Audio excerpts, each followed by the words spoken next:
Now today, we're going to see, what if Godlike Harry Potter was Forbidden Dark Gurdian? Harry Potter X Rise of the Gurdians? Part 2. Join Patreon for early access of Super Op stories, also adult and steamy Harry Potter stories too. Please subscribe this channel, because definitely I will try my best to provide a valuable content for you all. Also check the description to support the original author for this beautiful creation. Over the last few days, Jack Frost, using the potion that made him appear human and therefore able to be seen by others even if they didn't believe in him, had been spending the summer over at Elisa Dale's house in the country in England. He was there because they had agreed to meet up over the summer, and Elisa's parents had wanted to meet the boy who had made their elder daughter the happy girl she was a few years ago before she found out she was a witch. Upon arriving at their house, Jack had found out that Elisa had a younger sister called Annie and that their parents were muggles, non-magic folk. Annie was coming round to being 11, meaning if she had magic too soon, she would be getting her letter from Hogwarts. She had freckles over her nose and face, and orangey hair she always had in two plaits. At first she was a little shy, but soon, in an ironic play on words to Jack, she warmed up to him and told him all the fun things she and her sister used to like to do and all the games they could play. "Need any help with breakfast, Mrs. Dale?"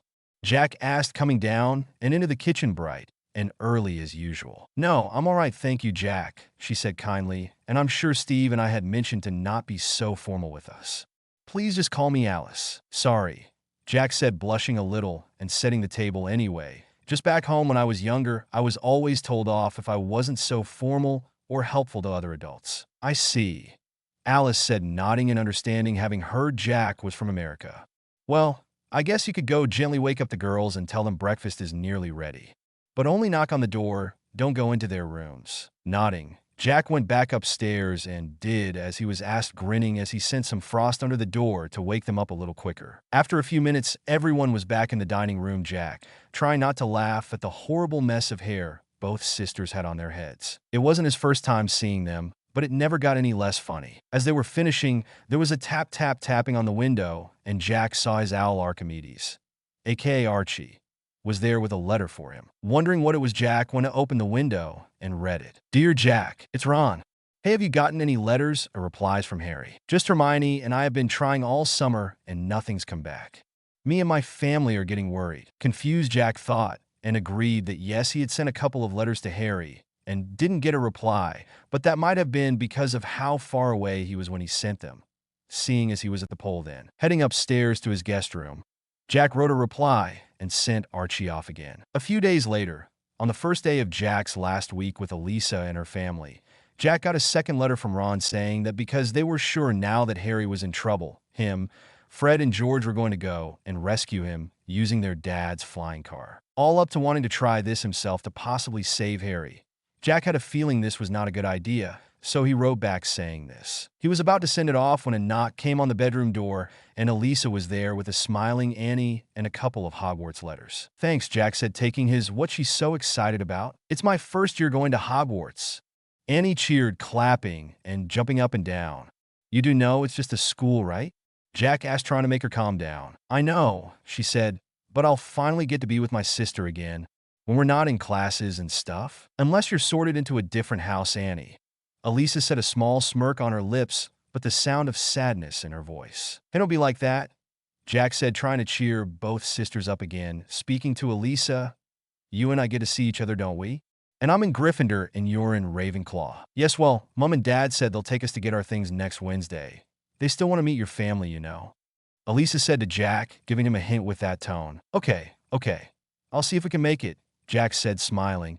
"And I'll try to be there on Wednesday next week," he said, crossing his heart. Smiling, the girls left, and Jack added this extra note to his letter to Ron and sent off Archie. Then, ignoring the letter for the moment, he decided to have a little nap, his troubled senses tingling while he thought of the Weasley brothers. Wondering just what exactly could Harry Potter have done to make them go to such lengths as using a flying car to rescue him from these Dursleys? Chapter 2. Meeting Gilderoy Lockhart. Chapter summary. After rescuing Harry from Nocturne Ally, he and Jack come across a rather annoying, pretty obvious new teacher, aka Jack puts Lockhart in his place. Step 1. The following Wednesday, after Jack had been back at the pole for a few days and told everyone his friends' parents would like to meet them, They were leaving to meet them at the Leaky Cauldron, using one of North's snow globes. "Here you go then, boy," North said, giving it to Jack.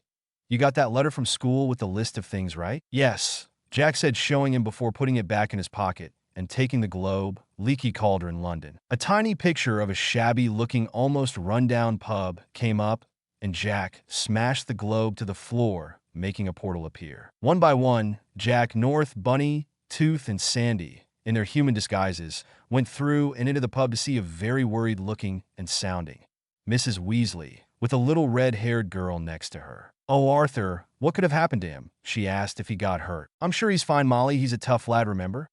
The man, who was obviously Mr. Weasley, said, patting Mrs. Weasley on the shoulder. "Is something wrong?"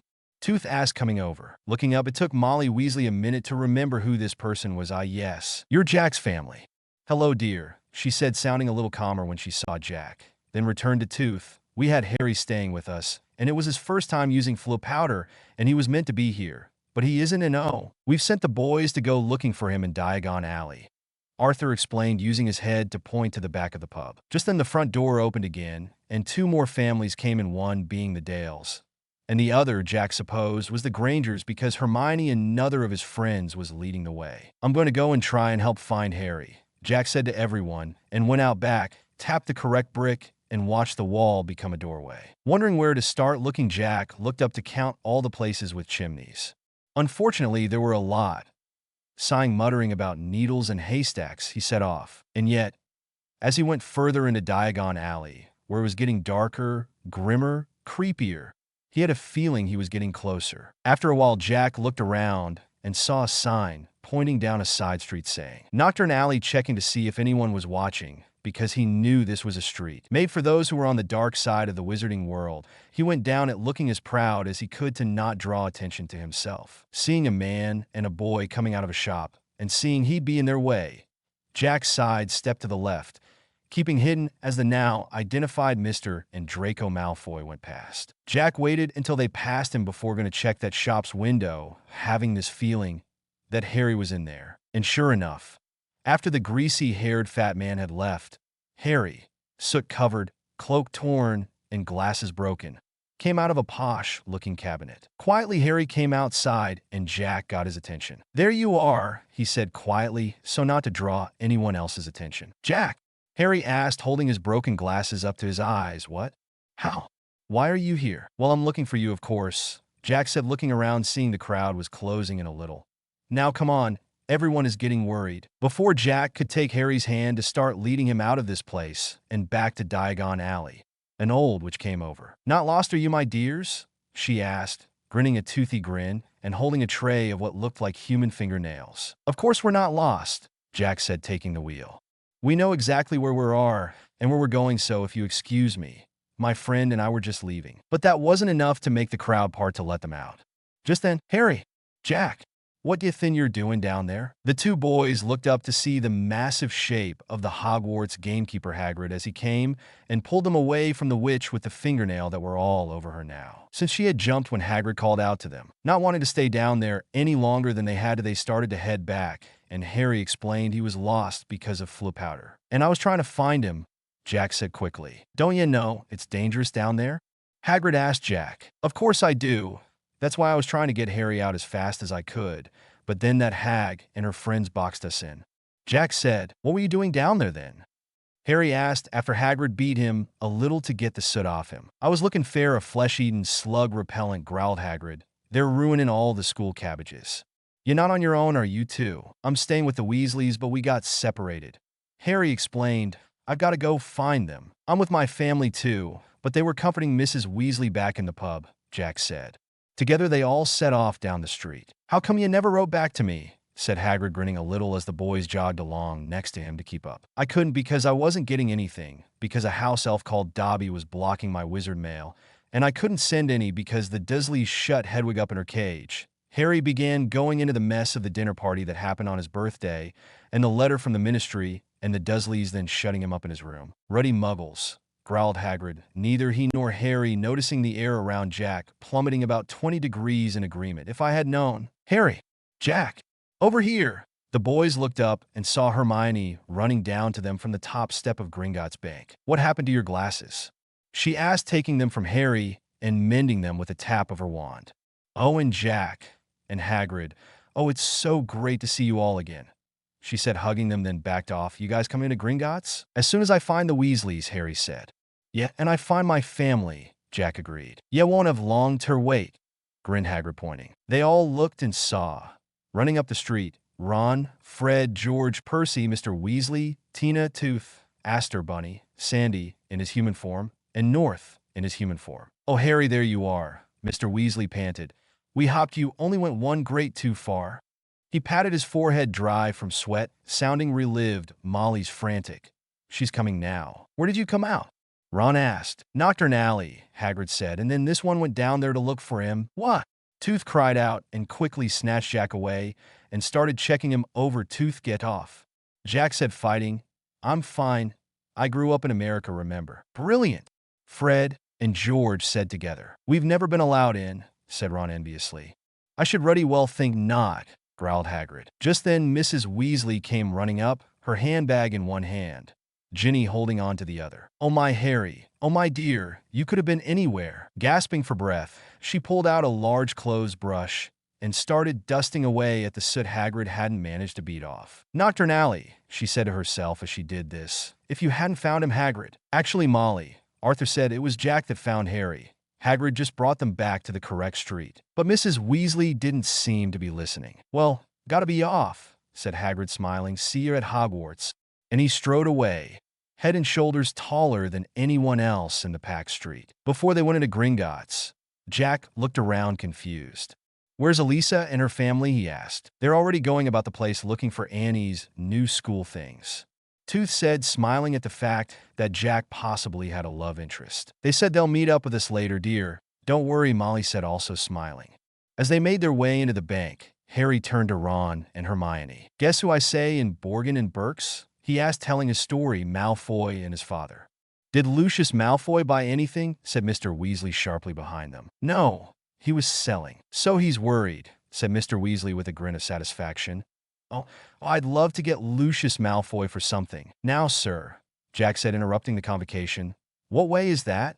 To go on about revenge and that in front of young people? We learn from what you do and show us, remember." "Oh, yeah," Bunny asked with a grin. "And what exactly have you learned from any of us?" he said, pointing to himself and the other human disguised guardians. "Well," Jack said, thinking, "I already knew, but thanks to you I know more how not to get along with kids and how not to scare them with blood and gums from other kids' teeth," he said, smirking, ignoring all the looks he was getting from his friends and Mr. Weasley. They were about to ask questions when Arthur Weasley was distracted by the sight of Hermione's parents, who were standing nervously at the counter that ran all around the great marble hall. "But you're muggles," Mr. Weasley said delightfully. "So sorry we didn't get to do a true introduction back in the pub. We lost somebody on the way here. But now he's found, and we should really go for a drink. You and Elisa and Annie's parents too. Oh, this is the best day ever." "What's that?" "Oh, you're changing muggle money. Molly, look," he said, pointing to the 10-pound note Mr. Granger had in his hand. After a bit of an awkward introduction, each family was led to their own underground vault by a Gringotts goblin. After a couple of wild rides, Aster looking a bit green and saying he was going to get a drink from the pub to make up for it, everyone went their separate ways. "And no going down Nocturne Alley," Mrs. Weasley called out to her children. Jack went looking for Elisa and her family with Sandy, Tooth, and North, finding them in Madame Malkin's. "But why does it have to be black?" Annie was saying, pouting. "Black is so not colorful." "Because, dear," their mom said, sounding tired of hearing this, "that's what the list of items says. They change color to the house you're in when you're sorted." Jack said, smiling, winking at Elisa, telling her he got this. "They do?" Annie asked, focused on Jack, now letting Madame Malkin get on with the fitting. "Yeah, sure they do," Jack said. "The magic wears off when we're not at Hogwarts, that's all. That's why they're black back at your house." "Oh," Annie said, thinking about it. "All right then." "There you go then, dear," Madame Malkin said, helping Annie down. They paid for the uniform and went on to the next shop. "How did you know that would work?" Elisa asked Jack, nodding to her sister. "I didn't," Jack said, smiling, "but had to try something or we'd have been stuck in there all day." A little ahead of them, Steve and Alice were talking to North, Tooth, and Sandy. That boy of yours knows his stuff, doesn't he? Steve asked North, looking over his shoulder to Jack and Elisa, especially when it comes to getting other people to do what he wants. He sure does, North said, agreeing. He says it's because he grew up on the streets in America, but I think he had these skills in his blood already. He said, thinking to his list and how nearly all of the overlands were on the naughty list. 000. They visited Ollivander's next, where Annie Swish and flicked nearly 20 different wands before finding the right one. A 12.5-inch pine wood, slightly bendy, wand with the core of a phoenix tail feather. 000. Next stop was the stationery store where they bought parchment and ink and quills. But why parchment and quills? Annie had asked, wouldn't it be easier and less messy if it was a pen? Agreeing to this, after leaving the store only purchasing parchment, Jack looked to North and asked him for a handful of pens. Rolling his eyes, North said he'll work on it so the boy will have a handful for himself and his friends for September 1st. 000. As they passed the joke shop, Jack spotted Fred and George inside and slipped away from his group to see what they found. It was a pack of Dr. Filibuster fabulous no-heat wet start fireworks. That won't be enough to last the year, Jack said, making them jump, but he ignored it and looked around, seeing pots of slime, stick to anything feathers, fake blood, toy spiders, glitter, and paint-filled shampoo bottles. Jack brought 3 sets of everything, including the fireworks, and gave 1 set each to Fred and George. They were about to fight back when Jack said, but imagine all the pranks we can pull on everyone, all the pain we can cause Filch, all the snakes we can hit, and anyone else who get caught in the crossfire. And how disappointed April would be if her dear subjects didn't take this chance. Having identical smirks, the twins nodded and accepted the pranking supplies. 000. After they left the joke shop, the 3 of them then went to Flourish and Blots to get their books. Oh no, I lost my list, Jack said, looking for it. Don't worry. All you need is a standard book of spells grade 2, and then all of Lockhart's books, just like everyone else. Fred said drearily. Who's Lockhart?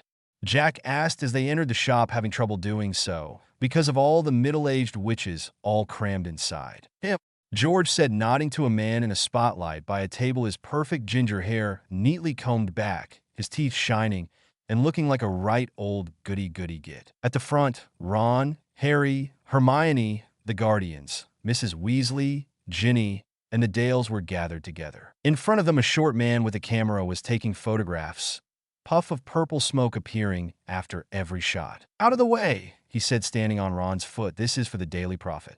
Big deal, Ron said loudly, Jack agreeing with him. Hear, hear, he cried, but no one seemed to notice as Lockhart had looked up to where Ron was. It can't be Harry Potter, he said, smiling and reaching for him.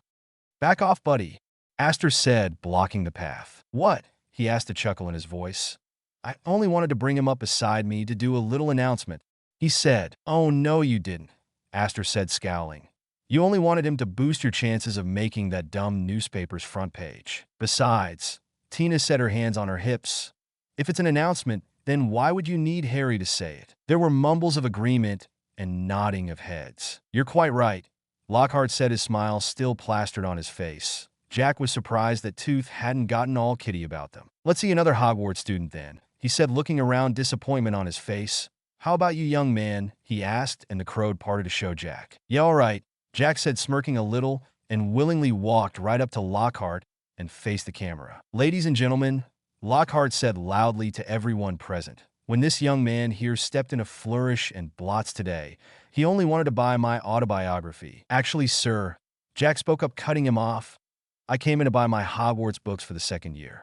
I mean, after all, this is a bookstore, and I will need them when And September is getting closer and closer. This got a few laughs, mostly because of the face Lockhart gave, as if this had never happened before. With a nervous cough and laugh, he continued. Well, yes, of course, he said, agreeing. Well, this boy had no idea that he shortly would be getting much more than just a copy of my book, which I shall be giving to him free of charge, he said, shoving a book into Jack's hand, making Jack grin and come up with something else. Sir, don't worry. I'm sure someone likes your book, he said, getting a confused look from Lockhart and more laughs from the audience.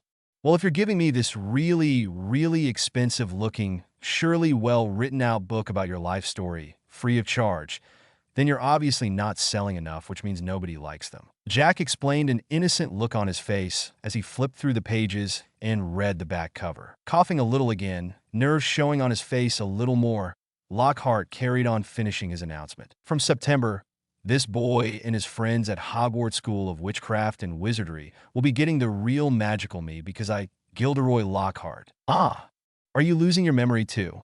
Jack asked, tilting his head curiously. Don't worry, we all know who you are. No need to tell us your name in an announcement like this. Jack said, reaching up and gently patting Lockhart on his perfect hair, purposely messing it up. More laughs came from the audience, grabbing Jack's hand and lowering back down to the boy's side. His teeth grinding now, Lockhart finally finished up the announcement. We'll be taking up the role as the new defense against the dark arts professor.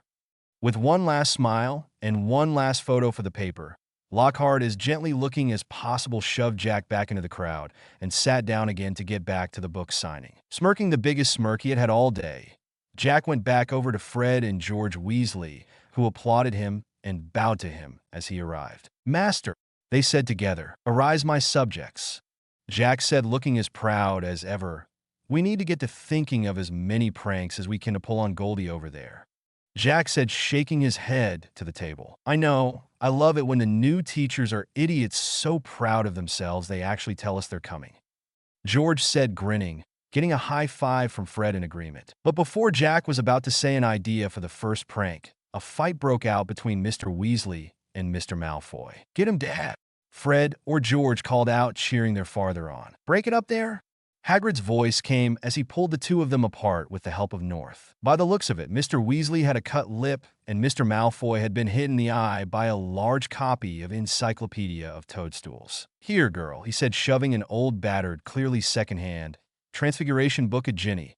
Take your book back. It's the best your father can give you. And with that, he shook Hagrid off him, beckoned to Draco, and swept out of the shop.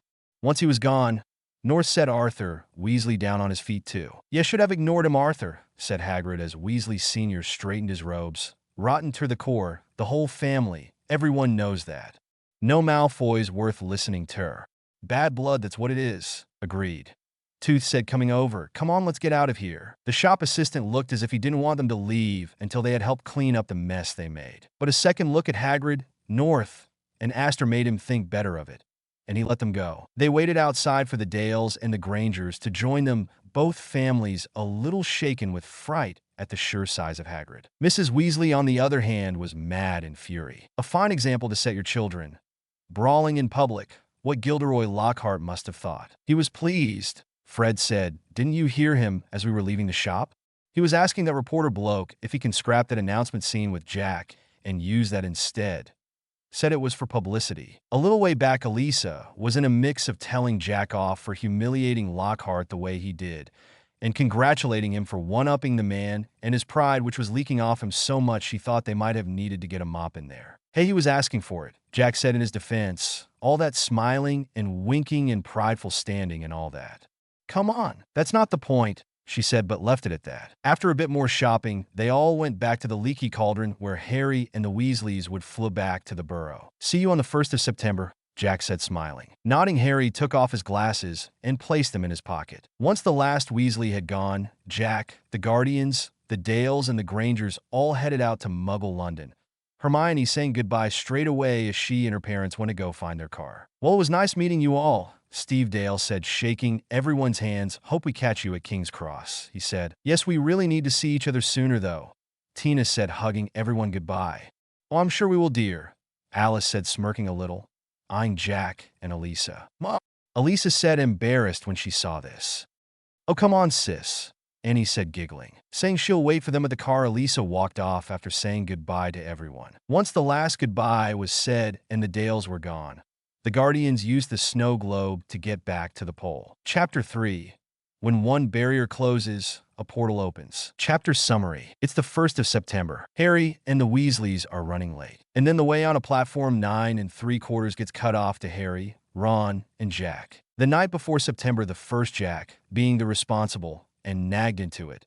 Boy, he was checked over his things for Hogwarts one more time and placed the trunk holding everything in the globe room, so tomorrow all they had to do was snow globe to King's Cross Station. Okay, so that's robes, books, pajamas, wand, broomstick, and Quidditch robes, new parchment, actual pens, Must thank Annie for that when I see her, pranking supplies, gardening gloves for herbology, potions things, treats for Archie, in Archie's cage.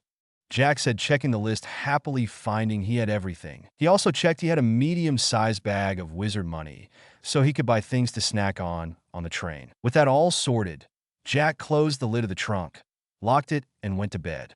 0:00. The following morning, at breakfast, everyone was there, so they can see Jack off from the station.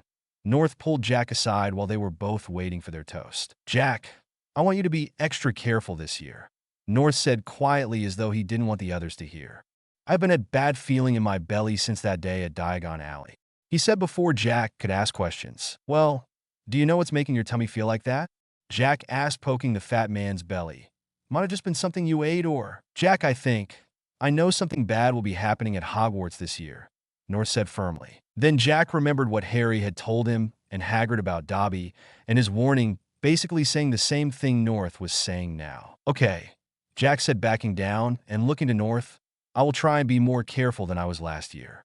"Promise." Nodding, happy with that, North gathered his toast, which had just popped up, and went back to the table. When they were all done, and Jack took a dose of the Make Me a Human potion, which turned his eyes and hair the same brown they were before he became a spirit, and dimmed his ice powers a little, they snow-globed to King's Cross Station. It was 10:45 as they stepped through the portal and spotted the Weasleys and Harry, all looking stressed, hot, bothered, and annoyed. "Eloise," Jack called out, waving and smiling. "What?"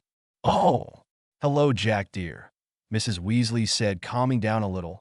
"You just make it here too?" "Yes, actually," Tooth said, looking at all the redheads, "although I can see we had it easier." Over by the barrier between platforms 9 and 10, the line of Weasleys was forming to get onto platform 9 3/4. "Percy's first," Mr. Weasley called out, and the eldest brother guided his cart to the wall and ran through it. Jack looked up at the clock. Somehow it now said it was 10:55, even though he was sure this conversation had not taken 10 minutes. Next to go were Mr. Weasley along with Fred and George, both twins waving to Jack as they did. Right then, Mrs. Weasley said, turning to Jack, "Ron and Harry, I'll take Ginny, and you three can come after us." Nodding, they boys watched them go towards the wall, and in a blink of an eye, they were gone. "Let's all go together," Ron suggested. "We've only got a minute." Agreeing, Jack and Harry, both checking their owls' cages were balanced on their trunks properly, they started to head for the wall. Jack was at the back, listening to the wind rushing past him. "Wall not safe," it said. "Portal not there." "Guys, stop," Jack called, slamming the brakes on his own trolley as he said this. But Harry and Ron were already going too fast to stop, and crash! They both ran head first into the wall and bounced backwards, with Ron's trunk sliding off and Hedwig, Harry's snowy owl, rolling along the station, crying out in her cage. Worried, the Guardians came to see if they were all right, telling the people who was watching and muttering about animal cruelty because of Hedwig that everything was all right, and that they boys just lost control of the trolley. "Jack, how did you know?" Bunny asked in a whisper as Tooth was checking Ron and Harry over. "The wind told me as we were running," Jack said, walking up to the wall and placing a hand onto it, trying to find out why the barrier had done this. Just then, the clock above them chimed, saying it was 11 o'clock. "It's gone," Ron said dully. "The train's left." "And what if Mom and Dad can't come back?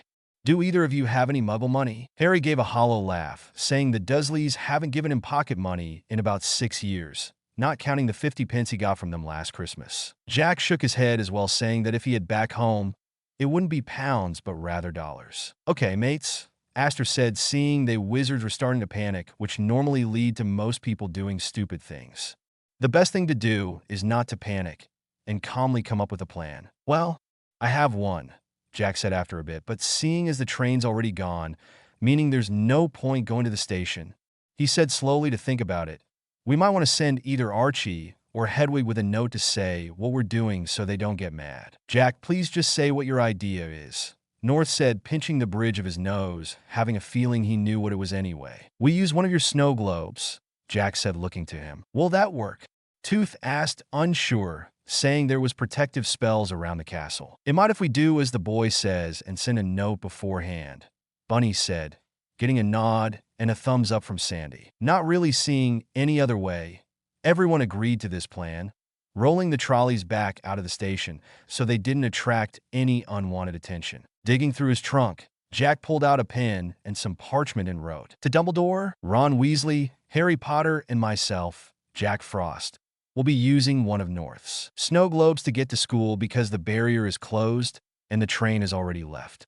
From Jack. Quickly, Jack rolled it up and gave it to Archimedes, seeing as Hedwig was still upset, and sent him off. "Okay, the message is on its way," Bunny said, looking at the clock.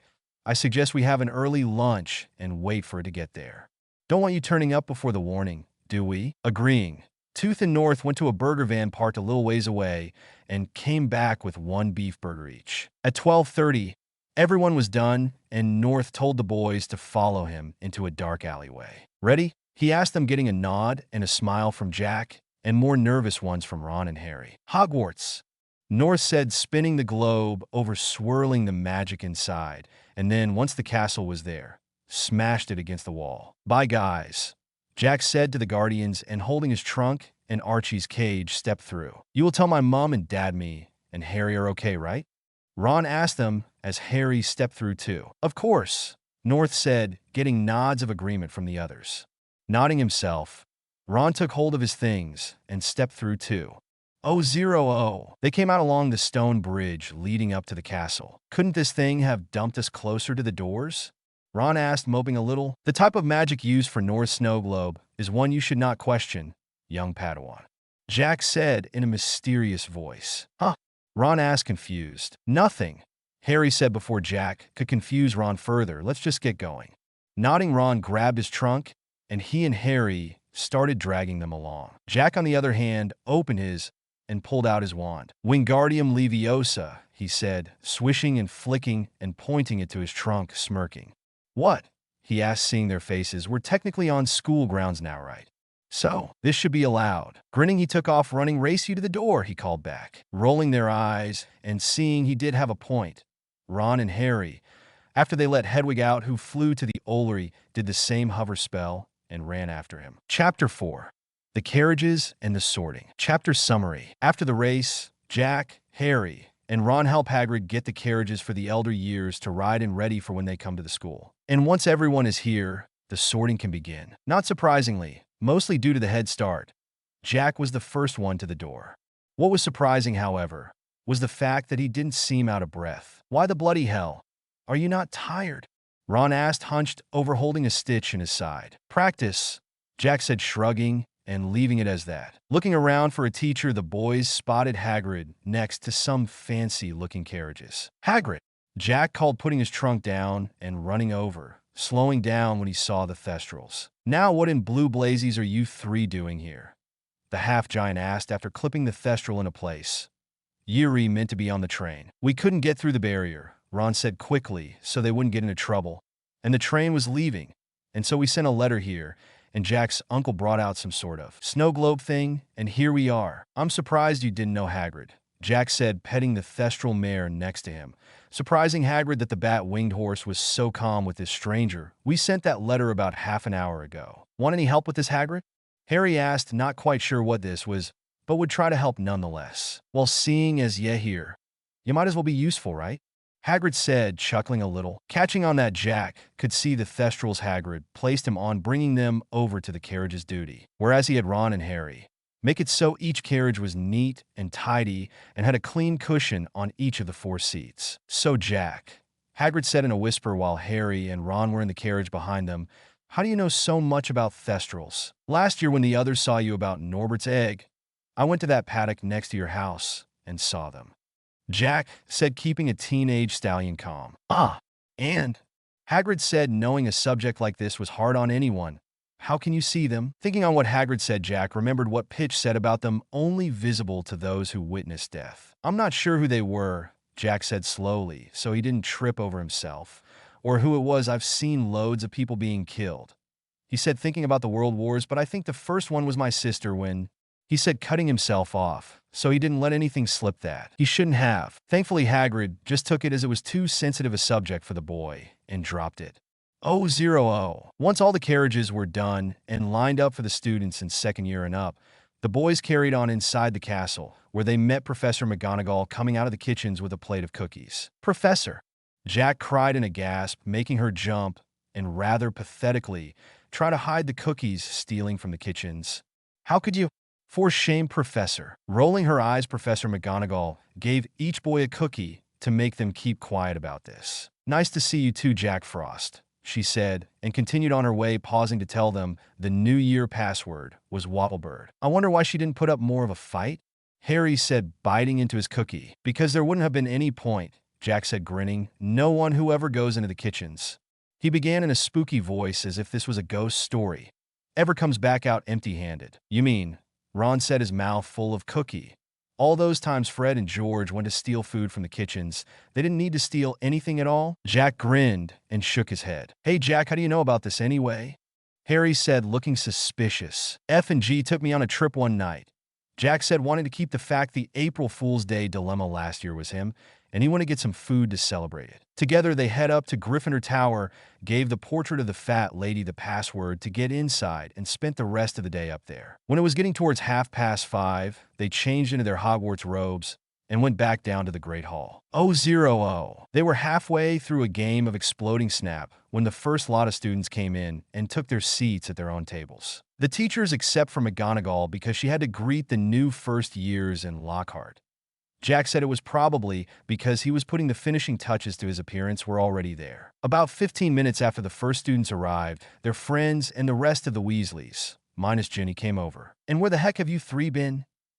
Fred asked, coming to sit next to Jack, George on the other side. We've been here, Ron said, looking as innocent as he could. The barrier at King's Cross wouldn't let us in, so we came straight here.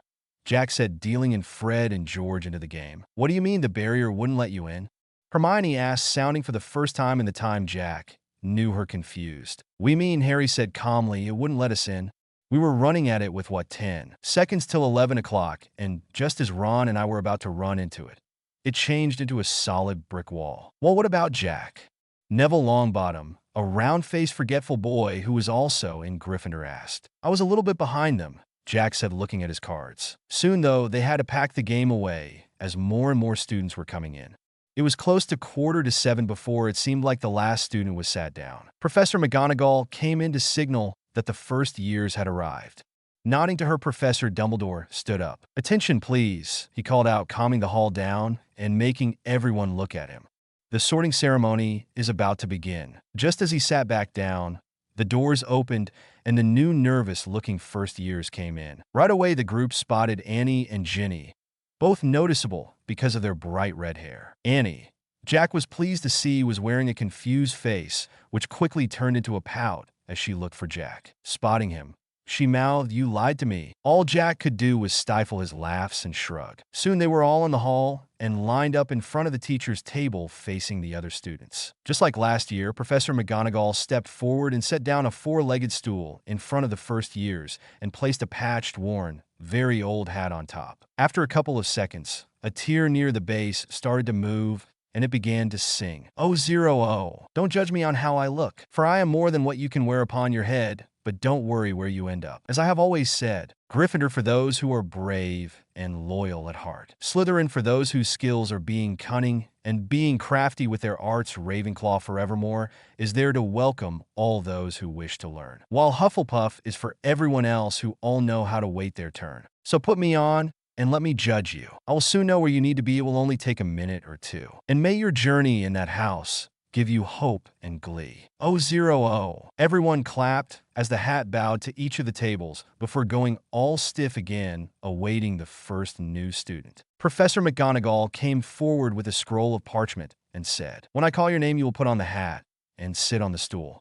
Adams Felicia, a dreary-looking girl with pale skin, slowly came forward and sat on the stool after putting the hat on. It only took a few seconds before the hat cried out, "Slytherin."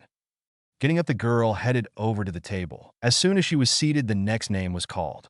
It took 10 minutes to get through all the A's and B's. "Creevy, Colleen," McGonagall called, and an excited-looking boy with curly blonde hair came forward. "Well, he seems pleased to be here," Jack said as the first hat stall of the night took place. After about 3 minutes, it sent Colleen over to Gryffindor. "Dale, Annie." Jack looked up, smiling as Annie went up, taking a deep breath, looking over towards where her sister was at the Ravenclaw table. Jack smiling as he saw Elisa smile and nod back to her sister, giving her encouragement. Quickly, Annie put the hat on and sat down. "Gryffindor," the hat called out. No, Annie cried, whipping the hat off. I want to be with my sister in Ravenclaw. There were murmurs at this. No one could ever recall anyone fighting with the hat's decision before. Sorry, but you're more suited to be in Gryffindor, the hat said calmly. But, Annie said, looking towards her sister. Slowly, Jack got up and went to collect her, bringing her to the table. We can meet up with her after the feast if you want, he said gently as the next new student went up. All right, she said in a mopey sort of voice. Jack was just wondering what the food will be when the next name caught his attention. Luna. Looking up, he saw a blonde-haired girl with an innocent-looking face step forward. Looking around the room in a dreamy sort of face, she spotted Jack and waved at him before putting the hat on. Hey, Jack, what's that about? Fred asked in a whisper, leaning over Annie, who was moping with her face flat on the table. A few years ago, I came across her fighting off some spring pixies to keep a small group of winter fairies safe. Jack said, rubbing his hair. To say this was as he was a spirit. She saw me, we got rid of the pixies together, and helped bring Periwinkle and her friends back to full health. Why were the pixies hurting the fairies? Neville asked, hearing the conversation. Think of the seasonal side of my world as Hogwarts, Jack said, trusting Neville with this. He already knew about Gaia anyway. We're split into 4 families, which is one much bigger family. He said, pausing to check they understood. Now not all families are perfect, are they?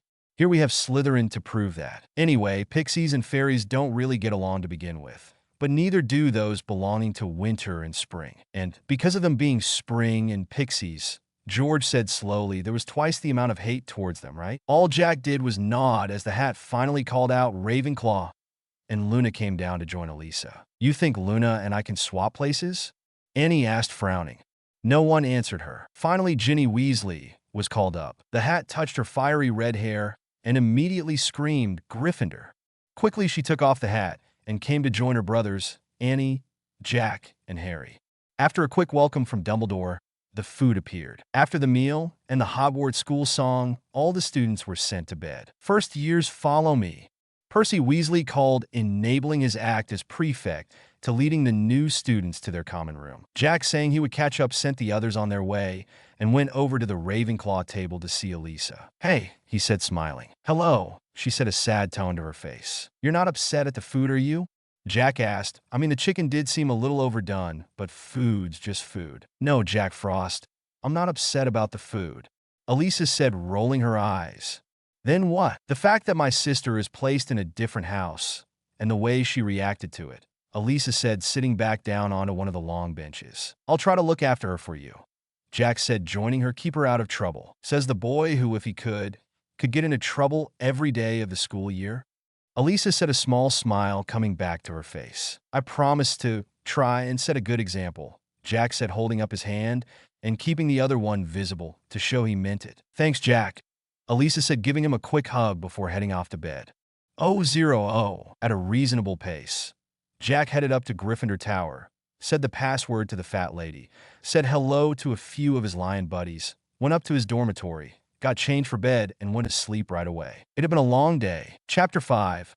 First Breakfast and Mandrakes. Chapter Summary. It's the first day of school. After getting their timetables, the second years head to the greenhouses for herbology. The next morning, being the good big brother figure he was, Jack Frost said he would lead all the first years down to the Great Hall for breakfast, going the long way so he could point out where the classrooms were too. Here we are, he said as they entered it, and went over to the table, sitting down just as the post arrived. Looking up to see if there was anything for him, Jack spotted a tawny owl with about 4 packages coming towards their table, letting go of them, making them drop into Neville Longbottom's lap. Not as many as last year, Nev.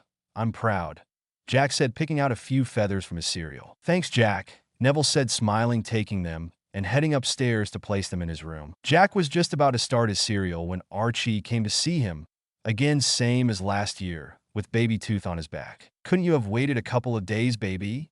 Buzzing her wings happily, she smiled and shook her head. Hello, little fairy, a dreamy young girl's voice said, making Jack look next to him to see Luna. Shy around new people and always being told by Tooth not to be seen if she could help it, Baby Tooth zipped up Jack's sleeve. It's okay, baby, this is Luna, Jack said calmly. Carefully pulling her out, she helped Perry and Sugar a few years ago. I told you about her, remember? Luna took a seat next to Jack and held out a hand for Baby to land on, a gentle smile on her face. Unsure but trusting Jack, Baby landed into it, and looked up at Luna. "It's good to see you again, Jack," Luna said gently as Baby was giving the blonde girl a good look over. "Thanks," Jack said, finally getting started on his cornflakes. "It's nice to be seen." Just as Jack was finishing, Baby Tooth stopped examining Luna and came back to him, nodding her acceptance about Luna Lovegood. "Thank you, Miss Baby Tooth," Luna said, smiling, handing the fairy a sugar cube in gratitude.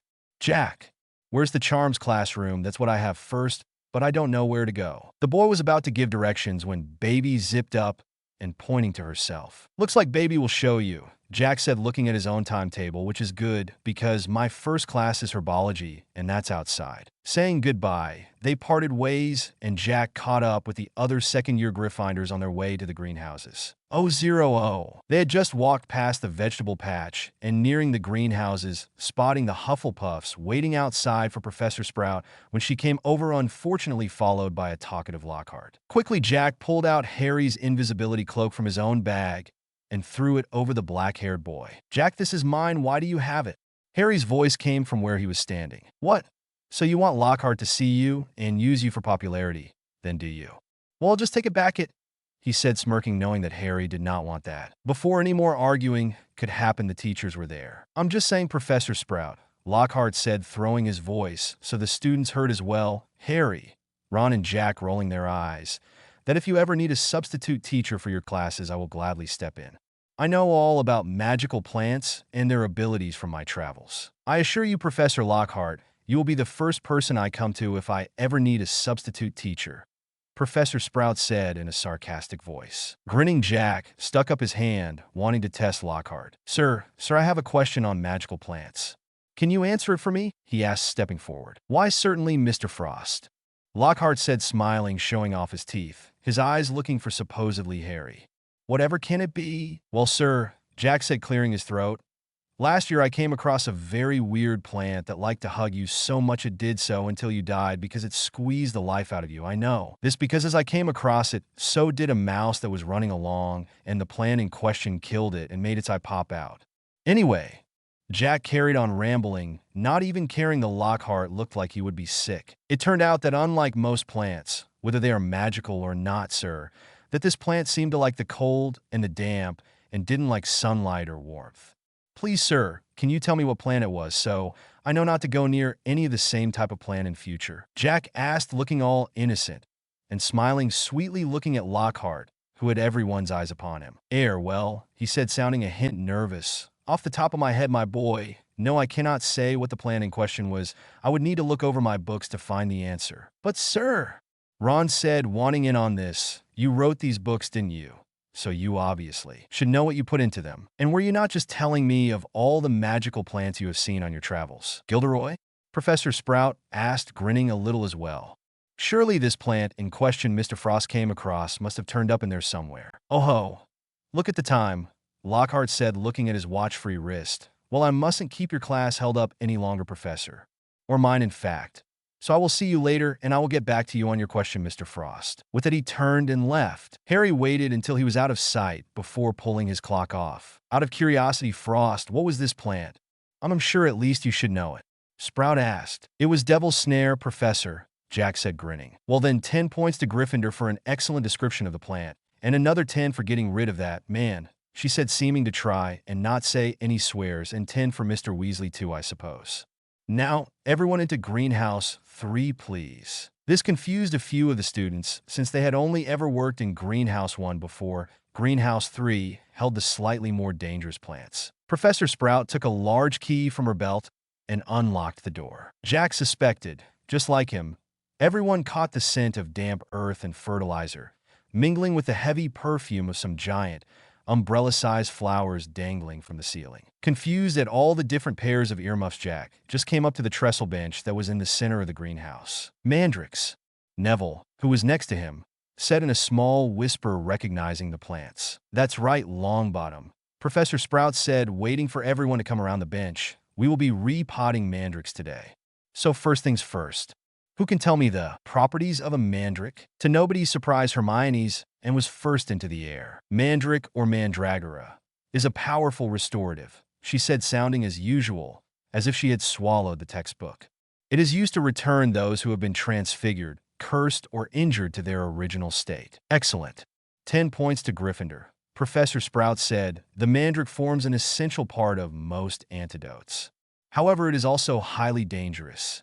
Who can tell me why? Again, Hermione put her hand up, and so did Neville and Jack, who had an idea of what these plants were now, and remembered Bunny had some in his warren. Professor Sprout pointed to Neville, who said the cry of the mandrake is fatal to anyone who hears it. He said firmly, herbology was his best subject. Precisely. Another 10 points to Gryffindor, said Professor Sprout, then addressed everyone. Now, the mandrakes we have here today are still very young. She pointed to a row of deep trays as she spoke, and everyone shuffled nearer for a better look. 100 or so tufty little plants, purplish-green in color, were growing there in rows. Everyone take a pair of earmuffs, said Professor Sprout. There was a slight scurry as everyone tried to avoid ones that were pink and fluffy, but, being the man Jack was, they were the first pair he reached for, although he would have liked blue more. Take what you can get and be happy with it, guys, he said when the scurry was still going on a minute later. This snapped everyone out of it and they settled down. Thank you, Mr. Frost, Professor Sprout said, giving him 5 more points to his house. Now, when I tell you to put them on, make sure that your ears are completely covered, said Professor Sprout. When it is safe for you to take them off again, I will give you a thumbs up. Right? Earmuffs on. Jack had never worn earmuffs before. He found the fluffiness feeling rather strange. He shuffled them a little to get them in the right place with the flaps right down so they covered his ears, and then turned to Professor Sprout, who had a pair of fluffy pink ones on. Then she rolled up her sleeves, grasped one of the tufty plants firmly, and pulled hard. Jack was surprised at what he saw, because instead of roots, a small, muddy, and ugly-looking baby came out of the earth, the leaves growing right out of its head. And he was clearly crying at the top of its lungs. Professor Sprout took a larger plant pot from under the table and plunged the mandrake into it, burying him in damp compost until only the leaves were showing. Next, she dusted off her hands and gave everyone the thumbs up and took off her own earmuffs. As our mandrakes are only seedlings, their cries won't kill yet, she said calmly, as though she had just done nothing more exciting than water a begonia. However, they will knock you out for several hours, and as I am sure none of you wish to miss your first day back, make sure your earmuffs are securely in place while you work. I shall attract your attention when it is time to leave. With that, Professor Sprout told them where everything was and that it was 4 people per tray. Collecting what he needed, Jack went back to his friends, but saw a Hufflepuff was there already, introducing himself loudly as Justin Finch Fletchley. Rolling his eyes, Jack went to try and find Neville, who was with Hannah Abbott and Susan Bones. At least these earmuffs will be good for something, Jack said to himself as he could still hear Justin yapping on about how great Lockhart was. Even though they were 3 trays away, is he always like that? He asked the girls. Oh yes, Hannah said, sighing. You get used to it after a while. Really? Susan asked, surprised, because I haven't, and we had all year last year to get used to it. You could try using Silentio on him, Neville said beside Jack, putting a little bit of compost into the bigger pot first so the mandrake had a nice warm base. It will wear off after a couple of hours, but it might teach him to be less talkative. Liking that idea, the girls said they'll try it next time they were in their common room, thanking Neville. Jack was about to congratulate Neville on his cunningly evil and yet funny plan, but didn't get a chance because everyone had to put their earmuffs back on and concentrate. Jack found it a lot harder than he thought it would be from seeing Professor Sprout do it. Finally, he managed to get his one out of the small pot, the force shaking his earmuffs a little, which he quickly put back on over his ears before placing the plant into the bigger pot. Neville had seen Jack's earmuffs get dislodged and was surprised to see his friend was still standing. Worried, he got Jack's attention and, using his hands, pointed towards him and then gave him a thumbs up and a questioning look. Jack nodded and gave a thumbs up as well to show it. By the end of the lesson, Jack was sweaty, aching, and covered in earth, so they all headed back to the castle where they had a quick wash before going to Transfiguration. You sure you're okay, Jack? Neville asked, worried. Just even a few seconds of a mandrake cry is enough to knock people out or kill them. Neville, I am pleased you are so concerned about me, but I am totally fine, I promise, Jack said, welcoming Baby Tooth, who flitted over to him, giving his face a hug. From there, Neville dropped the subject, and they set out to Professor McGonagall's class. Chapter 6. Beetles and Pixies. Chapter Summary. After their first Transfiguration lesson, a boy with a camera plucks up the courage to ask Harry for a photo. Professor McGonagall's classes were always hard, although Jack was rather good at them, if he did say so himself. But it seemed that everything from last year had slowly leaked out of his head over the summer. And it seemed he wasn't the only one thinking this, as Harry and Ron were having trouble too. They were meant to be turning a beetle into a button. So far, only Hermione had managed to do it correctly, but Jack had changed his too. It just still had 6 legs and antennae. Jack took a calming breath as he remembered a life lesson he heard from a show his believer Jamie Bennett had watched a while ago. A kid had been failing his classes, but the teacher wouldn't let him quit, saying she was sure he could do it. The boy asked, "What if I can't?" "Then you fail, after which you try again." That was the lesson Jack had taken from it. So taking a deep breath, Jack visualized what he wanted a button to look like, and then waving his wand, said the spell correctly, and in a puff of smoke, the half-beetle, half-button thing before him was a perfect-looking coat button with a pattern of his signature snowflake as its pattern on it. Grinning, Jack showed McGonagall and asked for a couple more beetles to see if he could do it again. After the 4th puff of smoke and another perfect button, Ron leaned over and asked him how he was doing it. "Just keep trying," Jack asked, grinning. At the end of the lesson, only Jack and Hermione had managed to do the spell correctly, even though Jack had told everyone, on McGonagall's behalf, that the trick was to visualize what they wanted it to look like. "0-0. I can't believe you managed to get her to give you 15 points, Ron was saying as they went to have lunch. "And why is that?" Jack asked, pretending to be offended. "Well, I think that's the most she's ever given anyone, ever, and she definitely doesn't do it in the first lesson of the year," Ron said, munching on some chicken. "What have we got this afternoon?"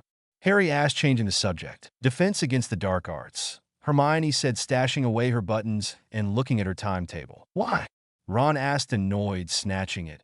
"Have you outlined all of Lockhart's lessons in Little Hearts?" Blushing, Hermione snatched it back and did not answer. They finished their lunch and went out into the courtyard for some air. Hermione sat down on one of the steps and got back to reading her copy of Voyages with Vampires. Jack, meanwhile, was messing with the other students there by using his frost powers to make them slip and fall. He was wondering if he should try it on Lockhart when he heard a high voice behind him asking Harry for a picture. Quickly, he turned around and saw a first year with a camera. "I'll give you a picture if you want, kid," he said, coming over and guiding Colin away before his high-pitched voice and request reached Lockhart's ears. "Really?" he asked, eyes wide. "Sure, I can," Jack said, and dug into his pockets and pulled out a picture of a flower he had copied from a book in North's library. Using a copy charm, he gave the copy to Colin. "There you go, kid. One picture," Jack said, and turned away. "But I wanted one of Harry," Colin said, tugging on Jack's sleeve, holding him back. "And I really wanted him to sign it too." "Kid," Jack said, coming back and kneeling down so he was the same height as Colin, pointing him towards Harry. "When you see Harry, what do you see?" "I see the boy who lived, who defeated you-know-who," Colin said, getting all giddy and confused. "And I see he's a great wizard, and that he's very powerful and awesome." "And that's not what I see," Jack said, cutting Colin off before he could continue.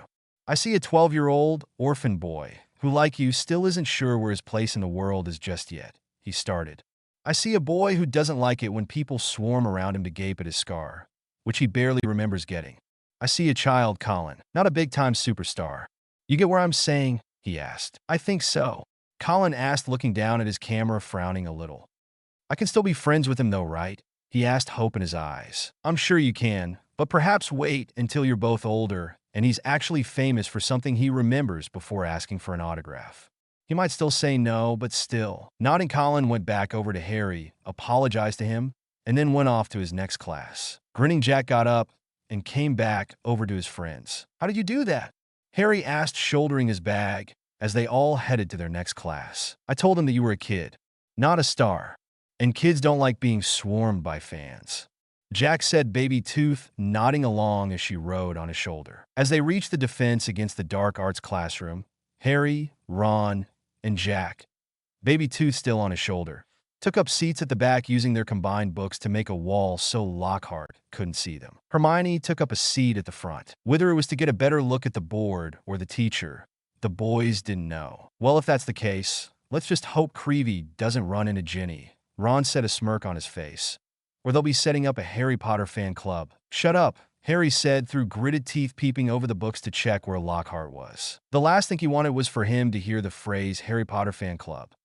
Over with Jack, he was trying to work out what was wrong with Baby Tooth. She was acting scared and flitting around more, her eyes dashing between the door and the windows and the covered birdcage next to the front desk. "Baby, what's wrong?" Jack whispered, cupping her in his hands and bringing her closer. "Something under there?" She nodded, looking scared before ducking into his pocket, just as Lockhart came out of his back room to start the lesson. Chapter 7. Pixies. Chapter Summary. Jack, Harry, and the other second-year Gryffindors have their first, rather chaotic, defense against the dark arts lesson. When the whole class was in and seated, Lockhart cleared loudly his throat, and silence fell. He reached forward and picked up Neville's copy of Travels with Trolls and held it up to show his own smiling and winking face on the cover. The gesture made Jack roll his eyes. "Me," he said, pointing at it and winking as well. "Gilderoy Lockhart, Order of Merlin, 3rd class, honorary member of the Dark Force Defense League, and 5 times winner of Witch Weekly's Most Charming Smile Award. But I don't talk about that." Jack leaned over to Ron and Harry, who he was proud to see wasn't give their teacher much of their attention. "If he doesn't talk about it, why did he just boast about it all to a bunch of kids?" he asked. "Because he's a brainless git who will do anything to sell more books, be more famous, and get a higher step on the popularity pyramid," Ron said grumpily. Their conversation ended when Lockhart said he was going to give them a little quiz on his books. "Nothing to worry about, just to check how well you read them." As he started handing out the papers, Jack put up his hand. Sir, I haven't read a single word of any of them." Lockhart looked like these words were not in his vocabulary, and all the girls gave a big gasp and span around to look at him. Clearing his throat, Lockhart said, "Well, then I guess you'll just have to try your best, Mr. Frost." "But sir, how can I do that if I don't know anything you wrote about?" Jack fired back. "Shouldn't you teach us something and then give us a quiz? After all, knowing you, sir, all the questions you wrote will be about you, and not about the monsters and curses and other dark magic like things like you're supposed to be teaching us." There was murmuring and nodding around the room, especially coming from those who have already gotten the quiz and saw that it was indeed all about him. Getting a little uneasy and a little annoyed at Jack, Lockhart took back the quizzes. "Very well then, Frost, we will skip the quiz for today and do it next Friday," he said, checking the timetable. "I'm sure that will give you enough time to read my books. More like, that will give him enough time to rewrite and copy all those questions and quizzes." Ron and Harry said together, congratulating Jack and thanking him. "Well, then I suppose we better get on with the lesson," Lockhart said, using his wand to move the covered cage onto the front desk. "That would be wise," Jack whispered, trying to comfort Baby, who was still hiding. But as Lockhart moved the cage a little closer, Jack felt he knew what was wrong and told her to head back to the dormitory, watching her leave before turning his attention back to the front. "Now, be warned," Lockhart said, looking around the room, building up tension. "It is my job to arm you against the foulest creatures known to wizardkind. You may find yourselves facing your worst fears in this very room. Know only that no harm will come to while I am here." "Doubt that," Jack said under his breath, Harry and Ron nodding in agreement. "All that I ask," Lockhart continued, looking around at his students, "is that you remain calm. I must ask you not to scream. It might provoke them." With that, he pulled the cover off, and as Jack had predicted, a horde of pixies were inside. And judging by the amount of rude words they were yelling at Lockhart, they were not happy yet. "The arrangements." "Yes," Lockhart said, dramatically smiling. "Freshly caught Cornish pixies." "Sir," Jack put up his hand, "sir, going by how mad they seem, I don't think they're freshly caught. A couple of days, perhaps, but not freshly caught." And as soon as Jack finished questioning the teacher, Seamus Finnegan let out a snort of laughter. Ignoring Jack, Lockhart turned to Seamus. "Yes," he asked, smiling. "Well, they're not exactly dangerous, are they?" he asked, choking on his laughter. "Don't be so sure," Lockhart said proudly. "Tricky little devils they can be." The pixies were electric blue, about 8 inches high, with pointed faces and voices so shrill it was like listening to a load of buggies. When the cover was removed, they tried getting out, but the bars were too close together. "Right then," Lockhart said, pulling out his wand and turning to the cage. In the back, Jack facepalmed. "Please, Manny, don't let this idiot let those pixies out in here." "What was that?" Ron asked, confused. "Nothing," Jack said quickly. "Just get under the desk as fast as you can and pass the message on." With his back to the students, Lockhart didn't notice one by one. Everyone was getting under their desks, confusion and worry on their faces. "Let's see what you make of them," he said, opening the cage, letting the whole horde zoom out and attack everything in sight. Lockhart was looking around for his students, but he only saw Jack at the back, a mix of a smirk and a glare on his face. "Come on now, round them up. Round them up. They're only pixies," Lockhart called out, doing a useless spell to try and do it himself. Rolling his eyes when he saw it didn't work, Jack formed a flute out of ice, jumped on top of his desk, and blew a small tune. As one, the pixies turned to Jack, their ears sticking up. "Me Saga Jack Frost of the cold, cold trees.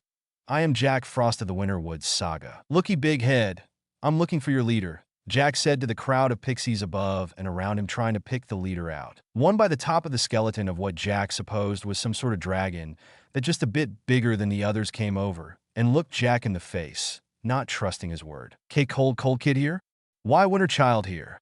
he asked when he was at last determined that this was really Jack. Amazed by what was happening, everyone slowly came out from under their desks and stared at Jack, no one having any idea what was being said. "Me Saga job, that's my own business," Jack said calmly, knowing firsthand how tricky and game-loving pixies can be. "Me Saga ask you go bye-bye. I request for you to leave." "K Jaga? Why should we?" the head pixie asked, with the others nodding and shouting rather rude words in agreement. "Fancy pansy take Jagas from Cass's Beta Kiznaks by." "Beta Kiznaks? That man stole us from our homes 2 weeks ago." 2 weeks? HB said, getting nods from the others. So Jagarek fancies Cassa. So we'll destroy his home? The pixies cheer at this, which didn't really make anyone feel any better. Their cheers sounded like thousands of nails on thousands of chalkboards. When the noise was gone, Jack spoke up to all of them. "If Jaga go bye-bye, me Sagarek fancy pansies Cassasai Jaga. Crossy hearts. If you leave, I will destroy this place for you. I promise." All eyes, Pixie and human, turned to HB to see what his answer was. Knowing how good Jack Frost is at wrecking things, the head pixie agrees and turns to leave with his horde. But before they shoot out of the window together, he flew over to Lockhart and bit him on the nose and used his very, very sharp claws to make scratches on his face, making the man cry out in pain. After the last pixie was gone, there was a moment of silence, everyone looking from Jack to Lockhart and back. And then the questions poured out. "How the bloody hell did you do that, Jack?" Ron asked, eyes wide. "Oh, sir, are you all right?" one of the girls asked, running over to Lockhart, a couple of tissues in her hand. "Jack, how could you just let that pixie do that to him?" another girl asked, while the boys cheered him on. "Where did you learn to speak, Pixie?" Neville asked. Jack answered his question the best he could. "In order, I just asked them to leave, and they said they would as long as I trashed this room for them," he said, whispering the last bit, so the teacher couldn't hear. "So all those who wish to help me are welcome. I'll let the leader do that to him," Jack continued, using the flute as a pointer, pointing it at Lockhart. "Because apparently he destroyed their home and kept them in that cage for 2 weeks. Seriously?" A few gasps and glares were now shot at Lockhart, who was feeling a bit uncomfortable, laughing nervously. "And finally, I learned Pixie-ish over in America," he said, which was the truth. It always helps to know at least 2 other languages, you know. With that, the bell rang, but everyone was still amazed and transfixed at what just happened and the answers Jack gave. No one but him, Harry and Ron, left, all of them purposely leaving their books, rejecting them. After a bit, Hermione caught up with them, just as Ron said.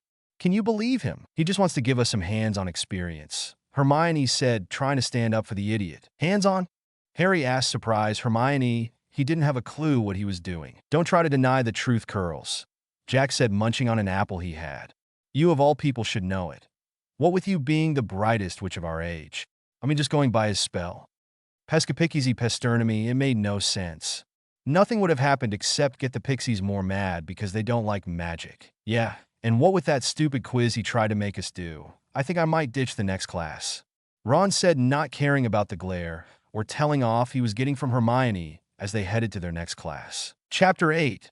The First Quidditch Practice. Chapter Summary. Just as Gryffindor are about to start their practice, very early on a Saturday morning, the Slytherins appear with a new seeker. It had been a long first week for Jack, what with keeping Harry clear of Lockhart, who brought upon himself to try and give the boy tips on how to survive life when he gets older and super famous. Things like keep a pile of signed photos on standby, and don't do anything too extreme yet or you might kill yourself, and the perfect way to smile. Annie, luckily, wasn't one of the girls who was swooning over this idiot.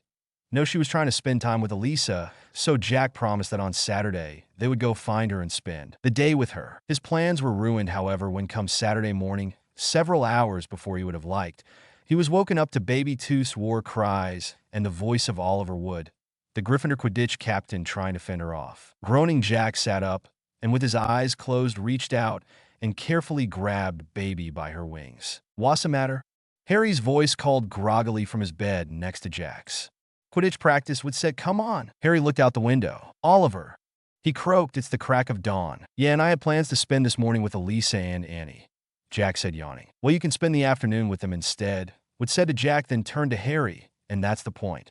It's part of our new training program. Come on, grab your brooms, and let's go. None of the other teams have even started training yet. We'll be first off the mark this year." With that, he left to go get the other members of the team. "You hear about this new training program thing?" Jack asked, yawning and looking in his trunk for his Quidditch robes and blue hoodie. "Nope, you," Harry said, scribbling a note to Ron before getting dressed himself.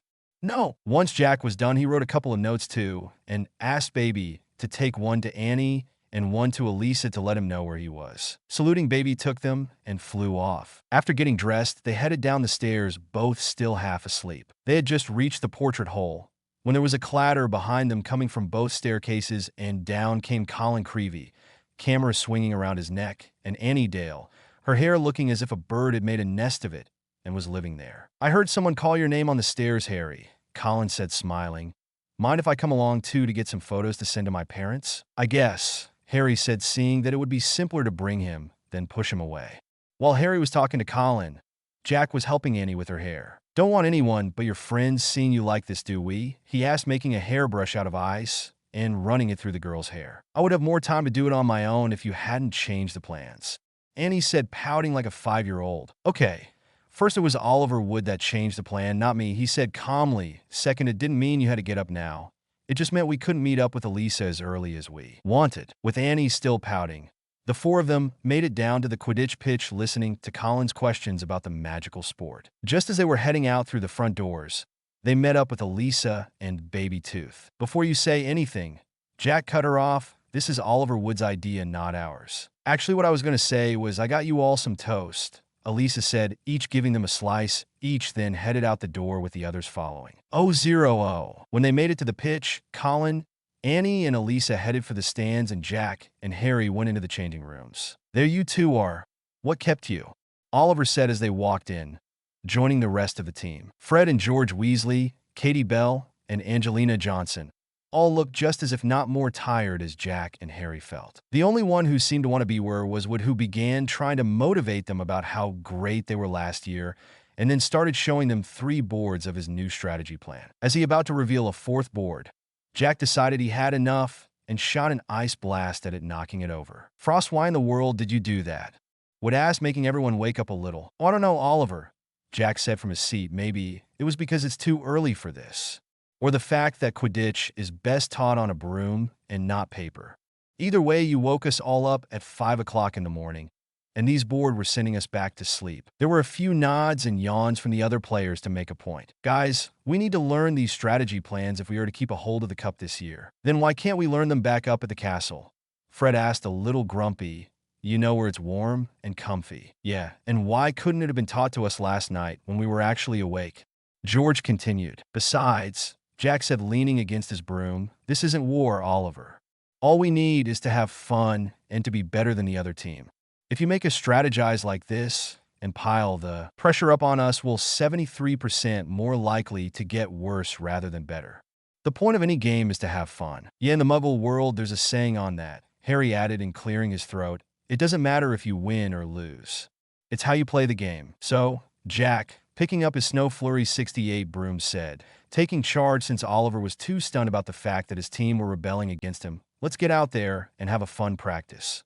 With that, they left and walked onto the pitch. Up in the stands, Jack spotted Ron and Hermione had joined the others. "Haven't you finished yet?" Ron called down. "Haven't even started." Harry called up to answer him. Smiling, Jack got on his broom and kicked off, loving the feeling of his best friend, the wind, in his face once again. As he and the other chasers were playing hot potato with the quaffle and zooming up and down the pitch, Fred, George, Harry, and were playing the part of the opposite team's chasers and keeper. For the first few minutes, everything was fine and happy.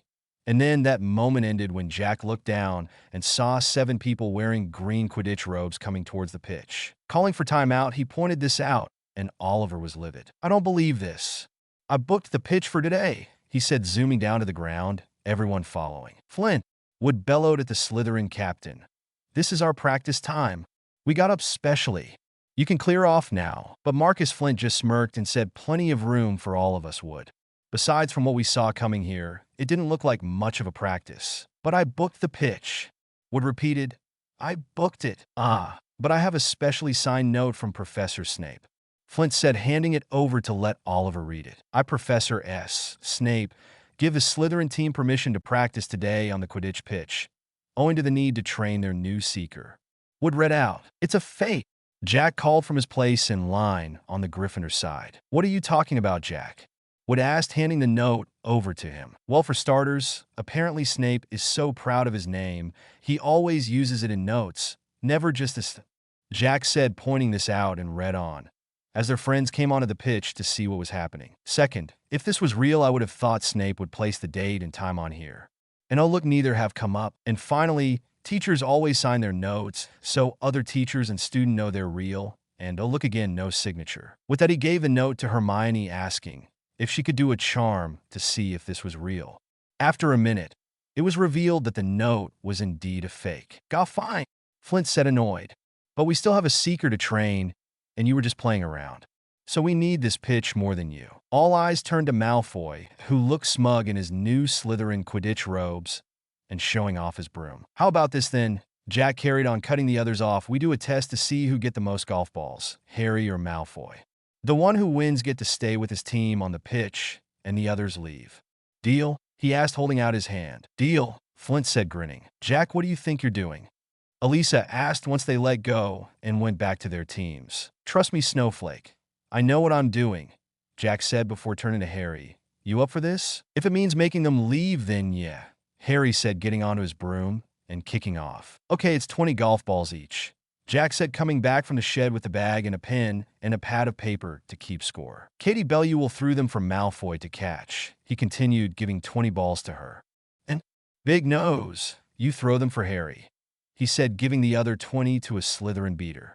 Harry's first. Everyone went back into the stands and signaled to this test to start. In the end, Harry won, catching all the balls thrown at him, even the tricky ones, and Malfoy didn't even get half. "Wow. You really do need the pitch to train him, don't you?" Flint would ask, now seeing what Jack was up to. "How'd a guy like that get onto a team as seeker?" Ron asked after a fit of laughter. "Probably because he bought his way onto it. Check out their brooms," Jack said, nodding to the 7 brooms. "Those are Nimbus 2001s," Ron said, eyes wide. "How did they get those?" "Weren't you listening, Ron?"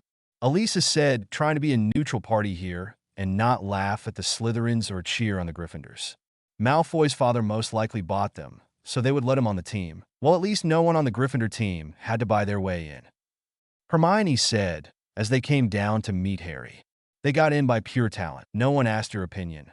Malfoy called over to them, "You filthy little mudbloods." At this, there was uproar as everyone born into wizarding families on Gryffindor tried to attack Malfoy, and those who weren't tried to understand what it meant. Jack, getting the gist of what it meant by how everyone was behaving, used his ice powers to attack Malfoy by slowly turning him into a statue, starting with his feet and moving up his legs. "I'd take that back if I were you," he said, a dark look in his eye. "And why would I do that?"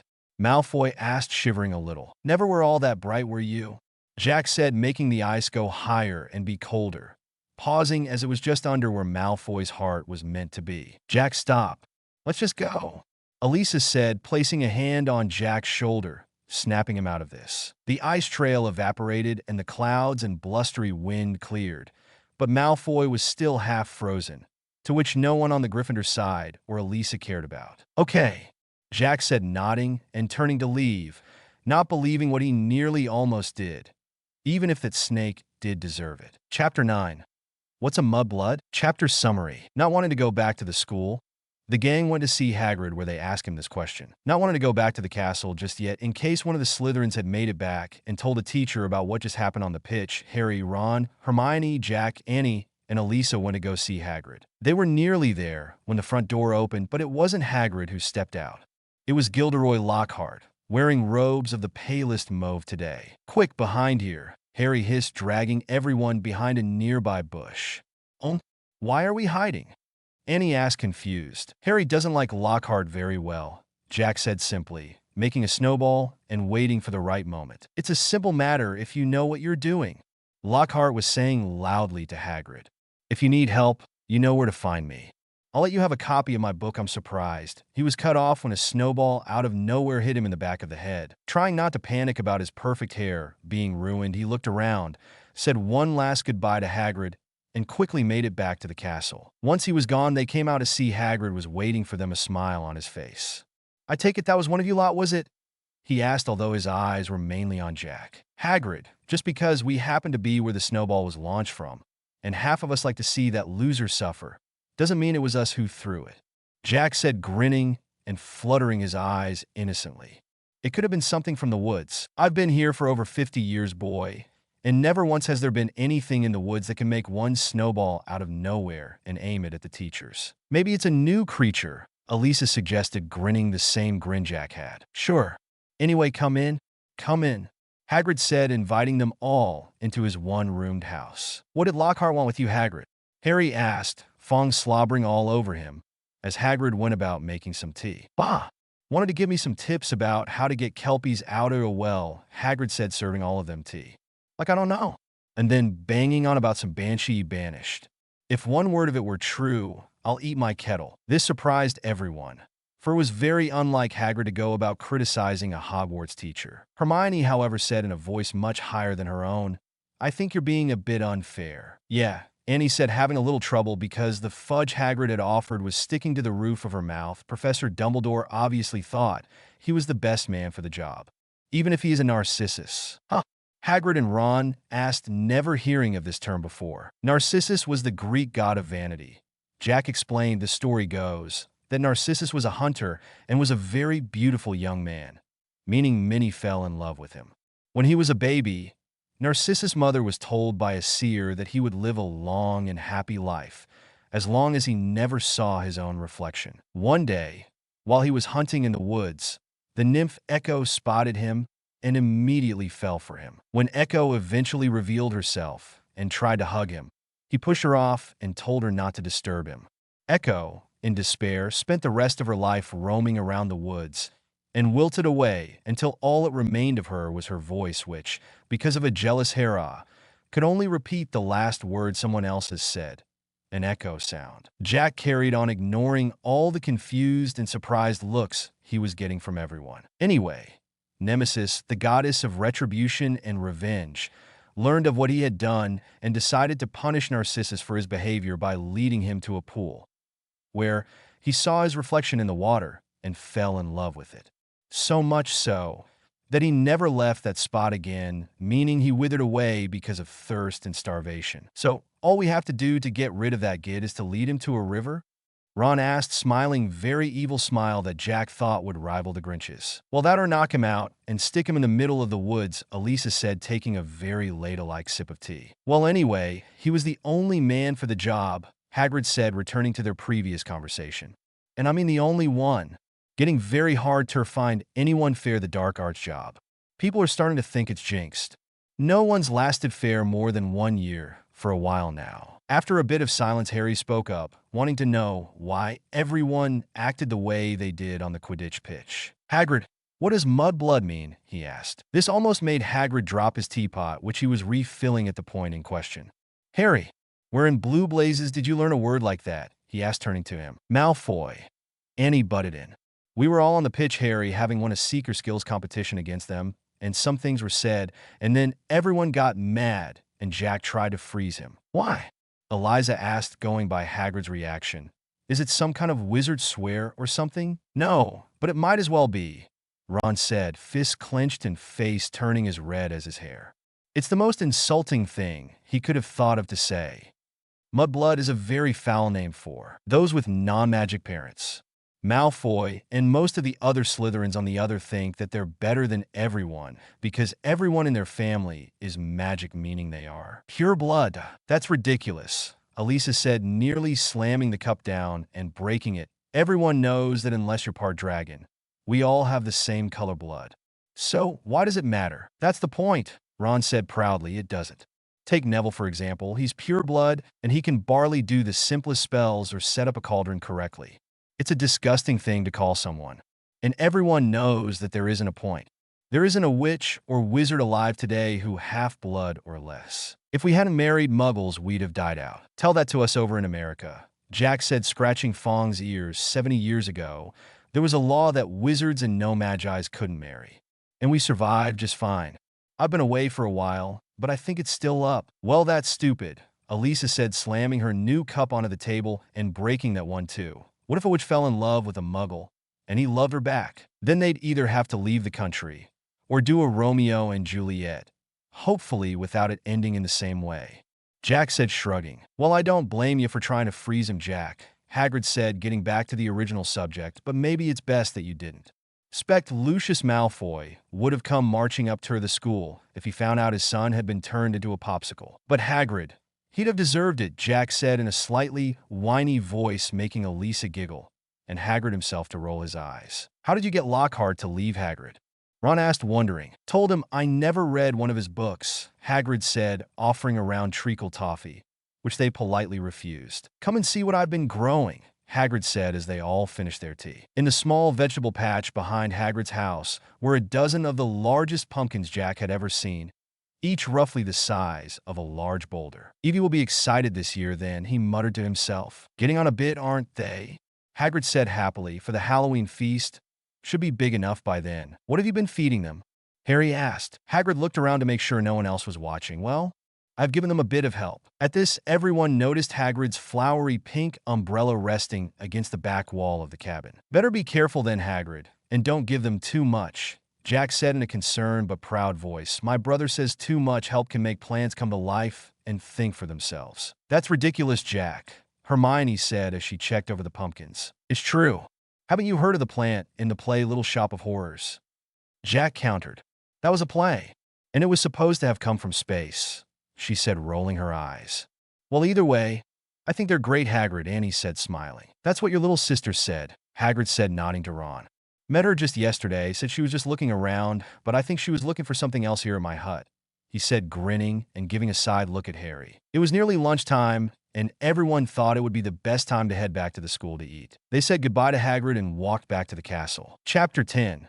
Detention with Argus Filch. Chapter Summary. After returning to the school, and a welcome comedy of McGonagall and Snape, Jack is given a detention with the school caretaker, where he hears an unknown voice. Chapter Notes. See the end of the chapter for notes. They had just made it inside the doors when a very annoyed-sounding Snape, with Professor McGonagall beside him, call out Jack's name. Frost, he yelled.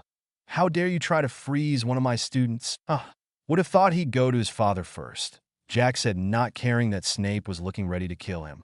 Oh well, and I dared to do it because he called my friends Mudbloods, sir. Besides, I didn't freeze him. I only partly froze him and then took it away as I left. Be that as it may, McGonagall said, taking charge and stepping in between the two of them. Professor Snape and I have agreed that you should be given a detention on the basis of attacking a fellow student. Is Malfoy getting one? Jack asked. After all, he attacked my friends and I with his words. Words hurt and leave invisible scars for way longer than anything I could have done to him. Behind him, everyone was in a mix of confusion. That's true. And Jack, please stop before Snape kills you. Yes, he is, McGonagall said. Mr. Malfoy will be helping me collect beetles for my next lesson, while you will help Mr. Filch clean up in the trophy room at 8 o'clock tonight. And no magic frost. Elbow grease. Yes, Professor, Jack said, agreeing that that was a reasonable punishment.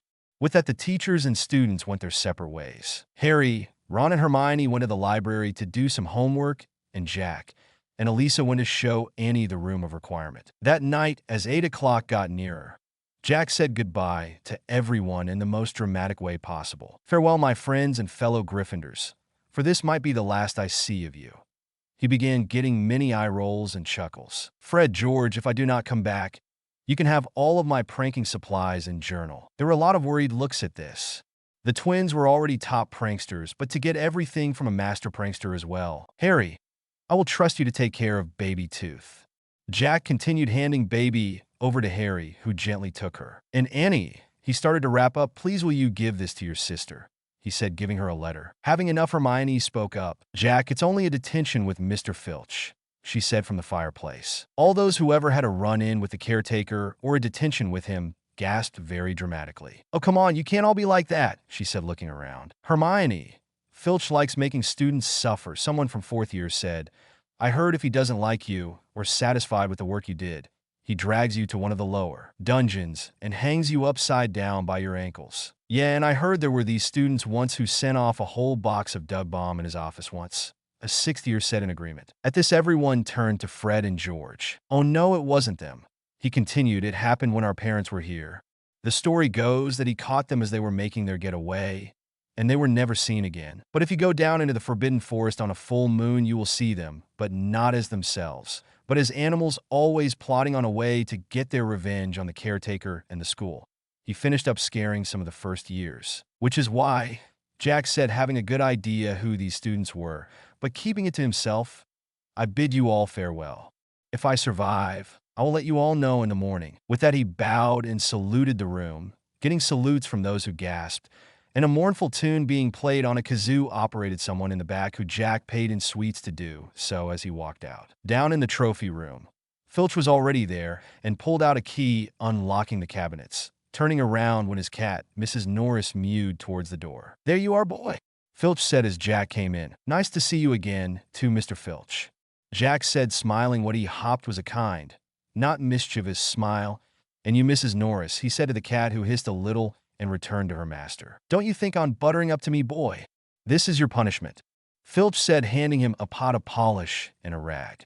"Now you get busy with the shields and the cups, and I'll do the medals and the plates." After checking Jack was doing it right, the two of them didn't speak much, other than caretaker mumbling about how this wasn't an actual detention. Jack muted the man's voice out of his head and was wondering if he could make a game out of this to make time go faster. But with a look at the bright red eyes coming from Mrs. Norris, he decided against it. After finishing the seventh big shield and putting it back into place, Jack looked around wondering what the time was. That was when he heard it. Come to me. Let me rip you. Let me tear you. Let me kill you." "What?"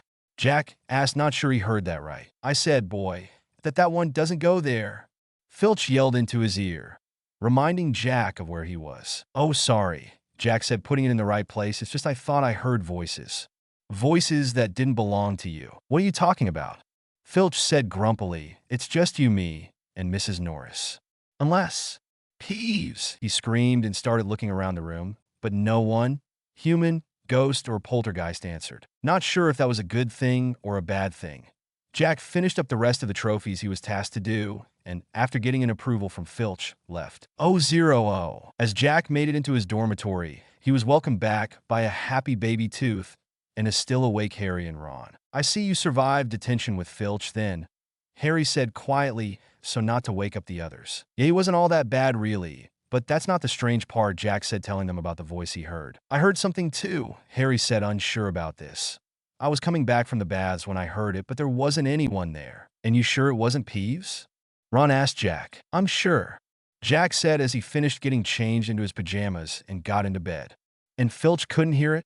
Harry asked. Jack shook his head. "I don't get it," Ron concluded. "Even if someone was invisible and if they were whispering, Filch and Mrs. Norris would have heard something." "I know," Jack said, slightly uneasy at this. "I don't get it either." Chapter in notes. If you couldn't work out who the students in the 6th year story were, read it again and use your Harry Potter knowledge to work it out. And if you're wondering why Jack can hear the basilisk, wait until the Dueling Club. That's where he will explain it himself. Chapter 11. The Death Day Party P1. Chapter Summary. As Jack is having a conversation with Peeves, Nearly headless Nick comes to ask the poltergeist for assistance with getting Harry out of trouble. The next morning, Jack was up before the sun and setting up the common room to be an indoor ice ring with massive beanbags he got from the room of requirement placed here and there in case his fellow Gryffindors fall over. He was just finished and took the prime seat in front of the put-out fireplace, which had a perfect view of both staircases. It was Ron Weasley who came down first, and because of his tired state, he wasn't looking where he was going and didn't notice the ice until he was sliding over it, falling down and crashing into one of the beanbags. "What the?" he asked, looking around and trying to get up. Jack, he said rather than asked, as if he knew it had to be him who did this. "Hey, Ronnie," Jack said from his chair, "like what I did to the common room to let everyone know I'm still alive. I would, have liked it better slide if we were to be given some warning," Ron said, managing to get back up only to take one step and fall down again. "Oh, but where the fun of a surprise be if I told everyone what I was planning?" Jack said, skating over to him and helping the redhead up. Soon more people came down and started sliding everywhere. The girls mostly enjoyed it, even if they did fall over every now and again. The boys didn't really like and just tried to leave the tower as fast as they could. After a couple of hours, Percy made Jack stop and turn the common room back to normal with the threat of going to Professor McGonagall. "Spoil sport," Jack mumbled, but did as he was told and went down to breakfast with everyone else. Nodding, Percy was about to leave too, but found his feet frozen to the floor. "Jack," he called, but Jack was already gone. October arrived along with a damp chill, apparently, which invaded the grounds and the school. Madame Pomfrey, the matron, was kept very busy with a sudden outbreak of colds among the students and the teachers. Her pepper-up potion worked instantly, though it left the drinkers smoking at the ears for a good few hours afterwards. Jack had a hard time trying not to laugh at seeing this, as it reminded him so much of Sandy when he was annoyed with the other guardians. Next, Madame Pomfrey, called as Dennis Goodman, a first year in Hufflepuff, came out of the room where she had set up for the dispensing of the potion. "Do I have to, Elisa?" Jack asked as the person in front of him went inside. "Yes, Jack. You might get sick otherwise."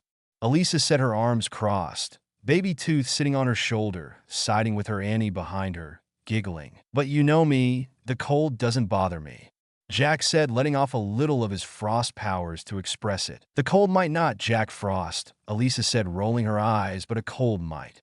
So when that guy who just went in there comes out, I expect you to go in there and take some potion." Baby Tooth nodded, huffing a little in agreement. "You're supposed to be on my side, Toothy," Jack said glumly. "Oh, quit being a baby, Jack," Annie said, coming in between the two of them. "Elisa, and I will take it too if it will make it better.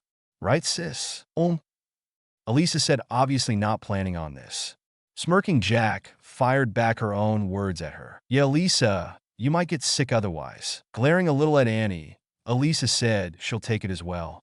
All three went in together to make sure they all took it. When they came out, thanks to the steam pouring out of her ears and her red hair, Annie looked as if her whole head was on fire. Elisa wasn't much better.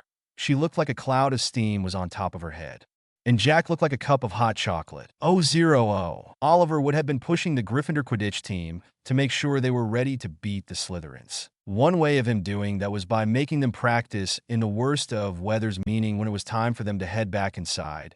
Everyone was covered in mud and soaking wet. Thinking it would be better to go to the room of requirement and ask for some clean clothes rather than tread mud through the castle and possibly get caught by Filch, that's where Jack went. As he came out with his dirty gear in a bag over his shoulder, he saw Peeves, the school poltergeist. "Hello, Peeves," Jack said, smiling kindly. "Oh, so you do remember I exist then, Jackie?"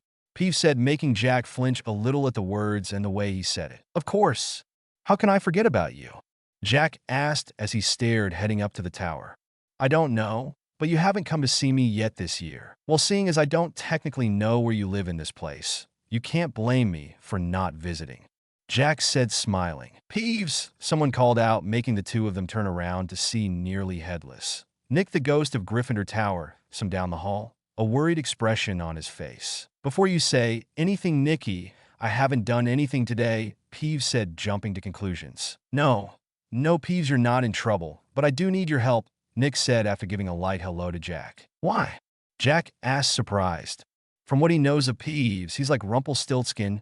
You only go to him to ask for help as a last resort. "Young Harry Potter and I were having a conversation, and Filch came along and dragged him to his office," Nick said, getting to the point. "So, Peeves asked. It will teach him not to be dumb enough to get caught. So, Nick said, ignoring how rude Peeves was being, I was hoping you would be kind enough and help get Harry out from there. What's in it for me? Peeves asked. You can't get something for nothing, you know, Nicky. Peeves, for once can't you do something nice just for the sake of it? Jack asked, rolling his eyes. Nope.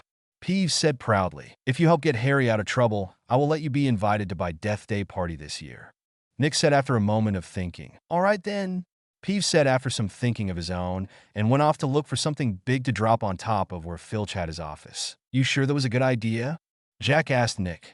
I mean, it's your 500th this year, isn't it? Don't you want it not interrupted? Not really, Jack. But death days are becoming a bit dull. Perhaps having Peeves there would help sort that out. Nick said, fixing his ruff, which was a bit askew. Suddenly, there was a loud crash and a louder cry of Peeves. Getting behind a door, Jack and Nick watched as a sick Filch and a determined Mrs. Norris came running down the corridor towards the scene. After they passed, Peeves returned to Nick and Jack. Done. So when shall I be there, huh? He asked, beaming and hanging upside down. Just come when you can on Halloween night. Nick said, having a feeling he might regret it. Okie dokie Loki. Peeves said and flew off, forgetting that before Nick came along, he was having a conversation with Jack. After a few minutes, Filch and his cat went back the other way, the caretaker mumbling to the feline how Peeves was in big trouble this time. Rolling his eyes, Jack waited until they were gone before stepping out of the classroom he and Nick were hiding in. A look down the corridor showed a large, expensive-looking, destroyed cabinet. Not long after that, Harry, still in his muddy, soaking, wet Quidditch uniform, came towards him, his eyes on the wooden wreckage. Harry, did it work? Nick said, coming out to see him too. I persuaded Peeves to crash it right over Filch's office. Thought it might distract him. Was that you? Harry asked gratefully. Yeah, it worked. I didn't even get detention. Thanks, Nick. Hey, I was here too, Jack said, making a mock of sounding hurt, making Harry and Nick roll their eyes. They all set off down the corridor together. I wish there was something I could do for you about the headless hunt, Harry said to Nick, making Jack confused. But then he saw the ghost letter in Nick's hand. He was about to comment on how they were a bunch of jerks who always make fun of the little guys, and say Nick was better without them, when the ghost stopped in his tracks and Harry accidentally walked right through him. But there is something you can do for me, Nick said excitedly. Harry, and you too, of course, Jack. Would it be too much to ask? But no, you wouldn't want. What is it?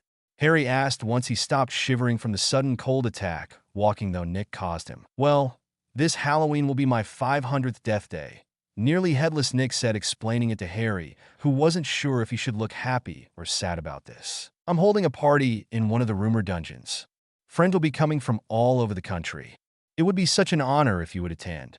Mr. Weasley, Miss Granger, and of course both Miss Elisa and Annie would be welcome too, of course. But I dare say you'd all rather go to the feast? Nick looked at both boys, hope on his pale, white, ghostly face. No, I'll come, Harry said quickly. I'll need to think about it, but I'll see if I can come too, Jack answered, trying not to upset Nick. My dear friends, Harry Potter and Jack Frost at my Death Day party. And he hesitated but still looked excited. Do you think you could possibly mention to Sir Patrick how very frightening and impressive you find me? Nick, Jack said, wagging a finger. You should know better than to make stuff up. But I suppose we could say how good a friend you are. Nick beamed at them both. Oh, Death Day party?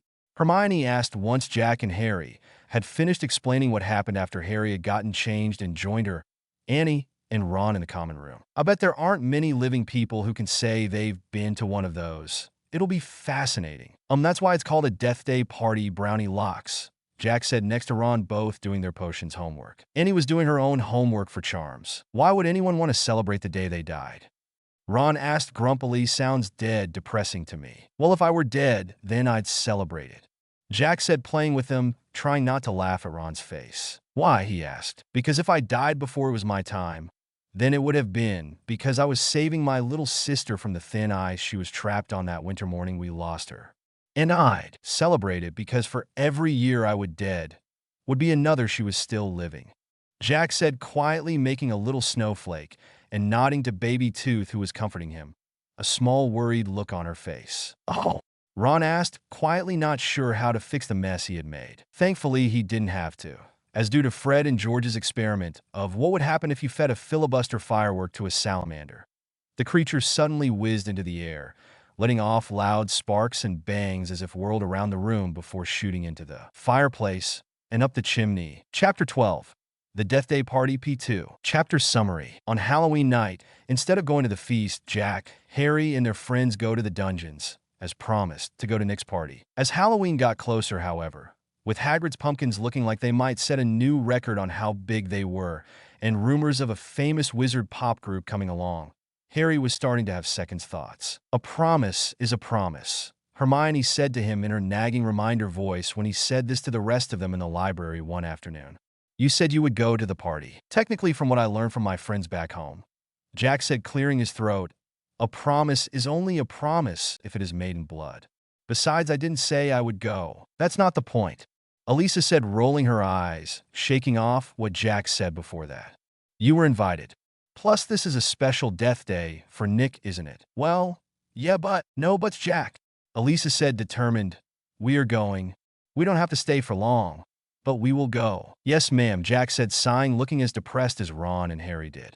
Oh. On the day of Halloween, Jack went to see Fred and George to say that he wouldn't be able to be there to see Evie this year. Once he had done that, he found everyone and suggested they get something to eat before going down to the party. Why? We won't be there that long, will we? Ron asked. We will try not to be, Jack said, looking to the girls who were watching him carefully.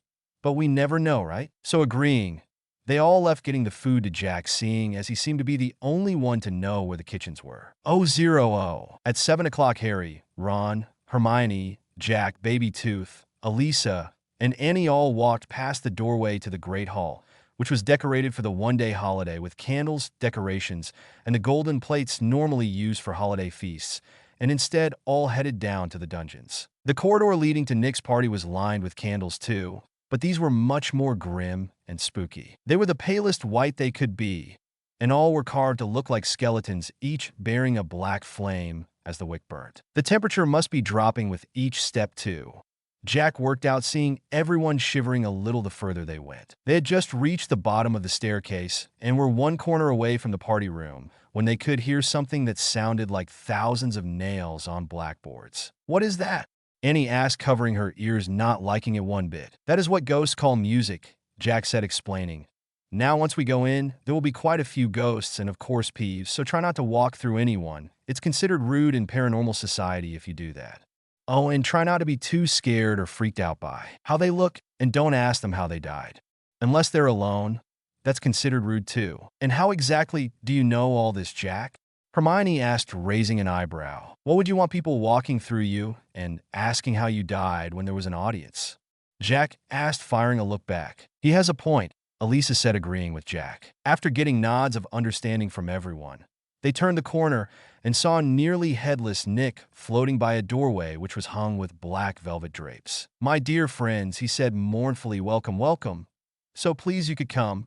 He swept off his plumed hat and bowed them inside. It was a surprising sight, seeing all the pearly white, translucent people, mostly drifting around the crowded dance floor. Minus Jack, everyone's breaths were visible as the cold air swirled around the room. Shall we look around?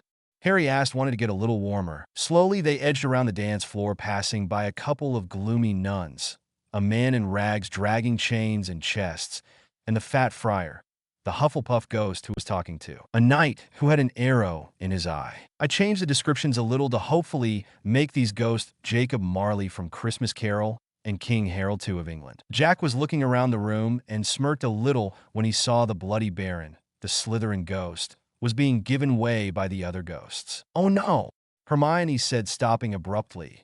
Turn back. I don't want to talk to Moaning Myrtle. Who? The boys asked, confused, looking over their shoulders to see who it was that got Hermione so upset. She haunts a bathroom on the second floor, Elisa explained, rolling her eyes at how Hermione was reacting. She haunts a bathroom? Ron asked. Yeah, Annie said, I don't like being mean, but it can be very off-putting trying to go with her in the next cubicle crying and wailing at you. Well, maybe something terrible happened to her while she was alive, Jack suggested, looking around as Baby Tooth tweeted and pointed to a table. Food, Ron said, beaming, and went over, but stopped short at the sight of how bad the food was. The smell was quite disgusting. Everything was either rotten, moldy, or gone off. In the center, there was a cake in the shape of a tombstone, with tar-like icing saying, Sir Nicholas de Mimsy. Porpinction died 31 St. October, 1492. They all watched as a portly ghost came over and with his mouth open glided through the food. Can you taste it if you walk through it? Harry asked, curious. Almost, the ghost said sadly before drifting away. I expect they let it rot for a stronger flavor, Hermione said, holding her nose and leaning closer to look at the food. Can we move? I think I feel sick, Annie said, holding her nose too.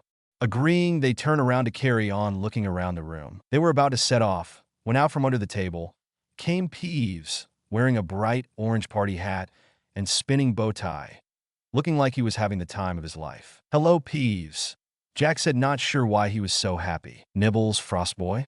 Or maybe your pretty date wants some?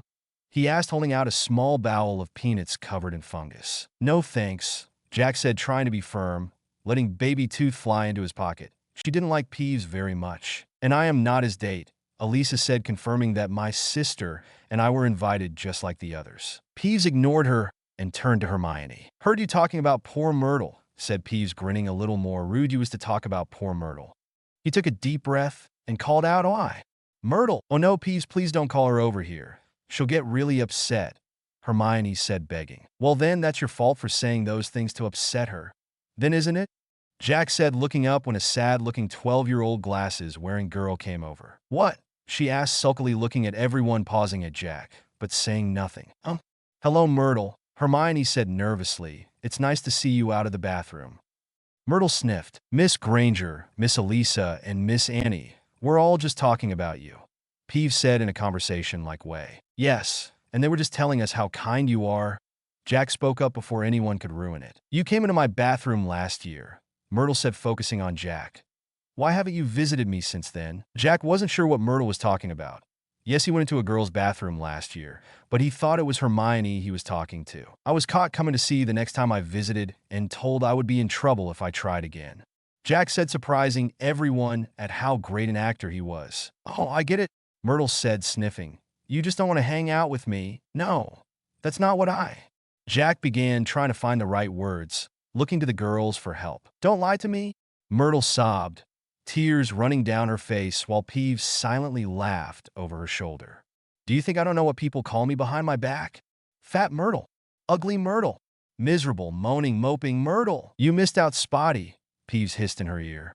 Peeves, Jack said, gritting his teeth. What? I'm just being helpful, Peeves said, shrugging, before zooming off after a loud, sobbing Myrtle who had turned and fled out of the dungeon. Oh dear, Elisa said, wondering if someone other than Peeves should go after her. Nearly headless Nick floated over to them, though the crowd. Having a good time, he asked. Oh yes, they all lied. Not a bad turnout, Nick said, looking around the room, telling them where everyone came from. It's nearly time for my speech.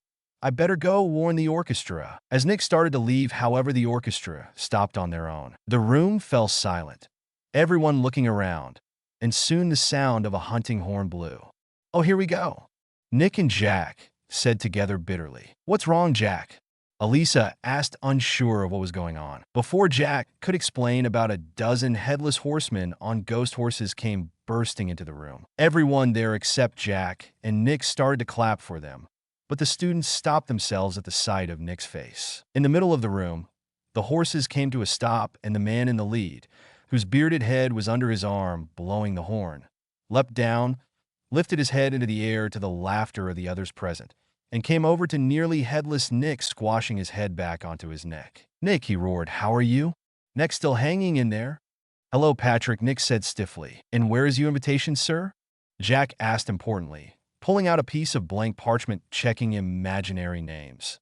After all, this is Sir Nicholas' 500th death day, and therefore invitation only. Oh, and I would need a name as well. Oh, don't be silly, boy. We don't need invitations, Patrick said, clapping Nick on the shoulder. Nick and I are old friends. And I'm old friends with the Tooth Fairy and the Easter Bunny, but that doesn't mean I got invited to all their parties, Jack said sarcastically, smirking a little. So please, can you show me your invitation and state your name? Otherwise, I am asking politely for you to leave on behalf of Nick. After all, would you want party crashers at you 500th? There was some murmuring and nodding as this was said. Patrick looked around, unsure what to do. He was normally the one with the upper hand, but here was a boy, a live boy, getting the better of him. Patrick started patting his shirt, but said he couldn't find it. "But I should be on the list you have there, boy," he said, giving his name Sir Patrick Delaney Podmore. "Can you see that name here, Elisa?" Jack asked, turning to her. "Let's see. Sir Oliver, Madam Opal, Sir Peter."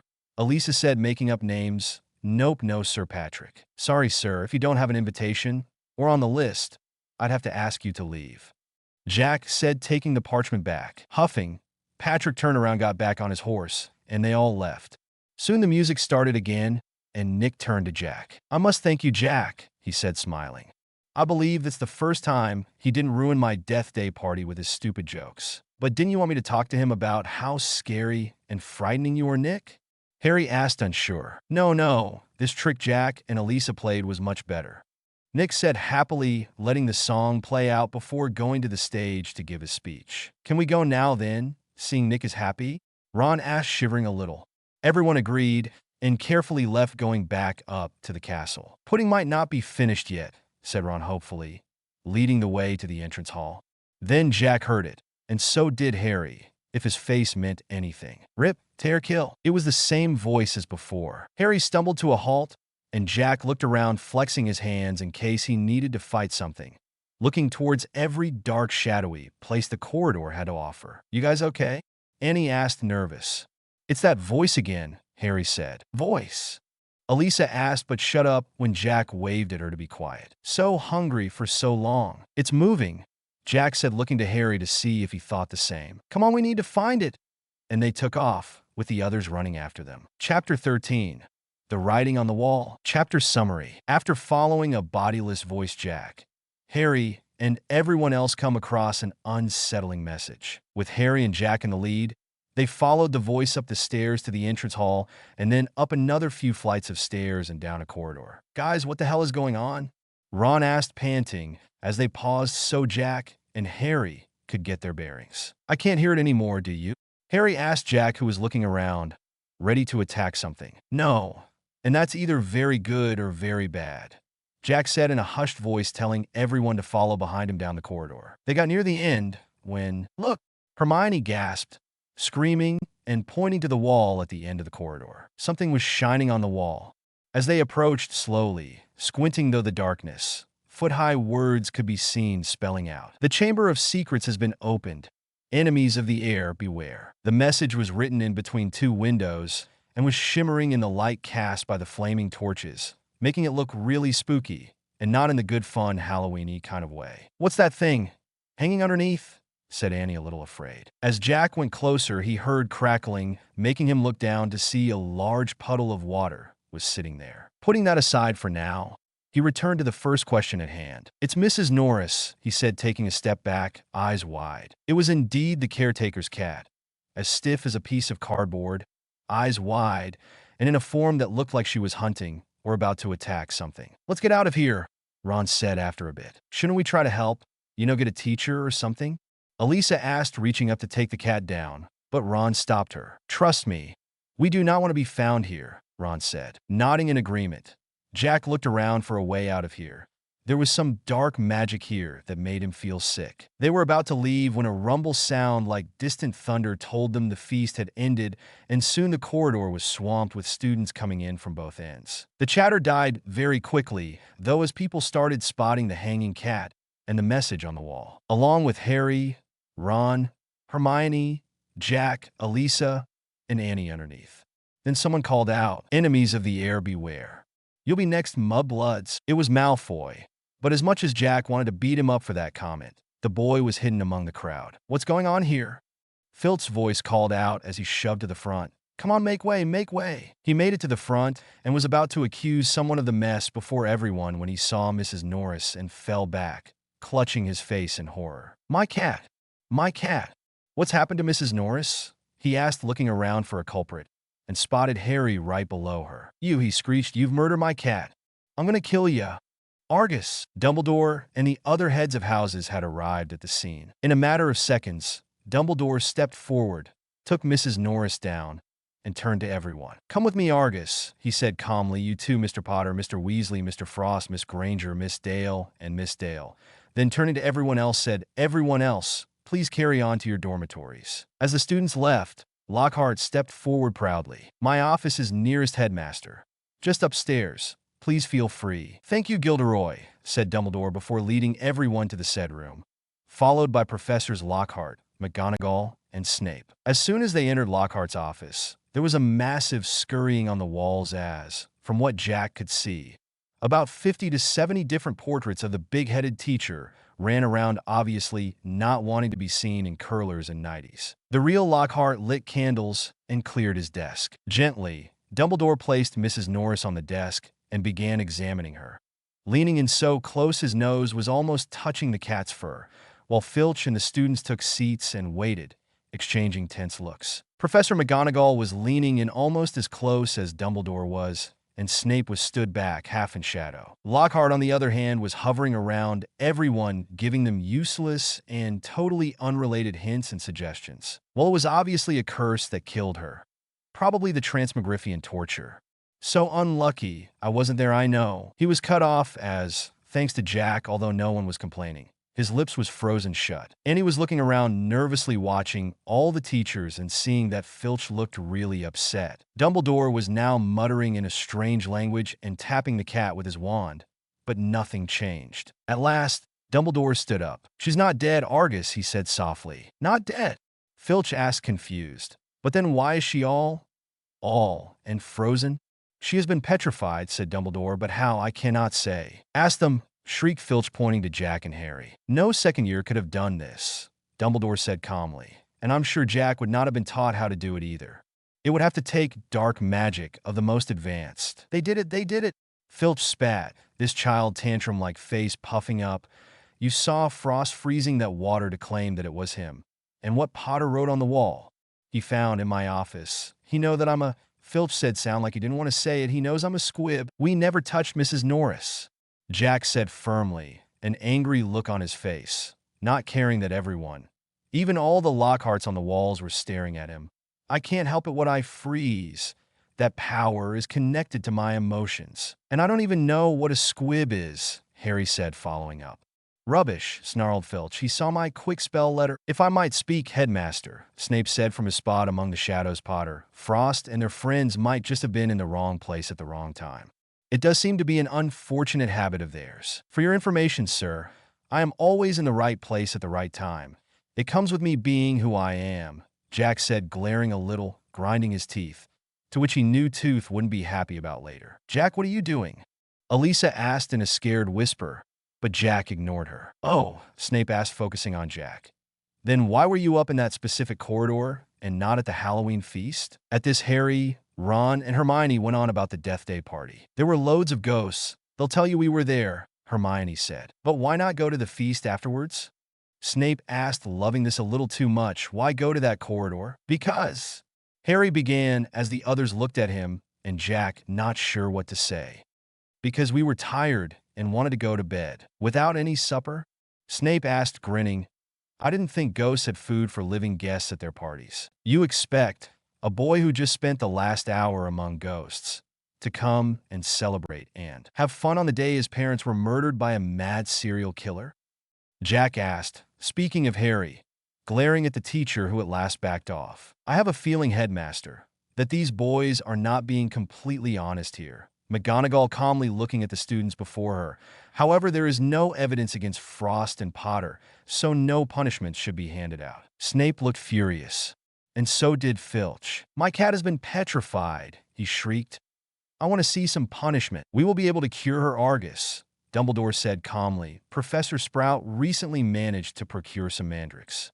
As soon as they are ready, we will have a potion made to cure her." "Sir, my brother has a heated greenhouse in his backyard, meaning he has magic plants growing all year," Jack said, speaking up. "I'm sure he has some mandrakes. We can ask him to send us some, meaning Mrs. Norris wouldn't have to wait as long." "I think that is a very good idea, Jack," he said, nodding.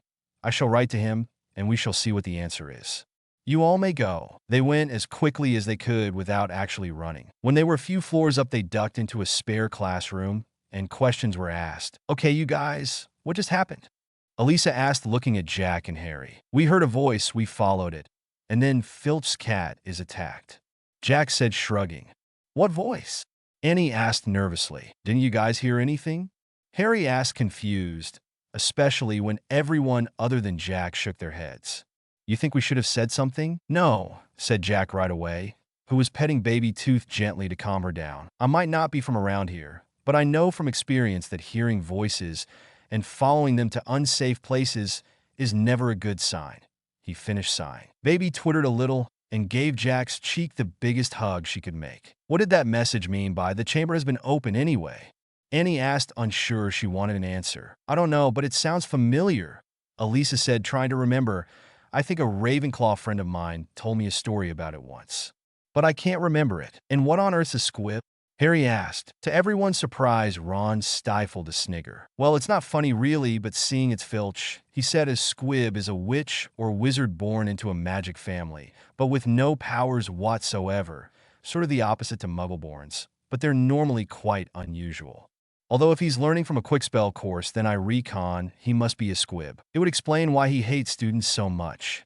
He's bitter. Well, it doesn't help when the students are always causing messes and problems that he has to clean up, Elisa said, crossing her arms, thinking of every troublemaker the school had. Soon a clock chimed somewhere. Midnight, said Harry. We should all get back to our dormitories before we get caught and accused for something else. Agreeing, they all left the classroom and headed to the 7th floor, where at the top of the stairs, Elisa said goodbye to head towards the Ravenclaw Tower. Thanks for the, party, Jack, she said, smiling. But to be honest, next year, I think I would like to go to the feast. It was you and Hermione who wanted us to go, Snowflake, Jack said, smirking, loving being right. Rolling her eyes, Elisa left, and the Gryffindors and Baby Tooth headed for their own tower to get as much sleep as the rest of the night would allow them to have. Chapter 14. The story about the chamber. Chapter summary. After getting nowhere and no answers from the books the school library had to offer, Hermione asked Professor Binns about the Chamber of Secrets. For the next few days, all anyone could talk about was what happened on Halloween night. Filch kept it in everyone's minds by setting up camp, where Mrs. Norris was attacked while they waited for the Mandrakes from Bunny's Warren. Once Jack and Harry saw him scrubbing at the message on the wall with Mrs. Scour's all-purpose magical mess remover, but to no effect. When Filch wasn't at the scene of the crime, he was sulking around the school, trying to catch anyone to make them as miserable as he was. Ginny Weasley seemed very disturbed too. According to Ron, she was a great cat lover. But you hadn't gotten to really know Mrs. Norris, Ron said, trying to cheer her up. Stuff like this doesn't normally hear. Jack said, trying to make her feel better. They'll catch the person who did it, and everything will be all well and good again. Trust me. You promise? Ginny asked, hugging her books tightly to her. Would I trick you? Jack asked, smiling. Well, she said, unsure. Okay, bad question. But this time I promise I'm not tricking you, okay? Jack said, coming down to her height. You have to believe in me. And know that, even though I'm not one of your brothers, if there is anything you want to talk about, I'll be there to listen, okay? Smiling, Ginny nodded and hugged Jack. Oh. The attack also seemed to have an effect on Hermione, too. It wasn't unusual to find her in the library morning, noon, and just before curfew, but she normally wasn't in there every free minute of every day. And every time Jack, Ron, or Harry tried to ask her why, she didn't really give that much of an answer. Oh. On Wednesday, the Mandrakes from Bunny finally arrived. Snape made Jack stay behind after potions, so they could get started on the potion that should get Mrs. Norris back to normal. Once it was made, Snape said, because they weren't fresh Mandrakes, it needed to stew for about a week and let Jack leave. Glad to be out of there, Jack made it up to the library, where he saw Harry talking to Ron about the odd behavior of Justin Finch-Fletchley. All I did was say hello, and he looked scared and ran away, he said, measuring his homework. I don't know why you're so bothered, Ron said, trying, it seemed, to make his writing as big as possible to reach the amount their history of magic teacher Professor Binns asked for. I thought he was a bit of an idiot. All that rubbish about Lockhart being so great. Oh, but he is great, Ron, Jack said, smiling when the redhead looked up in surprise. He's a great load of smelly old yak dung. I don't know what it is, but there's something not right about him. Not the same way as with Coral last year, but his stories don't fit together, and the way he acts so smart, and yet he can't sew the simplest things. Honestly, now, Jack, no need to say such hurtful words about someone, even if they are true, Elise's voice said as she and Hermione came up behind them and joined them at the table. All the copies of Hogwarts, a history, have been checked out, and there's a 2-week waiting list. Hermione said, I wish I hadn't left mine at home, but I couldn't fit it in my trunk with all the Lockhart books. Hermione, have you ever thought about asking your friends for help before going on a rampage among the books in the library? Jack asked in a dry, bored-like voice mixed with I don't believe this tone. Of course, Hermione said, sounding confused. Why? Because I have my copy of that book in my own trunk upstairs. Jack said slowly, so the message would get past the amount of pride that was blocking the obvious solution section in her brain. This answer made Elisa giggle, as she remembered what happened last year when this sort of situation happened before. Turning red, Hermione was about to ask Jack if she could borrow the book, when Harry asked her, "Why do you want it?" "The same reason everyone else wants it," Hermione said, "to read up on the legend of the Chamber of Secrets." "What's that?" Jack and Harry asked together. Ron too busy with his homework, and Elisa not really caring. "That's just it, I can't remember," said Hermione. At the sound of the word remember, Baby Tooth popped her head out from Jack's pocket and flew over to Hermione, placing a tiny hand on the girl's forehead. She said, not sure what to do. "Sure," Jack said, telling Hermione not to move. "She's trying to help you remember." After a bit, Baby backed away, rubbing her head and looking a little dizzy. "Oh dear, is she okay?" Elisa asked, catching Baby as she started falling to the table. "Probably just needs some rest," Jack said, looking the fairy over. "Did it help?" he asked Hermione. "No," she said. "Probably has something to do with everything else you have in there," Elisa said, placing a now sleeping Baby Tooth in her own pocket. It was too much for her. "Why don't we just ask one of the teachers?" Jack asked before a fight could break out. "We are due to class in a few minutes anyway." Agreeing on that, they all went their separate ways. Elisa is saying she'll look after Baby until she woke up and go into care of magical creatures, while the others went off to history of magic. All the way, Ron asking Hermione to help us with his homework. 000. History of magic was the dullest subject on their timetable, and the only subject taught by a ghost. The most exciting thing that happened in his classes, when Jack wasn't messing around to try and cheer everyone up, was the teacher coming into the room through the blackboard. Professor Binns had a slow, dull voice, which most of the time sent everyone to sleep, only to wake up every now and again to note down something and got names and places mixed up before going to sleep again. It was halfway through the class when something happened in this class that never happened before. Hermione put up her hand. Professor Binns looked up, amazed. "Miss Granger, sir, I was wondering if you could tell us anything about the Chamber of Secrets," she said in a clear voice, so Professor Binns could understand. At this, a few of the other students looked up or turned their heads from looking out the window to focus on the new and more exciting events. Neville even accidentally slipped his elbow off his desk. "My subject is history of magic," he said in his dry, wheezy voice. "I deal with facts, Miss Granger, not myths and legends." He cleared his voice to start again when Jack said, "But sir, there are no such things as facts," he said, sticking up his hand to be seen. "We may know something now and think it a fact, but then however many years later it could be proved it was wrong." This made everyone think about this, some nodding in agreement. "Also, myths, legends have to have some scene of truth to them, otherwise they wouldn't have gotten started and the stories passed on in the first place," Jack continued, sounding like he was speaking from experience. "Well," Professor Binns said slowly, thinking about this, "I suppose one could argue with that. But the legend Miss Grant is speaking of is very sensational, even ludicrous." But now the whole class was hanging on Professor Binns's every word. He looked at all of them and sighed. "Oh, very well," he said slowly. "Let's see the Chamber of Secrets. As you all know, of course, Hogwarts was founded over 1,000 years ago by 4 of the greatest witches and wizards of that time. The 4 houses are named after them: Godric Gryffindor, Helga Hufflepuff, Rowena Ravenclaw, and Salazar Slytherin.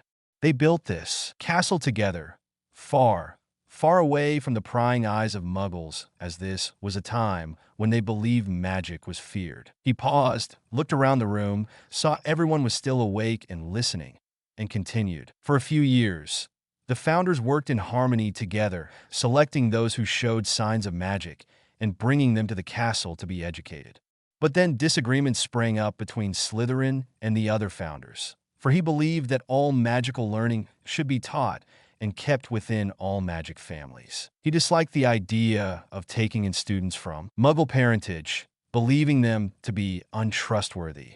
After a while, there was a serious disagreement among Gryffindor and Slytherin on the subject, and Slytherin left. Again, Professor Binns paused to catch his breath, but not before, it is said, that he built a secret chamber within the walls of the school of which the other founders knew nothing about. Slytherin, according to legend, sealed the Chamber of Secrets so that none but his own true heir would be able to open it and unleash the horror within, and use it to purge the school of all who were unworthy to study magic. There was a silence in the classroom, but it wasn't the usual dull, boring silence.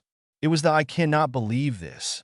I have nothing to say" silence. "The whole thing is nonsense, of course," he said quickly. "Naturally, the school has been searched countless times, and no such chamber exists." Hermione's hand was in the air again. "Sir, what did you mean by the horror within the chamber?" she asked. "There is to be believed a creature of some sorts that none but the heir of Slytherin could control," Professor Binns said. The whole class looked rather worried now. "I tell you, it does not exist. There is no chamber, and there is no monster," Professor Binns said, going through his notes, wanting to get back to his lesson. "But, sir," Seamus called out, "if the chamber can only be opened by Slytherin's true heir, no one else would be able to find it, would they?" "Nonsense. Oh, flattery," Professor Binns said in an aggravated tone. "But what if you have to use dark magic to find the chamber?" Pavati asked. "Just because one doesn't use dark magic doesn't mean they can't," Binns answered firmly. "I repeat, in the sake of Dumbledore." "But, sir, maybe you got to be related to Slytherin, so Dumbledore couldn't," Dean Thomas began, but Professor Binns had had enough. "That will do," Professor Binns said firmly, making all questions halt. "It is a myth. It does not exist. There is no evidence whatsoever that Slytherin ever built more than a secret broom cupboard." Smirking Jack was about to say something to this, but Hermione elbowed him to make him shut up. "I regret telling you such a foolish story," Binns said. "We will return to history, to solid, believable, truthful fact." And within 5 minutes, nearly the whole glass was asleep again. Chapter 15. Polly what? Chapter summary. After their history of magic lesson, the four friends returned to the common room to work out how to get Malfoy to confess it's him doing the acts. "I always knew Salazar Slytherin was a twisted loony," Ron said as he, Harry, Jack, and Hermione fought their way through the corridors to drop off their things before dinner. "But I never knew he started all this pureblood stuff. I wouldn't be in his house if you paid me. Honestly, if the Shorting Hat tried to place me in Slytherin, I'd got on the train straight back home." "Oh, come on, Ronnie," Jack said, rolling his eyes. "You think that just because Moldywort was in that house and went bad all of the kids in there are?" "Yes," Ron said, and went into a list of all the other families who came from Slytherin that went bad. "One bad apple doesn't spoil the whole crop, Ron," Jack said, rolling his eyes, not listening. "I'm sure there have been people from these other Hogwarts houses that were just as bad as any of those people you just named." "You all right, Harry?" he asked as he saw the black-haired boy had a far-off look as if remembering something. "Huh? Yeah, I'm fine, just wondering what to have for dinner. That's all," he said. Not believing him, Jack was about to say this, but was cut off when Colin Creevey turned up and said in his usual excited way, "Yeah, Harry." "Hello, Colin," Harry said automatically. "Harry, a boy in my class has been saying you're..." But Colin, being the small first year that he was washed away by the tide of people going in the opposite direction, heading for the Great Hall. "See you, Harry," they heard him squeak, and then he was gone. "What's a boy in his class saying about you?" Hermione wondered. "That he's Slytherin's heir, I expect," came Elise's voice as she came over to see them and give Baby Tooth back to Jack. "Almost the whole school has been going on about it, that it's either him or Jack." "But you don't believe them, do you?" Jack asked, giving her an innocent look. "Well, I doubt Harry is," Elisa said, shoving Jack's face away. "But you have the right amount of cunning and skills to be in the suspects list." "I thank you," Jack said, bowing, making everyone roll their eyes. "It's a life's work, I must admit. You know, I should really write a book on the subject. What should it be called? How to Be Sneaky by Jack Frost. Or 101 Tricks and Pranks to Pull on Your Friends by Jack Frost? Call it what you want," Elisa said, not really caring. "Just don't get as big a head as Lockhart if it's a big hit, okay?" "Do you really believe there's a Chamber of Secrets?" Ron asked Hermione, getting back to the previous conversation as the crowd thinned. "I don't know," she said in her thinking voice. "Professor Dumbledore couldn't cure Mrs. Norris right away, and that makes me think that whatever attacked her might not be, well, human." As she said this, they turned a corner and were back at the end of the corridor where the crime had been committed, the large bright red words still spelling out the message on the wall at the end of it. "That's where Filch has been standing guard," Ron said, pointing to an empty chair that was against the wall. It can't hurt to poke around, Harry said, setting his bag down, and got on his hands and knees to look for clues, saying they'll keep watch. Jack and Elisa let the others deal with that. So, how well-behaved was Baby Tooth? Jack asked, giving the fairy a mini cookie. Reasonable, Elisa said. She got a little upset when she woke up and you weren't around. And then she got jealous that I was paying the Bowtruckles more attention than her, even though they were what the lesson was on. She said this, directing it to Baby Tooth, who gave an innocent look and shrugged. Hey guys, Harry called out to them, making Jack and Elisa look over to them and saw them going into a girl's bathroom and waving at them to follow. Is it all right for us guys to go in there? Jack asked, unsure. Yep, no one will be in there. That's Moaning Myrtle's place, Elisa said, and went in. As they went in, Jack was sure that this was the bathroom he went in last year when he went looking for Hermione. And it was just as gloomy and dull as it was back then. Putting her finger to her mouth, Hermione led the group towards the end cubicle. When she reached it, she knocked lightly, pushed it open, and said, Hello, Myrtle. How are you? Myrtle was floating on the cistern of the toilet, picking at a spot on her chin. This is a girl's bathroom, she said, spotting Ron, Harry, and Jack. They're not girls. No, Elisa said, agreeing, but Hermione and I just wanted to show them how nice it was in here. And to ask you something. Oh, Myrtle said, curious. Yes, Elisa said calmly. We wanted to ask if you've seen anything strange lately, because a cat was attacked outside your door on Halloween. Did you see anyone near here that night? Harry asked. I wasn't paying attention, Myrtle said, sniffing a little. Peeves upset me so much I came in here to try and kill myself. But then I remembered that I'm Dash. Already dead?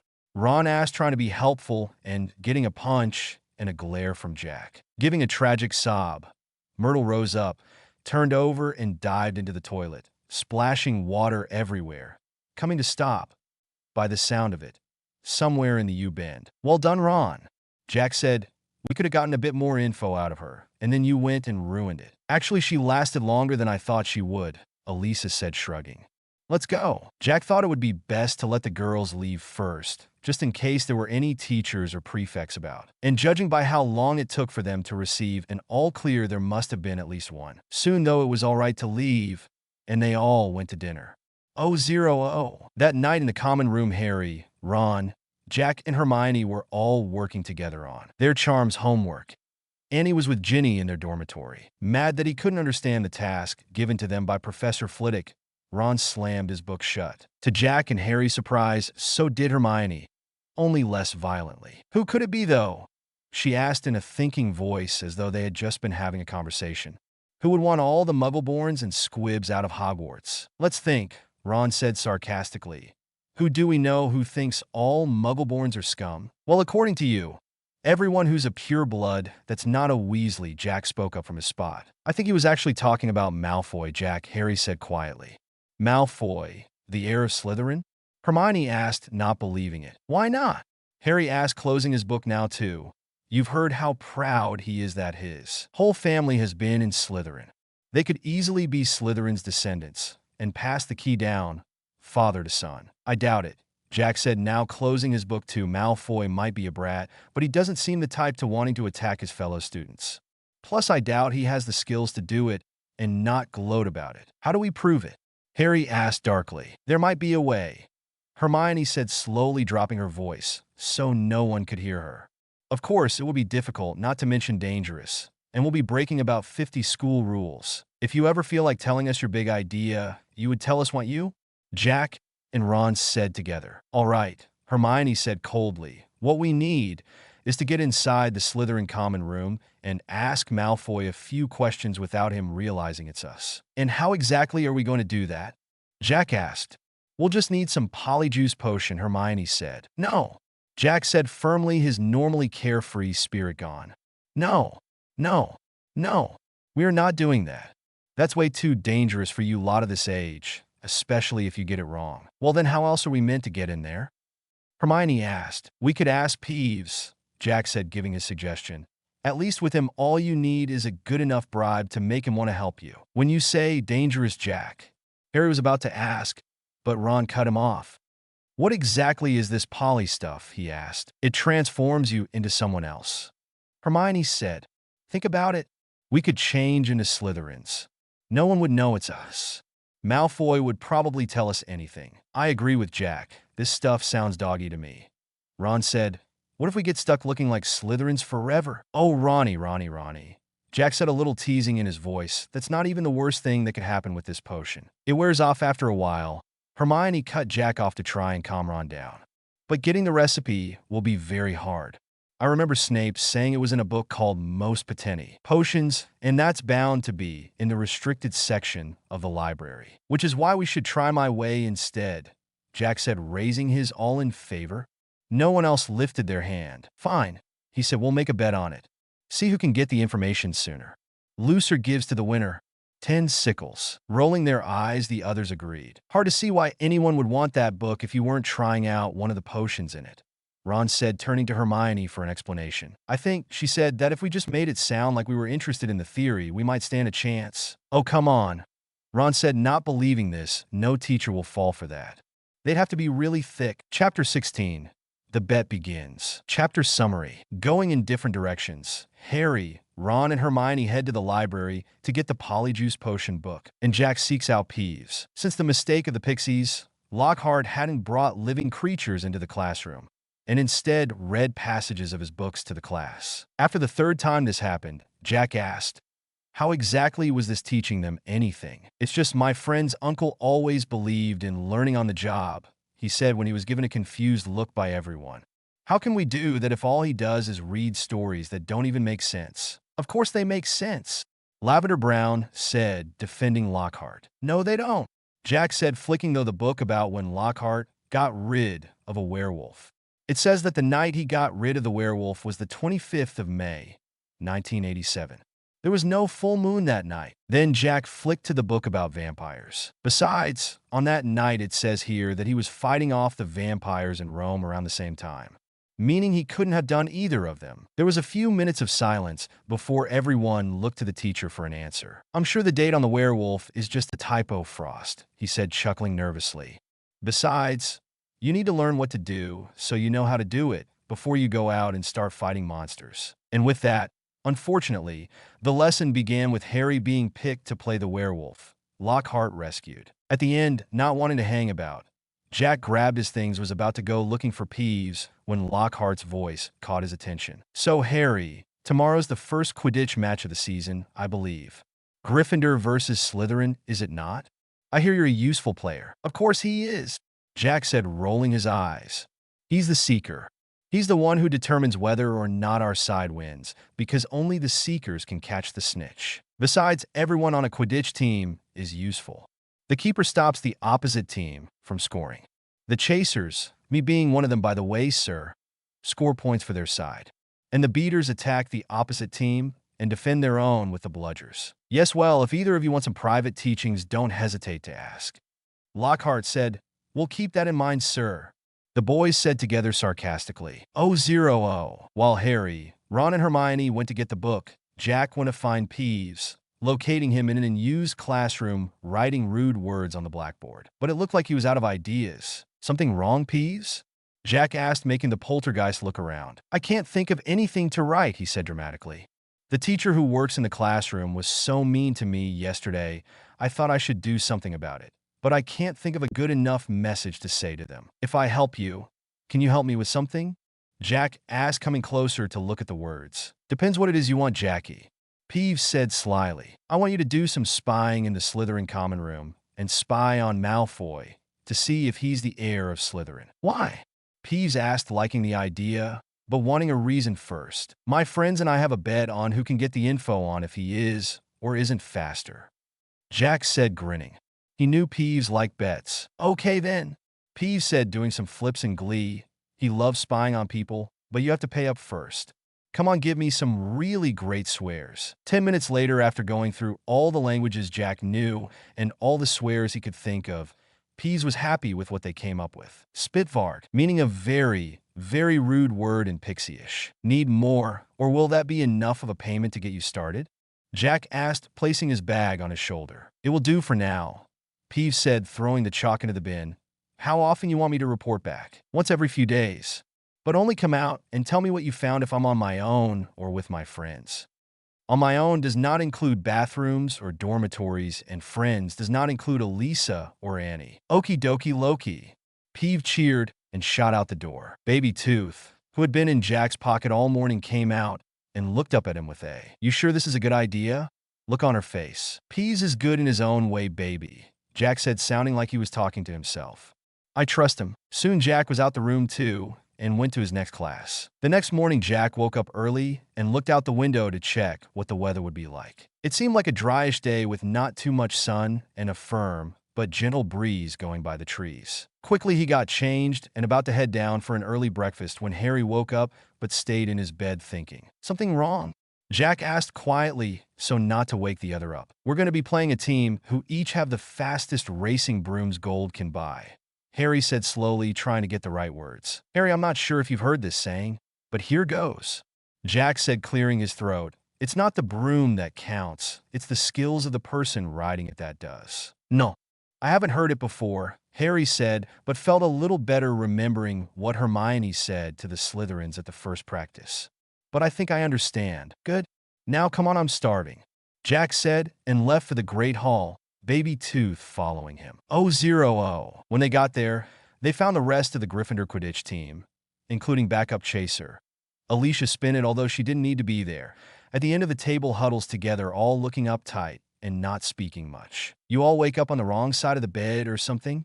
Jack asked, coming to join them, helping himself to some cornflakes. Nobody answered. Rolling his eyes, Jack finished up, then went to meet with the Guardians who were coming to watch the match. Hi, Jack, Tooth said, excited, hugging him. Hi, Tooth. Now if I could just breath, Jack said, making her let go. Why is everyone so down in the dumps? Bunny asked, looking towards the team as they made their way down to the pitch. Jack told them about the Slytherins as they made it to the pitch as well. Bah, you and Harry can outfly them easy, North said, waving it off. I know, but it seems that the others have forgotten that, Jack said, shrugging, waving goodbye as he went to the pitch to get changed. 0-0. Everyone pulled on their scarlet Gryffindor Quidditch uniforms, then sat down for Oliver Wood's pre-match pep talk. Slytherin have better brooms than us, he began, no point denying it. But we have better people on our brooms. The team cheered at this. We've trained harder than they have. We've been flying in all weathers. And we're going to let them rue the day they let that slimeball Malfoy buy his way onto the team. Everyone cheered at this. Once they calmed down, Wood turned to Harry. It will be down to you, Harry, to show them that a seeker needs to have more than a rich father. You do know his father is James Potter, right? Jack spoke up, smirking a little. And the Potters are one of Britain's most wealthiest wizarding families, right? They are? Harry asked, surprised, not knowing about his father's side of the family. What I mean is, Wood said in a surprisingly calm voice. A seeker needs skills, not just a rich father. Get to that snitch before Malfoy, or die trying, Harry. Because we've got to win today. We got to. So no pressure then, Harry, said Fred and Jack together. As they walked out, a roar of noise greeted them. Looking around, Jack spotted the Guardians with Hagrid and the other Gryffindors. Madam Hooch told Flint and Wood to shake hands, which they did, gripping harder than necessary, glaring at each other. On my whistle, said Madam Hooch, looking at everyone. 3, 2, 1. Chapter 17. The Rogue Bludger. Chapter Summary. It's the first Quidditch match of the year. Chapter Notes. Just a reminder, Aster is the name of Bunny's human disguise. So as you see this name, that's who I'm talking about. On my whistle, said Madam Hooch, looking at everyone. 3, 2, 1. With a roar from the crowd to send the up, all 14 players and Madam Hooch took to the sky. Jack was first to get the quaffle and was heading for the Slytherin's goalposts. He was almost there when he saw one of the Bludgers heading straight for Harry. Katie, he called, throwing her the red ball, and then shot for Harry, reaching him just in time to push both of them out of the way. Whoa, Harry said, staring at it. Thanks. Don't mention it, Jack said, smiling, but it soon ended as the Bludger paused, then started flying back towards them, mainly Harry. It almost got to them when George came by and whacked it with his bat, hitting it towards one of the Slytherin players. Close one, you two, he said, aiming it towards Adrian Pusey. But again, after a few feet, the ball paused and started going back towards Harry. Harry dropped quickly to avoid it. Jack and George trying to keep it busy as Harry tried to get away. What's going on? Jack asked as he and George raced after him. As for a third time, the Bludgers started to go after Harry. Heck should I know, George said as they met up with Fred and Harry on the other side of the pitch, the twin whacking the ball with all his might, hitting it off course. That's done it. Fred cheered, but he was wrong. As soon as it sorted itself out, the bludger, as if magnetized to Harry, again started to come back. Scared, Harry sped off. Fred and George were about to chase after him when Jack stopped them. No. George, you back off and concentrate on the other bludger, he said, looking around to see where it was. Fred, and I will keep Harry safe from this one. Nodding, they split up and Jack and Fred went after Harry. Fred using his bat, Jack using the bristles of his broom to keep the ball away from him. It started to rain. Jack felt the rain on his face and broomstick as he tried to work out what was going on. Because of all this chaos, he didn't know what was going on in the game until he heard Lee Jordan, who was commentating, say, "Slytherin leads 60 points, 20. Sounds like them brooms are doing their job," Jack said, trying to bring some joy into this. "We need timeout," Fred said, trying to signal while trying to keep the bludger from hitting Harry in the back of his head. Thankfully, though, Jack could see George talking to their captain, and soon a whistle was blown to signal timeout, letting Jack, Harry, and Fred dive down to the ground to meet the others while still trying to avoid the mad bludger. "What's going on?" Wood asked as the Gryffindor team huddled together while the Slytherins were still in the air. "We're being flattened." "Jack, why aren't you helping Katie and Angelina with scoring?" "I'm helping Fred try and keep Harry alive, Oliver," Jack said calmly. "Someone's fixed one of the bludgers. It won't leave him alone. It hasn't gone after anyone else all game. The Slytherins must have done something to it." George said, nodding in agreement, have seen it with his own eyes. "But all the balls have been in Madame Hooch's office since our last practice, and there wasn't anything wrong with them then," Wood said. Madame Hooch was walking over to them. "I have an idea," Jack said, thinking and turning to Harry. "You drop out and let me be Seeker instead. I'm faster, and if it is focused on you, it hopefully will go back to being normal, and we might have a chance of winning then." "We can't do that," Harry said, surprised. "Not in the middle of a game. Besides, who will replace you as third chaser?" "The person who took it last year when you were in the hospital wing," Jack said, smiling. "Alicia Spinnet." "And what if it's not fixed to Harry, but the Seeker?" Katie asked, spinning Jack to face her, before looking up at Oliver. "You can't possibly think of letting Jack deal with it on his own. Let's ask for an inquiry." "I'm a way better flyer than all of you put together," Jack said, backing off a little. "Almost my whole life has been me up in the air. I can deal with it. Come on, Oliver, let this happen." "This all your fault," George said to Wood. "Get the snitch or die trying." What a stupid thing to tell Harry. Just then Madame Hooch arrived. "Ready to resume play?" she asked Wood. Oliver looked at his team and the looks Harry and Jack were giving him. Taking a deep breath, he said, "We would like to substitute Harry Potter with Jack Frost and him with Alicia Spinnet." Nodding, Madame Hooch told this to the crowd, and soon Jack and Alicia were in the changing into the right positions uniforms. Harry was in there too, changing out of his uniform to go join everyone else in the stand. 0-0. As he got there, the game started again, but everyone around him were more curious as to what was going on for this to happen. "One of the bludgers has been tampered with," he said, explaining. "It wouldn't leave me alone, so Jack suggested we do this." "What you mean it's been tampered with?" Aster asked, looking for it, seeing it go after Jack, but proud to see it wasn't as close as it was when it was after Harry. "Well, that's just it. We don't know," Harry said, shrugging. "It just wouldn't leave me alone or go after anyone else all game." At this, with worried looks, everyone turned back to the pitch where they could see Jack doing all he could to avoid the bludger. 0-0. Training for the ballet, Frost? Malfoy called from his broom as Jack did a sort of twirl in the air. "Oh no, Malfoy," Jack said, grinning and slowly getting up into a standing position on his broom, having perfect balance. "I'm just keeping the crowd entertained while looking for the snitch," he said, looking around, seeing it hovering over the dweeb's head. "After all, they must be rather bored, waiting in the cold rain for one of us to catch it.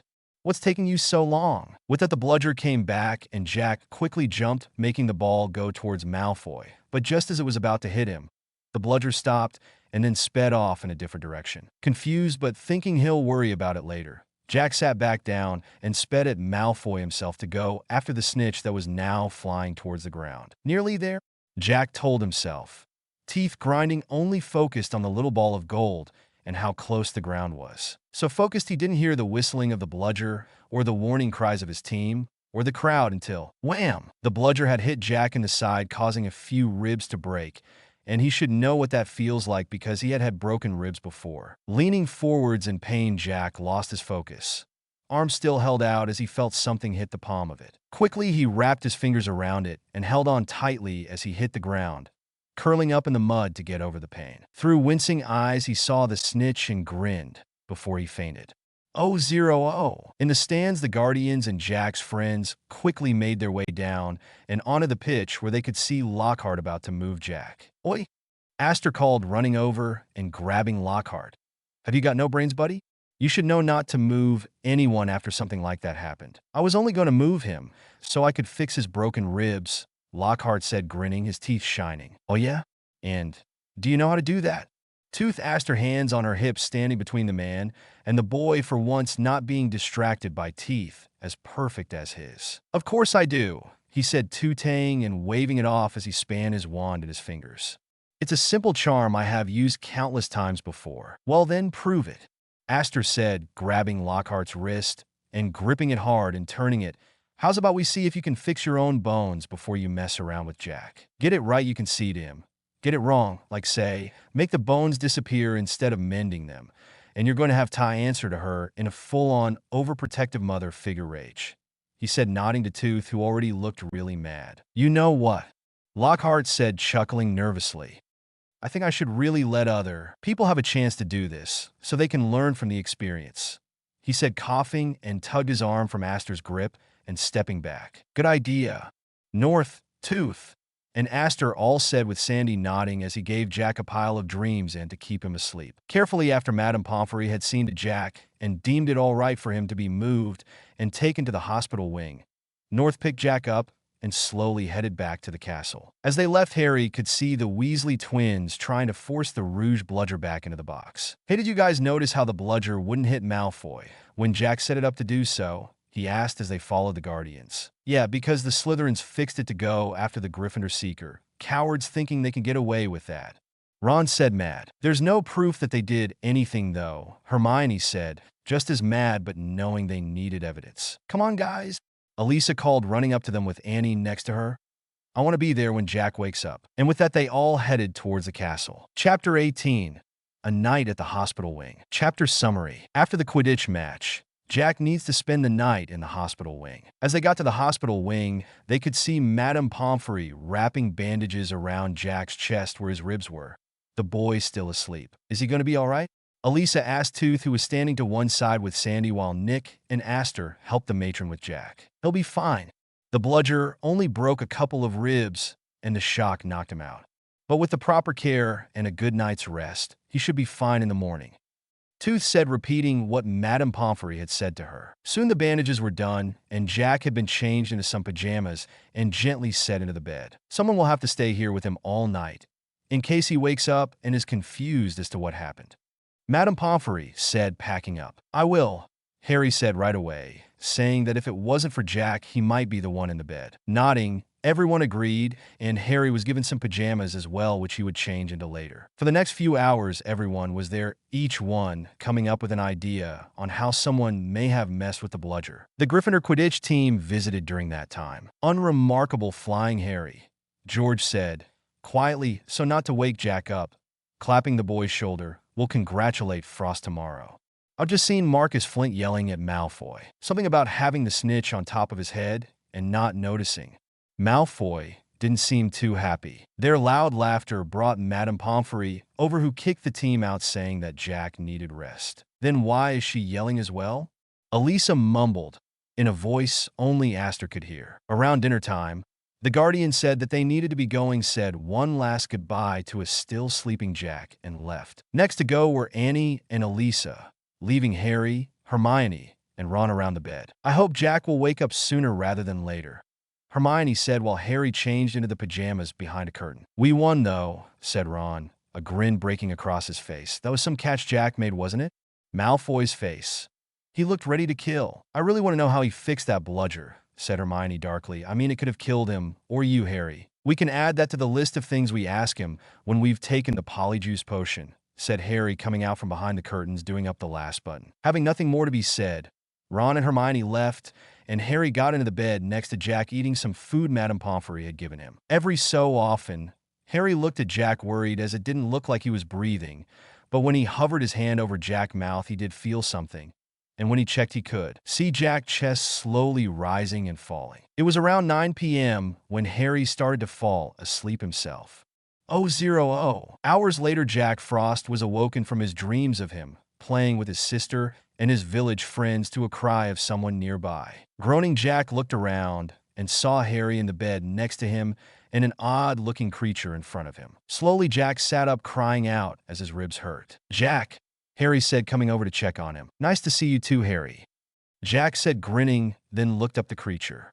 "And who are you?" "Dobby, sir," the creature said in a high, squeaky voice. "Dobby the house elf."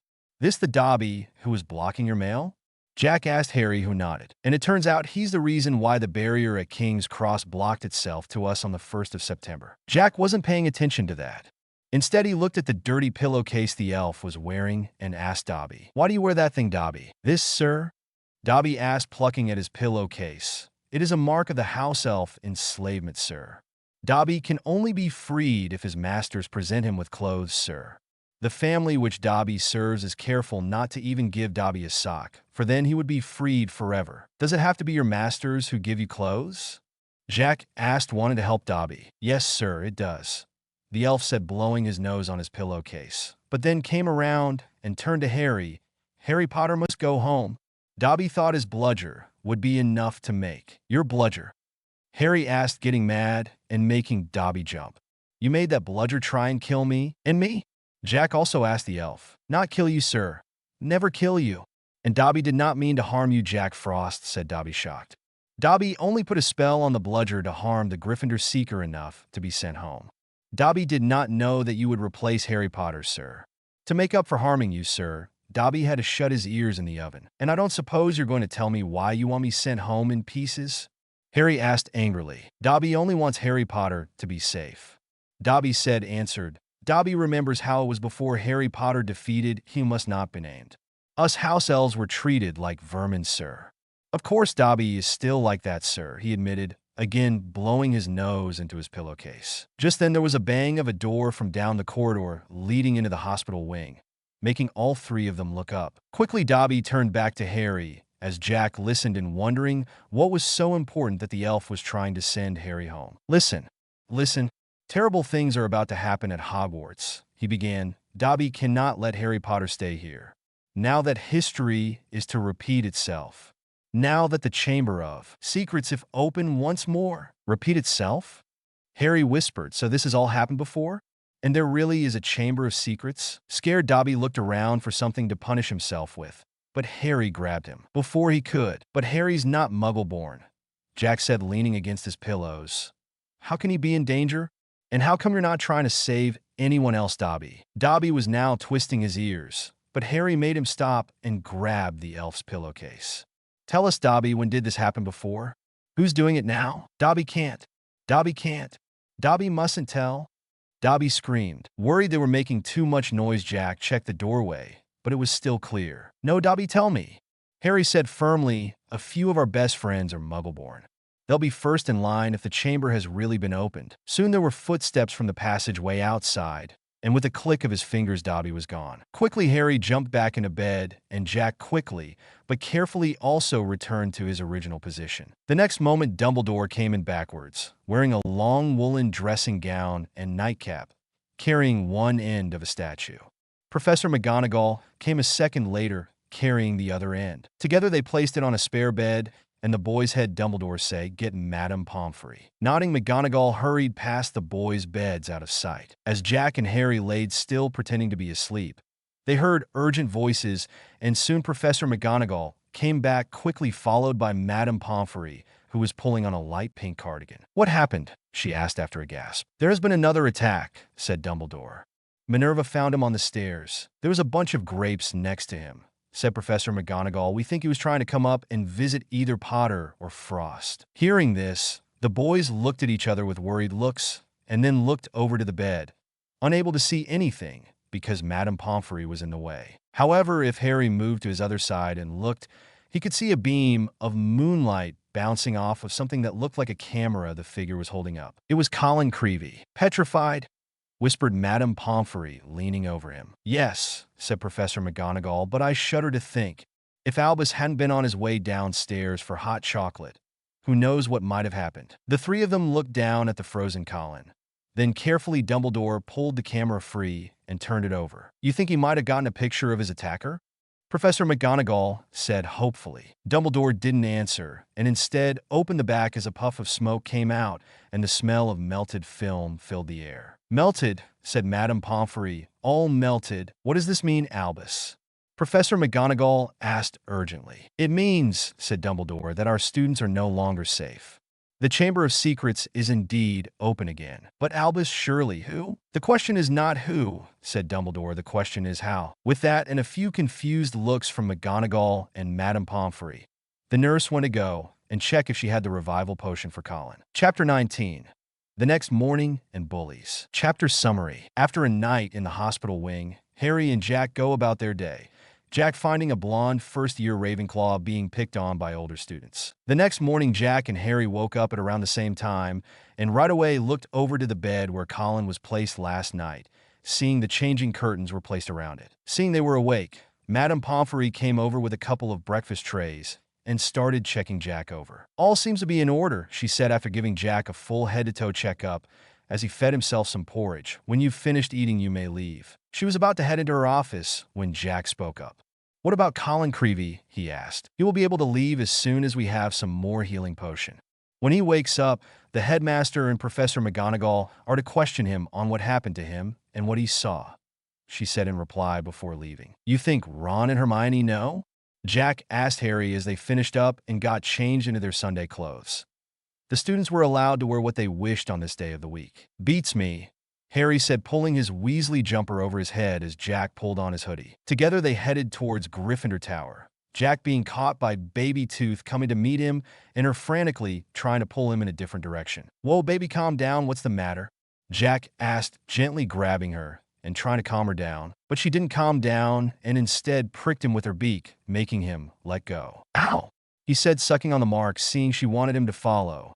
Jack told Harry to go on ahead. With that, he followed Baby, who was whizzing though the halls faster than Jack could remember her going before, and they came to a halt in the Ravenclaw section of the school, where they saw a group of fourth years crowded around something. Confused, Jack was about to ask Baby what was wrong, when one of them shoved the person in the center of their circle to the ground. It was Luna Lovegood. You're such a freak, the boy said as the others laughed.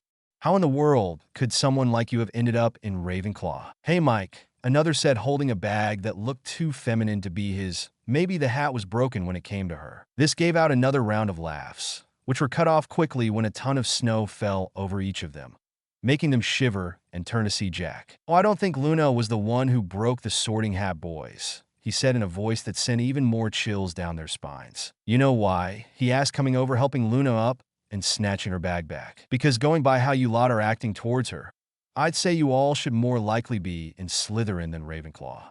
Don't you lot know it's wrong, bully other people? Oh yeah, and what are you going to do about it? Mike asked, shivering. Well, I could do the responsible thing and go find Professor Flitwick, your head of house, and tell him you're bullying a fellow house member who's younger than you. Jack began, counting on his fingers. Or I could treat you with 10 times the bullying you give my good friend Luna with my powers over ice and snow and pranks. Or you could apologize to her, promise to never bully anyone ever again, and we go our separate ways and never have to run into each other again. Jack finished, smirking a little as if trying to hint that that was the right answer. 3, 2, 1. All the bullies rang out with laughter and this. Oh, I'm so scared. Mike said, being a terrible actor, he's going to tell Flitwick on us. Yeah, and then he's going to attack us with snow. The second boy said, just as terrible an actor, before laughing with the others again. I wouldn't laugh like that if I were you, Jack said coldly, no pun intended, the temperature of the hallway dropping as he sent Luna to go hide behind the wall. Snow isn't always as sweet and innocent as it appears to be. He began, his eyes flashing blue and his hair going white at the tips. Letting the bullies carry on laughing, he placed his fingers in his mouth and whistled, calling forth an army of tiny snowmen all over the hallway. Ah! Mike called, nearly falling over now from laughing so much. I think you might need to do better than that, Frost, he said. The other boys also burst into fits of laughter at this. Oh, there's more, Jack said, smirking a smirk that didn't quite belong on the boy's face. Snow, you see, as I said, is a curious thing. One minute it can be calm and soft and quiet, begging for you to play with it. The next, he continued, snapping his fingers a sign for all the snowmen to start coming together into one giant beast, ice all over it like armor and frozen claws, growing to the height of the ceiling of the hallway, getting the boys to look up with wide eyes and making them stop laughing. It can be ferocious, loud, and so cold it stings your face as you try to make your way through it, giving you frostbite and hypothermia. He wrapped up, turning to the boys, "Beware the frozen heart, you guys," he added as he set his giant snowman towards them. Scared, the older Ravenclaws drew out their wands to try and destroy the beast, but it didn't help. It only made the snowman madder and started to push them around as they had just been doing to Luna. Telling the snowman not to be too hard on them, Jack turned and left to see how Luna was doing. "You okay?" he asked when he got there. "I'm fine. Thank you, Jack," Luna said, smiling as she looked up while petting Baby Tooth. "And thank you, little fairy, for getting Jack for me." She seemed really upset, Jack said as they started heading to the Great Hall for lunch and going by how those jerks were acting. "Luna, this isn't the first time they've picked on you, is it?" Luna didn't answer. Instead, she said, "Did you know that Bowtruckles each have their own personalities and the leaves on their heads tell you how old they are?" Ignoring this, Jack tried again. "Does Flitwick or any other teacher know about you being picked on?" he asked. "Or your prefect of head boy or girl?" "Oh, they know," Luna said quietly, supposedly talking about the other boys and girls. "Because sometimes they do it too. It's not as bad as they were being, but they sometimes nick some of my things. Have you gotten them back?" Jack asked, coming up with plans to attack the whole of Ravenclaw with a massive prank, minus Elisa and Luna herself. "Not yet," she said, "but some things have been found." After a few more questions, they got to the Great Hall, and Jack invited her to join him at the Gryffindor table for lunch. Just as they sat down, Harry, Ron, and Hermione came in. "Tell them about Dobby?" was the first question Jack asked Harry, who nodded. "And Colin, but they said they already know." "Wish Dobby told you both. What sort of monster was this thing is?" Ron said, piling up food on his plate. "I want to know how no one's seen it wandering about the school. Maybe it can turn invisible," Hermione said, picking what she wanted to eat as well. "Or perhaps it can disguise itself. Pretend to be a suit of armor or something. I've read about chameleon ghouls. They wouldn't be the monster because they don't come from here. They don't like the cold of Britain or the noise of thousands of students." Luna said in her dreamy voice, "They come from the Amazon rainforest and don't travel too far away from it." After lunch, Jack went to go find Peeves to ask him what he had found out about Malfoy so far. "0. He's a big bratty brat. That's what he is," Peeves said as they were both in the room of requirement. "Yes, thank you, Peeves. I think we all already knew that," Jack said, playing with voodoo dolls dressed up as Malfoy, Snape, and Lockhart.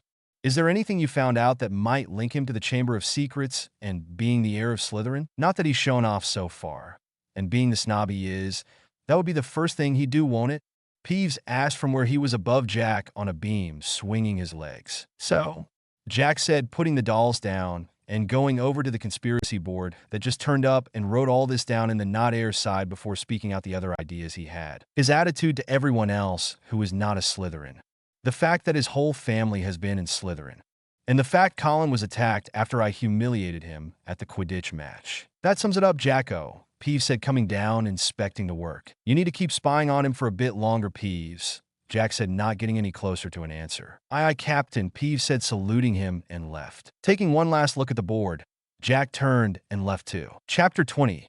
Colin's Return and the Swelling Solution. Chapter Summary. Jack gets pretty mad at the trio's plan to get the missing ingredients. The news that Colin Creevey had been attacked and had for the last couple of days been lying as though dead in the hospital wing had spread around the whole school by Monday morning. Hearing that a new shipment of dried-out mandrakes came the night before, everyone was crowding around the hospital wing to try and see if Colin was going to be fine. It got so bad that Madame Pomfrey banned everyone from the hospital wing unless they absolutely needed to be there. But even with this news and the fact that Colin would be fine, there was rumor and suspicion all over the school. The first years were going around in tight-knit groups, as though scared something might attack them if they went off on their own. Ginny Weasley, who had sat with Colin in their classes, was distraught.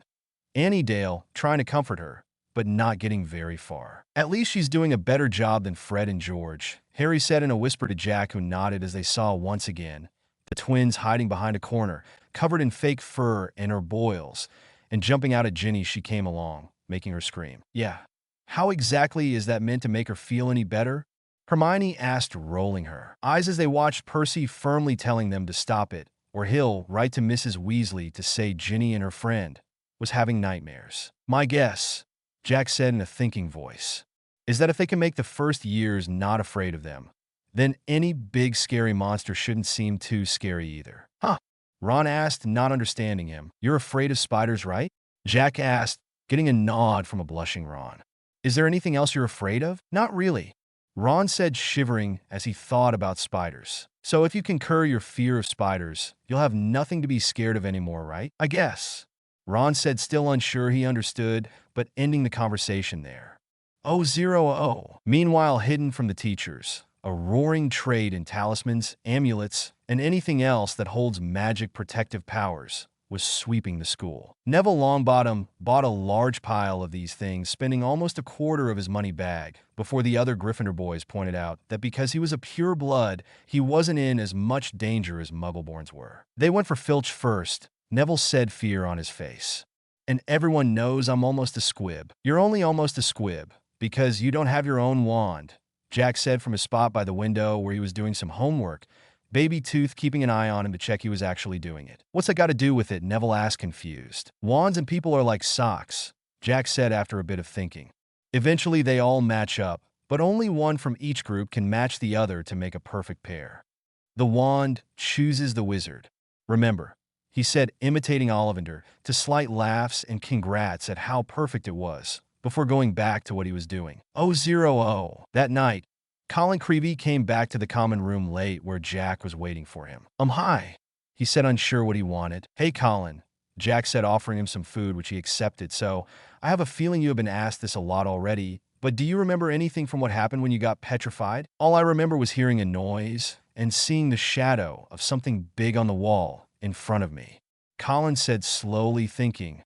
I hold up my camera, getting it ready. Then the thing came, and before I could press the shutter, I was attacked.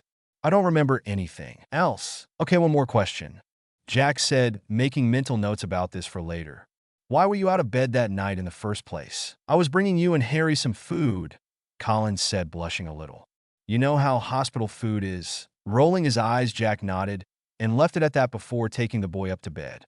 In the second week of December, Professor McGonagall came around collecting names of those who would be staying over the holidays. Jack, Harry, Ron, and Hermione all signed up, along with Elisa and Annie.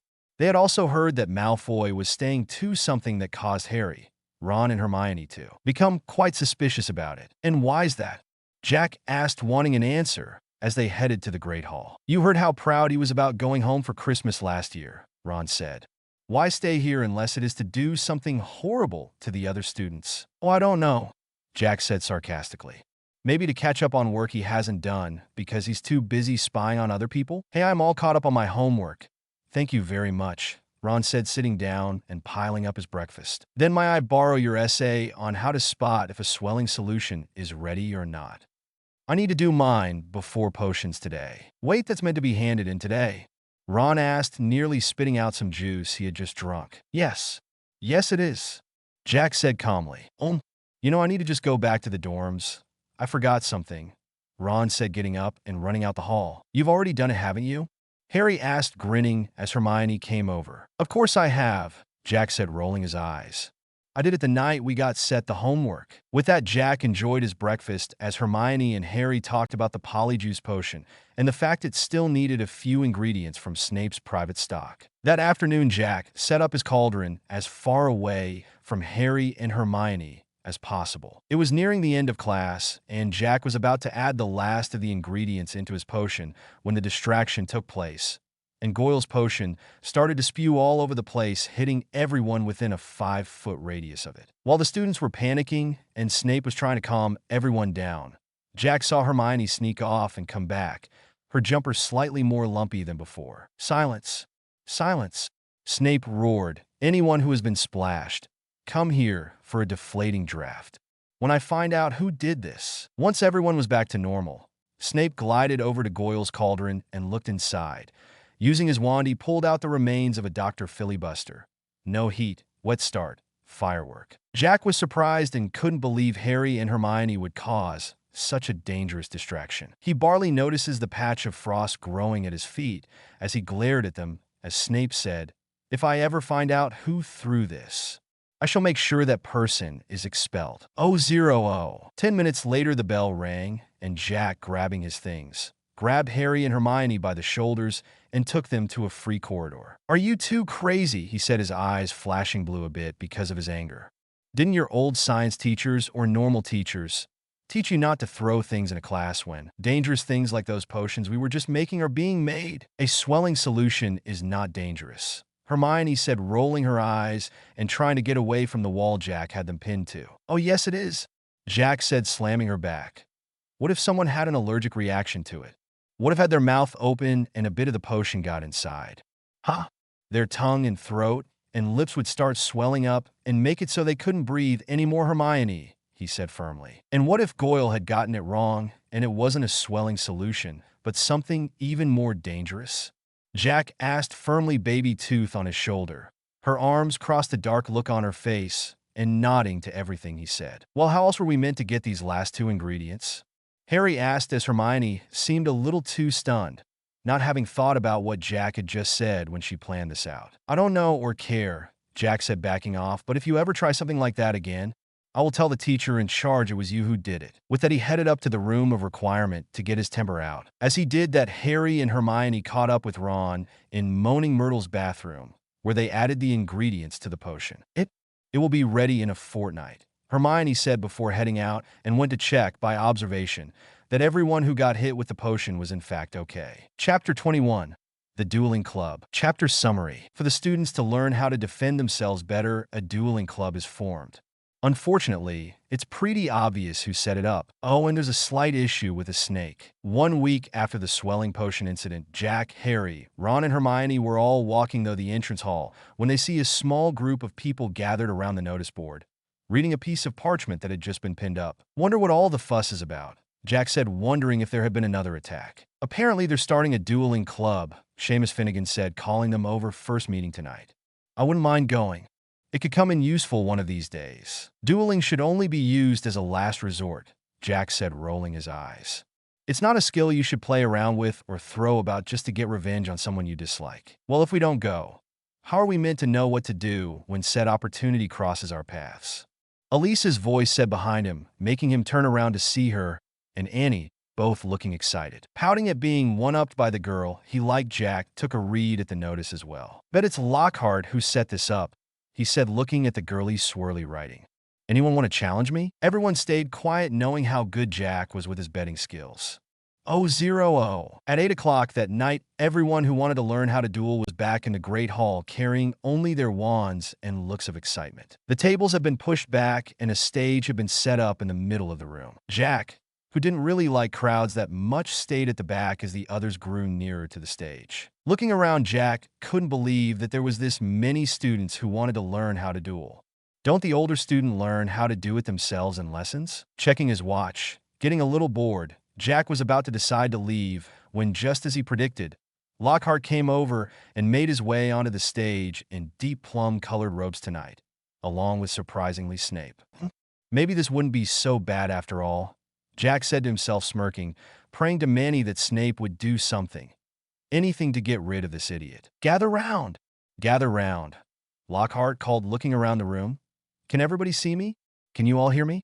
"Excellent." At this, Jack rolled his eyes a little, betting himself that this fool didn't mean anything about the dueling. "Now," Lockhart began again, "Professor Dumbledore has given me permission to start up this little dueling club, to train you all up in case you ever need to defend yourselves, as I have done on countless occasions. For full details, see my published works." "Yeah, right," Jack said, again rolling his eyes, staying at the back of the group. "Allow me to introduce my assistant, Professor Snape," Lockhart continued, giving a wide smile. "He tells me he knows a thing or two about dueling himself, and has sportingly agreed to help with a short demonstration before we begin. Now, I don't want any of you to worry. You'll still have your potions master when I'm done with him." "If you're still alive, sir," Jack called out mockingly, getting a few nods from the boys in the room, and an ever-small smirk from Snape. Coughing a little to get over the comment, Lockhart turned to Snape. Looking bored, Snape turned to Lockhart as well, and both bowed. Well, Lockhart did being the drama queen he always is and adding fancy girlish twirls of the wrists. Thankfully, Snape didn't do that. Instead, he just jerked his head irritably. Together, they raised their wands like swords in front of them. As you can see, we are holding our wands in the accepted combative position. Lockhart explained to the silent crowd, on the count of 3, we shall cast our first spells. Neither of us will be aiming to kill, of course. Wouldn't bet on that, Jack heard Harry say, looking towards Snape. 1. Jack wondered if he should interrupt and mock their teaching about not explaining how to defend yourself first. 2. But then, Jack looked at Snape and the look in his eyes at the idiot in front of him, and decided it could wait a little longer. 3. Expelliarmus, Snape called out, making Lockhart go flying and shooting his wand out of his hand. Jack, along with a few Slytherins, cheered as Snape looked proud. Hermione was dancing on her tiptoes. Do you think he's all right?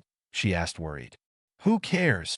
Ron and Harry said together. A little unsteadily, Lockhart got to his feet, his hair slightly messed up. Well, there you have it. That was the disarming charm. As you can see, I have lost my wand. Thank you, Miss Brown. Yes, an excellent idea to show them that Professor Snape, but it was very obvious what you were going to do. If I had wanted to stop you, it would have been only too easy. Then why didn't you? Jack called out smugly to nods from everyone who was already sick of this man being here. Pretending to be deaf to Jack's cry, Lockhart continued. However, I felt it would be best for them to see. Lockhart was saying, but stopped at the murderous look Professor Snape was giving him. Enough demonstrating. I'm going to come among you and put you into pairs. Professor Snape, if you'd like to help me. Sir, Jack called, making both adults stop before they even started pairing up the students.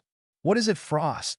Snape asked, annoyed that this boy was being so annoying, as usual. Shouldn't you both be teaching everyone how to defend themselves and block unfriendly spells first, sir?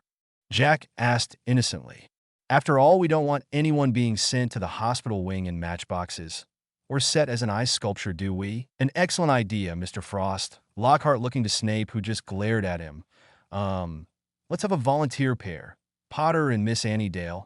How about you? This made Jack look around and for the first time saw that Elisa and Annie were there as well. A bad idea, Professor Lockhart, said Snape coldly. Miss Dale becomes easily distracted at the simplest things. As Frost says, if we are not careful, we will be sending her to the hospital wing in a matchbox. This got Annie, who before Snape's comments had been looking excited, to blush and look sad. May I perhaps pick some from my own house? Snape asked. Malfoy, perhaps? With that, he turned to the blonde boy, telling him to get up onto the stage. As the teachers were motivating Harry and Malfoy, Jack wanted to see if Annie was okay with what Snape just said. I don't get distracted that easily, do I? She asked, looking between him and her sister. Well, there was that time when you put off all your summer homework till the last day of the holidays. Elisa said, starting to count on her fingers. And then that time you and Mum made cookies and she told you to come get her to take them out when they were done, but you didn't because you were watching TV, meaning they burnt. Summer holidays are meant to be for fun, not boring schoolwork, Annie argued. And the cookies only burnt because the beeper wasn't set, meaning I didn't know when to take them out. Not wanting to get into what was obviously a family matter talk, Jack looked up to the stage where the boys had got into position. 3, 2, 1, go! Lockhart shouted. Malfoy was the first to get off the mark and cried out, Serpensortia. The end of his wand exploded and a long black snake shot out of it, landed in the middle of the stage, rising up to meet Harry in the eye. There were screams from the crowd as those closest to the stage backed away. Don't move, Potter, Snape said, clearly enjoying how scared everyone was. I'll get rid of it. Allow me, Professor Snape, Lockhart said loudly and pointed his wand at the snake. But all he managed to do was send it flying into the air, making it land rather hard right in front of Justin Finch-Fletchley, making him mad. Seeing the snake was about to strike, Harry moved forward. Leave him, he called out. But the snake didn't listen. It just turned to Harry, hissed, and turned back to Justin. He said to leave him.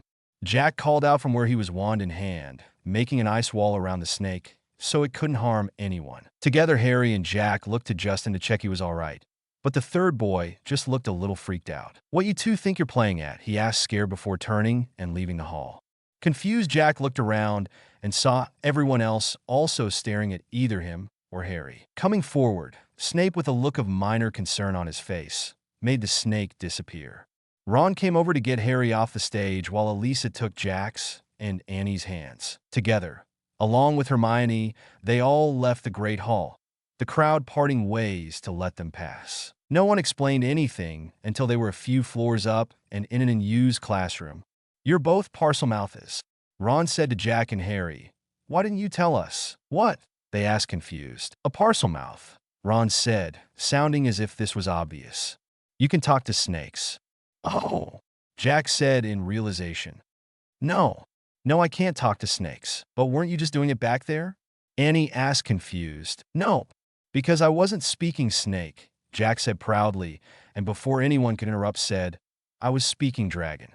And seeing that snakes and dragons are basically the same, except one has legs, can fly, and can breath fire while the other can't, I see why you got mixed up. "Who the bloody hell taught you how to talk to dragons?" Ron asked in a mix of disbelief and wondering if his brother Charlie knew that dragons had their own language. "My friend who works with dragons and wrote that book I got for you last year," Jack answered. "Okay, but that doesn't answer how Harry can talk to snakes," Hermione said. "Well, don't ask me," Harry said, backing off a little. "I've only done it once before, and that was when I accidentally released a boa constrictor on my cousin Dudley at the zoo. Long story, but it was telling me that it had never been to Brazil, and then Dudley shoved me out of the way and onto the floor, and then, I don't know, it just got loose. That was a few months before I knew I was a wizard. So what if they can talk to snakes or dragons?" Elisa said, saying that part so Jack didn't correct her. "What's the big deal? I bet lots of people can do it." "Oh no, they can't," Ron said, still a little on edge. "It's not really a common gift." "Guys, this is bad." "What's bad?" Harry asked, offended. "Look, if we didn't tell that snake to back off of Justin." "Oh, that's what you said to it," Ron said. "What you mean?" Harry asked, confused. "You were all there, you heard us. They would have heard us speaking in Parseltown and Dragonese," Jack explained. "Somehow up on one of the support beams near the ceiling, which meant to everyone you were hissing and spitting, and I was popping and whistling and saying words that don't quite make sense. It was freaky," Annie said, speaking up now. "It sounded like you were egging it on, and the way you were walking up to it, and the look in your eyes." "I spoke a different language?"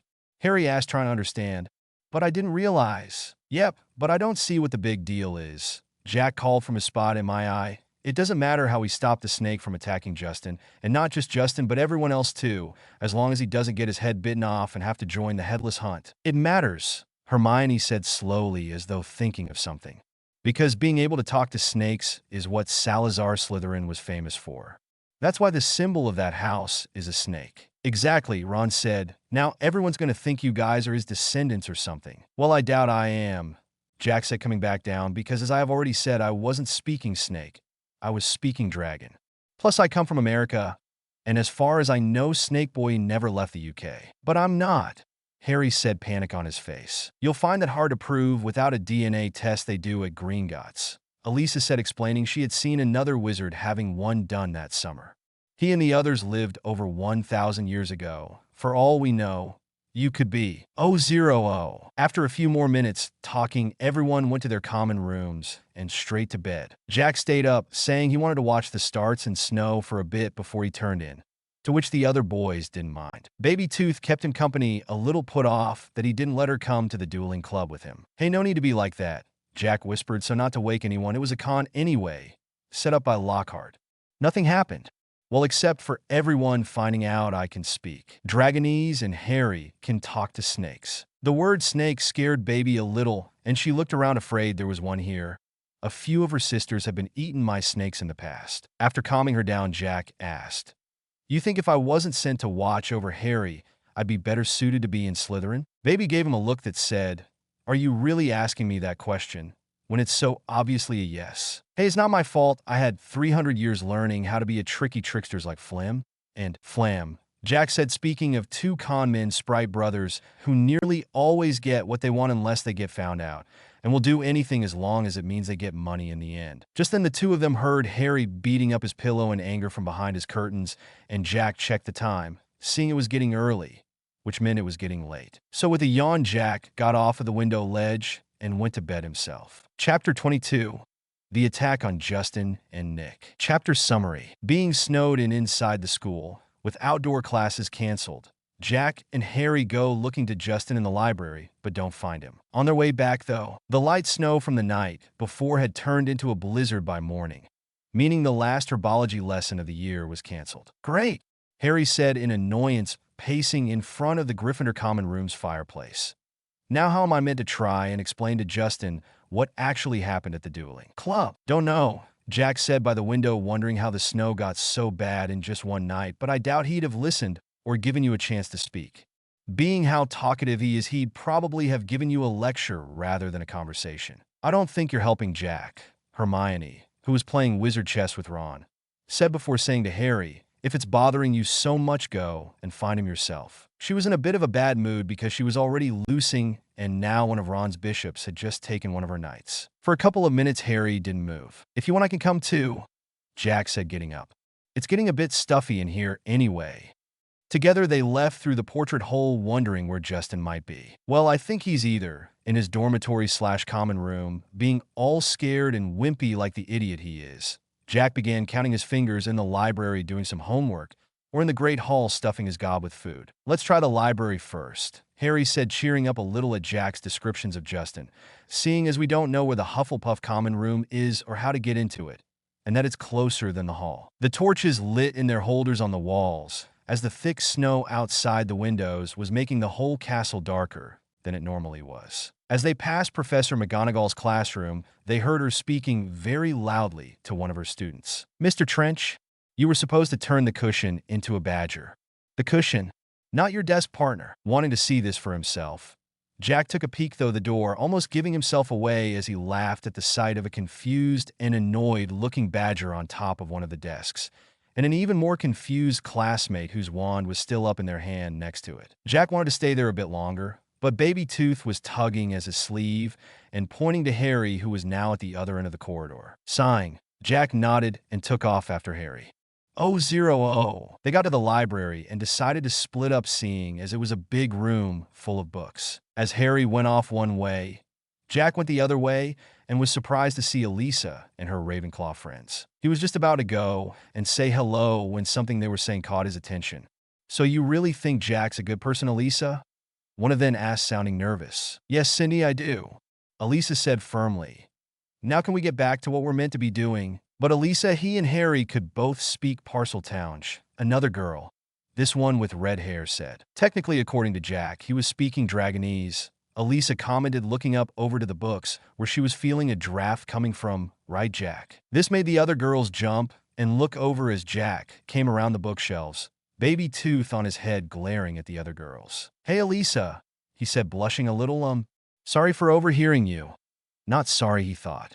But I was looking for someone else and saw you and wondered why you were in here. Our last Care of Magical Creatures lesson of term was canceled because of the weather, but we were still given work to do by Professor Kettleburn, Elisa said, being the only one who seemed brave enough to talk to him. Well, in that case, Jack said, bowing in a princely-like fashion, keeping his head straight, so he had eye contact and Baby wouldn't fall off. Would you like to join me to our special place and do it there instead? Looking around at her friends, Elisa nodded and starting packing up her things. Elisa, no, the girl with red hair said. What if this is a trick and he's actually going to hurt you? Red, I love this girl who is worthy enough to be a queen, Jack said, looking to her. This statement making Elisa blush a little. Do you honestly think I would do anything to harm her on purpose? That shut the friends up, and as Jack and Elisa were leaving, Baby flew off Jack's head, over to the other girls and blew a large fur raspberry at them. Then turning her back on them and buzzing her wings at them,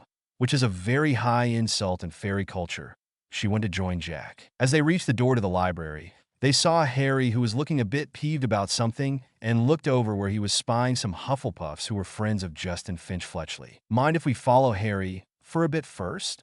Jack asked Elisa as they left. Something tells me something not good will come from him being so upset. Nodding, they followed Harry, pausing behind a corner when they saw him talking to Hagrid. Second one this term.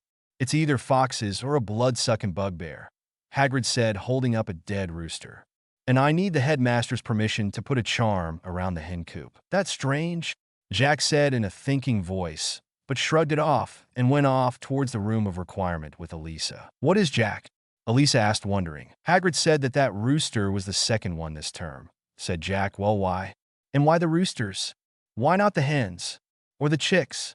Or any of the other animals he has? They were almost there when Peeves' voice screamed through the halls. Attack! Attack! Another attack! No mortal or ghost is safe.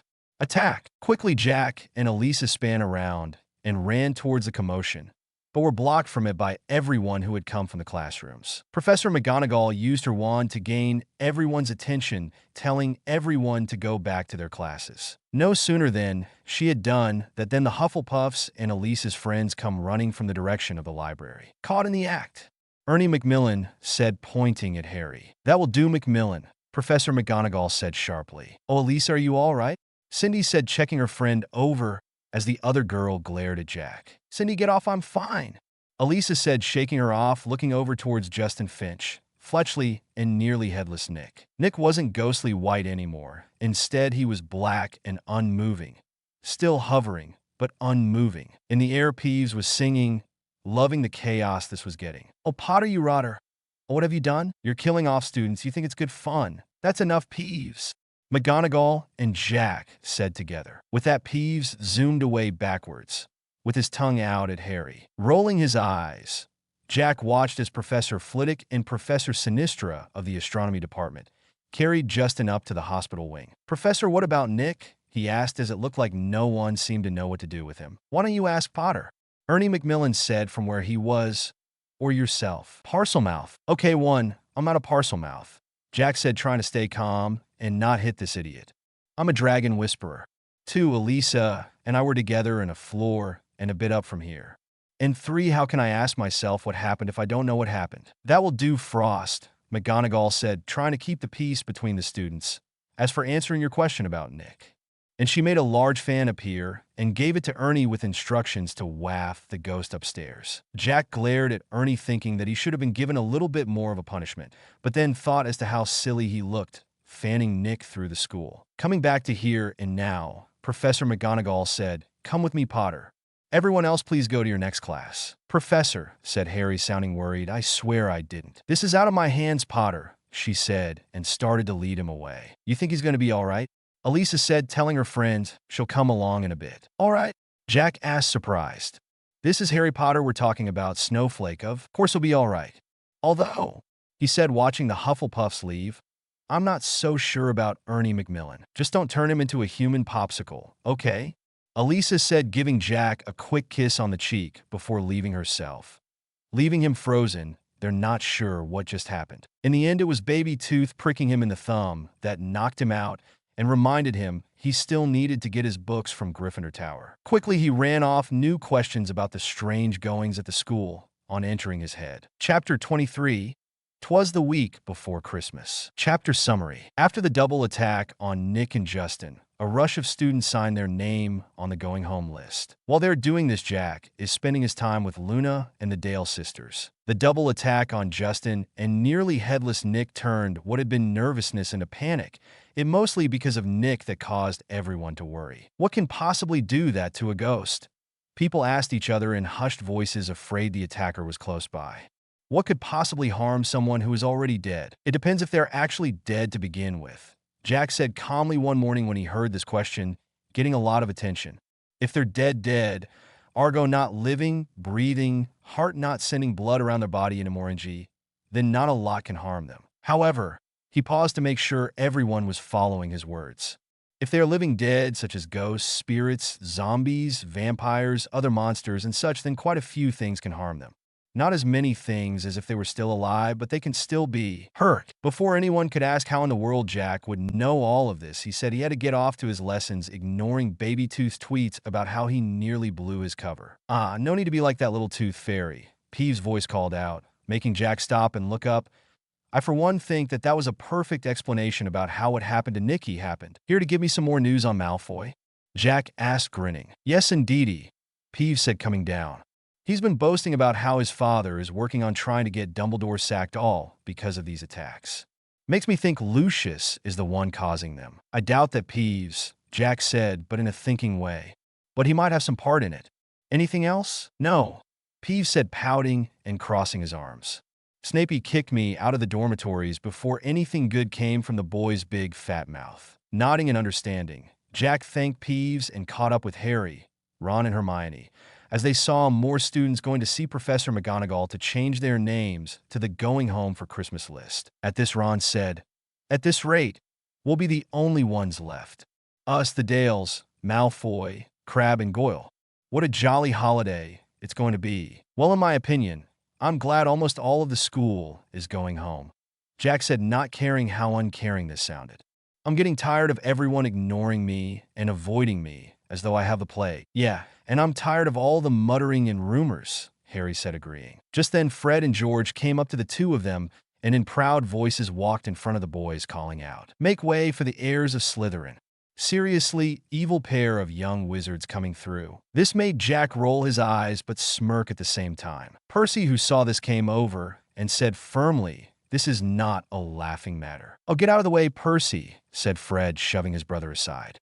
"Jack and Harry are in a hurry." "Yeah, they're nipping off to the Chamber of Secrets for a cup of tea with their fanged servant," George said, chuckling. "Actually, boys," Jack said, freeing himself from Fred's hold, "we're heading off to our charms lesson." "Well, then allow us to escort you, so you might spare our lives, heir of Slytherin," Fred said, bowing, before he and George led Harry and Jack and their friends to their lesson. As they walked towards the classroom, they passed Malfoy, who looked really annoyed about something. "It's because he's bursting to say it's really him," said Ron quietly. "You know how he hates being shown up, and you both are getting praise for his dirty work." "Not for long," Hermione said in a satisfied tone. "The Polyjuice potion's nearly ready. We'll be getting the truth out of him any day now." Jack rolled his eyes and ignored it as they reached their classroom with Fred and George bowing to him and Harry. "Arise, servants. You have done us good, and therefore for now we shall not harm you for disrupting footpaths." Jack set his nose in the air, looking all posh and fancy like he remembered aristocrats did back in the 1800s. Giving their thanks, the twins left, and the group went into their lesson. During the last few days before Christmas, Jack was exploring the school with Luna, Annie, and Elisa. With almost the whole school gone, it gave them almost complete free reign of the place. Days were mostly set on snowball fights and playing outside, while evenings were them spending time in the room of requirement. At the moment, they were in there having some hot chocolate and listening to some Christmas songs while they played some games. One game they all seemed to like was a Muggle game called Articulate, a describing game where in pairs, teammates try to guess as many words that are on the cards the other is holding. Subjects ranging from world, people, random, nature, objects, action, and a shuffle of the subjects if they land on a spade space. "Your go, Luna," Jack said after moving his and Elisa's piece, handing the cards to her, who took the first one and looked where her and Annie's piece was. "People," she said, nodding to Jack to turn the timer over. "He's mostly known for coming around Christmas time. He likes red. Reindeer has lots of helpers. Cookies. Our cousin Christian," Annie said, making everyone look at her confused. "What?" The timer ran out. "I'm guessing it was supposed to be Santa," Jack said, smirking a little as Elisa took the cards as Luna nodded. "Oh," Annie said, eyes wide, blushing a little. "But the way Luna described it, it sounded like Chris, didn't it, sis?" "That's true," Elisa said, agreeing. "I think we should move them forward one space for that," she whispered loudly to Jack, looking at the younger girl's piece, which was behind them by 10 places. "Oh, very well," Jack said, reaching over and moving the piece. "Now come on, Elisa. We only need a few more, and we win." Rolling her eyes, Elisa checked where they were, nodded to Luna to turn the time over, and started describing her word to Jack. "0-0." After winning, Jack suggested now would be a good time to stop and head to bed. Agreeing, the girls left too, Luna and Elisa heading to Ravenclaw's tower, while Jack and Annie headed to Gryffindor's. As they got there, they heard and saw Harry, Hermione, and the Weasleys playing a loud game of Exploding Snap. Chapter 24. Christmas and Snow Fairies. Chapter Summary. Year 2 Christmas comes around, and Jack introduces Elisa to some friends of his. The next morning was Christmas Day. Yawning, Jack got up and started to get dressed just as the door opened, and a high-pitched scream was heard, followed by the door slamming shut. "What's going on?" Ron mumbled sleepily, looking around. "Little Miss Follow the Rules didn't knock before she barged in here," Jack said from his bed, smirking a little as he pulled on some pants. "Well, it's not my fault. I thought you would all still be in bed," the door cried out in Hermione's voice. "Actually, it is," Jack replied, smirking. "My birth parents had a saying, you know. One should never assume anything." Because it just makes an ass out of you and me. Besides Hermione, Ron said, going over to let her in now it was safe. You shouldn't even be in here anyway. This is the boys' dormitories. Pouting still a little red with embarrassment, Hermione sat down on Neville's free bed and said she had been up for an hour adding more ingredients to the Polyjuice potion. It's ready. Are you sure? Harry asked, sitting up. Positive. Rolling his eyes, Jack tuned them out and got to opening his presents. Among them were a new jumper from Mrs. Weasley, some sweets from Hermione, arty things from Bunny, a small knife from North, some Muggle board games from Elisa and Annie, a Christmas edition of a magazine called The Quibbler featuring him as Jack Frost and his story from Luna, with a note saying her father was the writer of the magazine, and some cake from Hagrid. Jack was about to see how to play the Muggle board games when Hedwig and Archimedes flew in the Snowy Owl, holding a package in her beak. Hello, Harry said happily, gently stroking her. You give me a present too? He took it and unwrapped it, finding it was from the Dursleys and that it contained a toothpick and a note asking if he could see if he could stay at Hogwarts for the summer holidays as well. Don't really want you around, do they? Jack asked, reading the note himself as he gave Arcus some treats. Yeah, well, nothing new, Harry said, opening his presents. Well, I doubt you'll be able to stay at Hogwarts, but I can ask my family and see if they'll take you in. They did for me eventually, but there might be some things that need to be explained before we get there if they say yes. If it's that much trouble, forget it, Harry said, putting up Mrs. Weasley's card. Not wanting to forget it, Jack wrote a note and sent Archie off to the Guardians. Christmas at Hogwarts was, for lack of a better term, magical. The Great Hall was decorated with 12 10-foot Christmas trees. The food was amazing. The crackers and their prizes were way better than the boring Muggle ones. Enchanted warm, non-melting snow was falling from the ceiling, and the carols didn't take up too much time this year. Jack was halfway, though, enjoying his gammon when he heard the others around him trying to stifle their laughter and Percy looking confused and asking what was so funny. Curious, Jack looked Percy up and down and saw that someone, possible one of the twins, had bewitched his prize prefect badge to now say Pinhead. Smirking, Jack rolled his eyes, left them be, wanting to finish soon so he could go off for a walk around the grounds with Elisa. As he was finishing up his ice cream dessert, Jack spotted Hermione grabbing Ron and Harry and lead them out of the hall, supposedly to go about their plan. Jack finished his spoonful of frozen cream and chocolate sauce and went to find Elisa at the Ravenclaw table along with her third-year girlfriends, who all looked up as Jack came over. Wanting to put on a show, Jack cleared his throat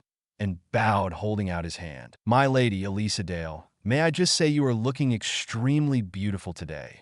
He began, getting Elisa to blush and her friends to giggle a little and getting Baby Tooth to roll her eyes, buzzing her wings in slight jealousy.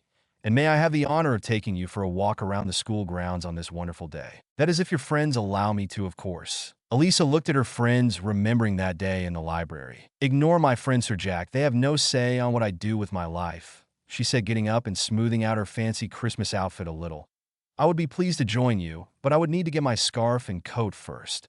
Would you like to join me to Ravenclaw Tower so I can get them? Nodding, Jack straightened up and held out his arm, which he took before they left the hall. Oh. Jack had never been over to Ravenclaw Tower before. After following Elisa up a spiral staircase, he was confused when they reached a door with no handle and no keyhole. The only thing on the aged wooden door was a bronze door knocker in the shape of an eagle. How are you meant to get in? Jack asked, curious. Wait outside the window to let someone to let down their hair? No, Jack, Elisa said, rolling her eyes. You need to answer a riddle the door gives you after you knock it using the knocker. She explained, pointing to the knocker.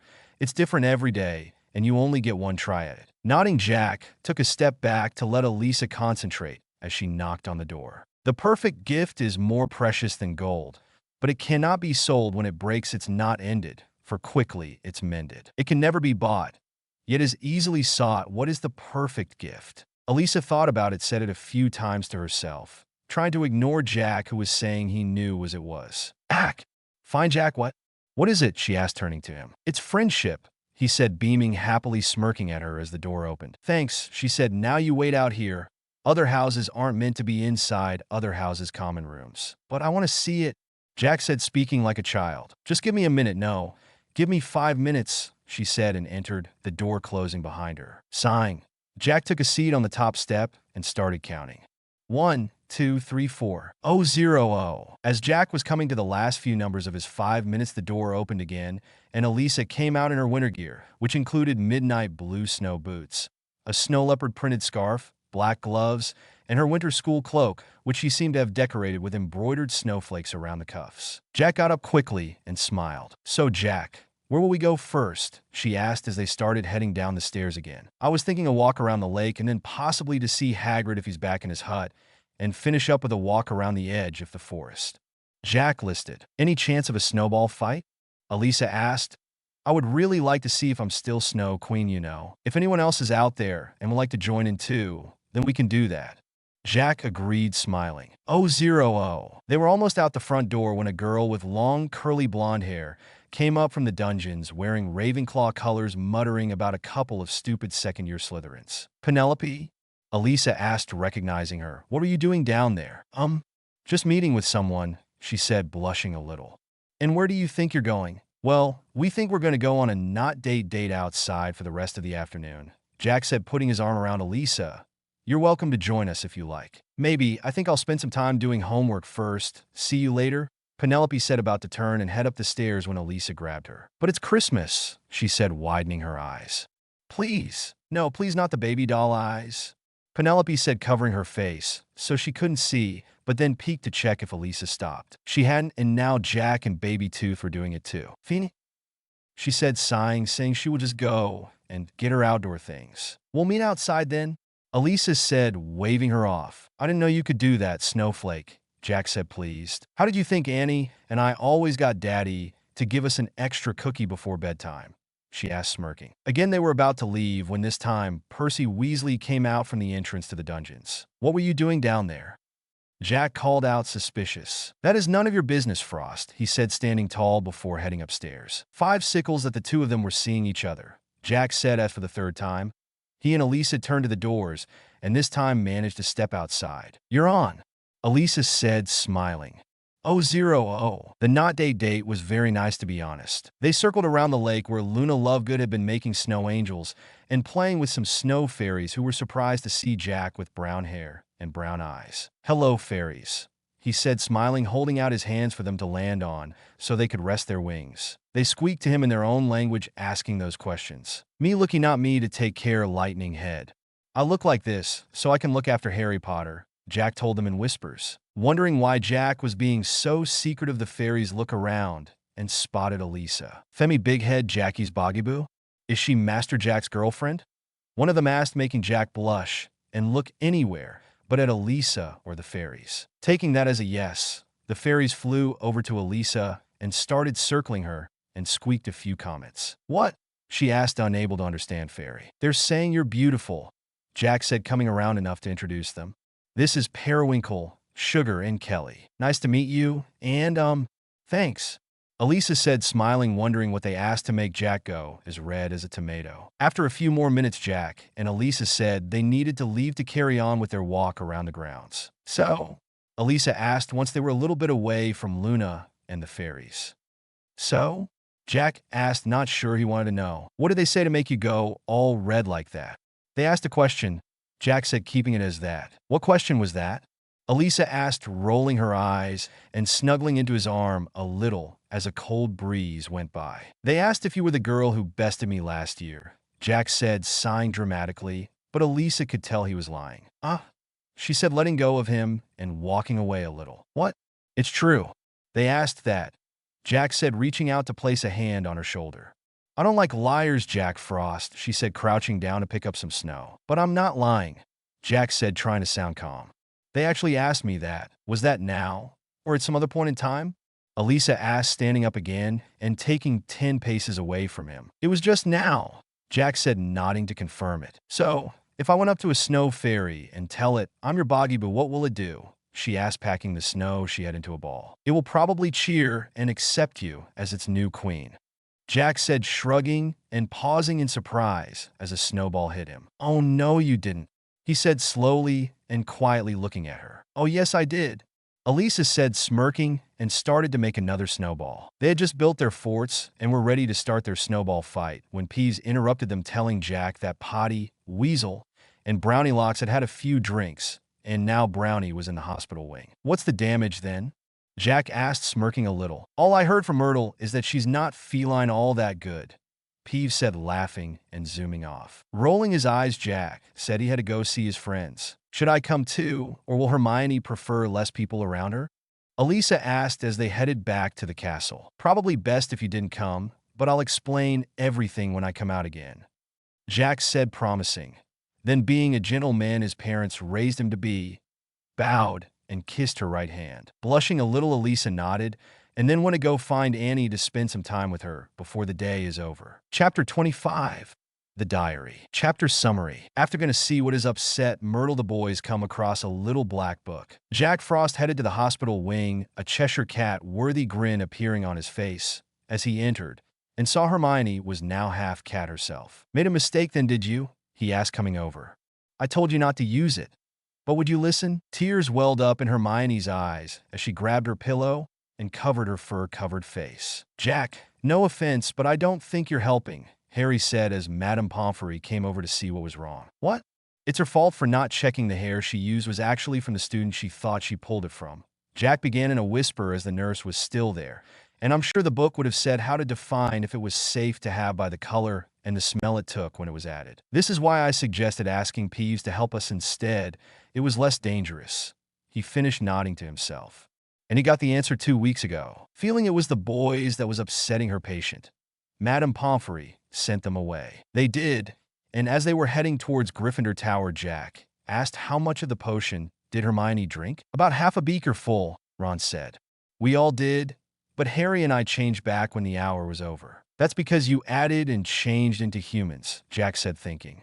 Going by the amount and how hairy she was, I'd say it will be at least a couple of weeks before she's back to normal. 0-0. When the holidays were over, students were coming to the hospital to see what was wrong with Hermione, thinking she had been attacked too. It got so bad that Madame Pomfrey got out her changing curtains and placed them around the bed to save her from being seen and mocked for her fury face. When school started again, Harry and Ron were visiting her every night with each day's homework. Jack only visited occasionally with mixed reasons of this was your own fault, so you should deal with this yourselves. And Madame Pomfrey doesn't like me here because I make too much noise and disturb the other patients. At dinner one day a couple of weeks into January, Ron was telling Jack about the get-well card Lockhart seemed to have given Hermione, and she sleeps with it under her pillow. Ron finished in disgust before he took a bite out his steak pie. Well, where else would she sleep with it? Jack asked, but agreeing with Ron that he could not believe her. In the bin. Ron asked, his mouth full and spraying a bit of pie across the table at Harry. Sorry, Harry. Don't worry, Ron. I'm sort of used to it because of Dudley, Harry said, taking his glasses off and cleaning them. Jack was about to ask about this when Ron started complaining, once again, about how much of a twit Lockhart was. I mean, it wasn't a get-well card, it was an autograph for Morgana's sake, he said, slamming his fist, holding his fork onto the table. Oh ho, what's this? Fred's voice said as the twins came over. Is our little baby brother having another tantrum about Lockhart? It certainly seems so, George said, leaning forwards and inspecting him like a doctor would. Now, what could have been the reason for it this time? They went to see Hermione and saw she got well card from him, Jack said, getting to the point. Now, Ron, if you're jealous of him getting her a card, then get her one yourself, Fred said, tooting and shaking his head. Ron just ignored them and mumbled to himself as he carried on eating. So, what brings you guys over here? Jack asked, taking out a thick licorice wand, placing it between his first 2 fingers on his right hand, leaning back and started sucking on it. A smirk crossing his face, betting every gangster boss, real and spiritual, would be so proud of him. Well, Mr. Frost, Fred said, smirking too, acting all nervous and fiddling with his hands. We need your help. And what sort of help do you need?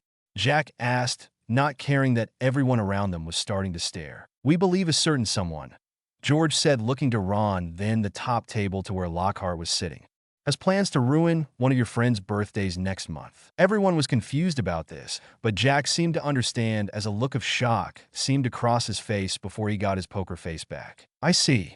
And what exactly do you expect me to do about it? He asked.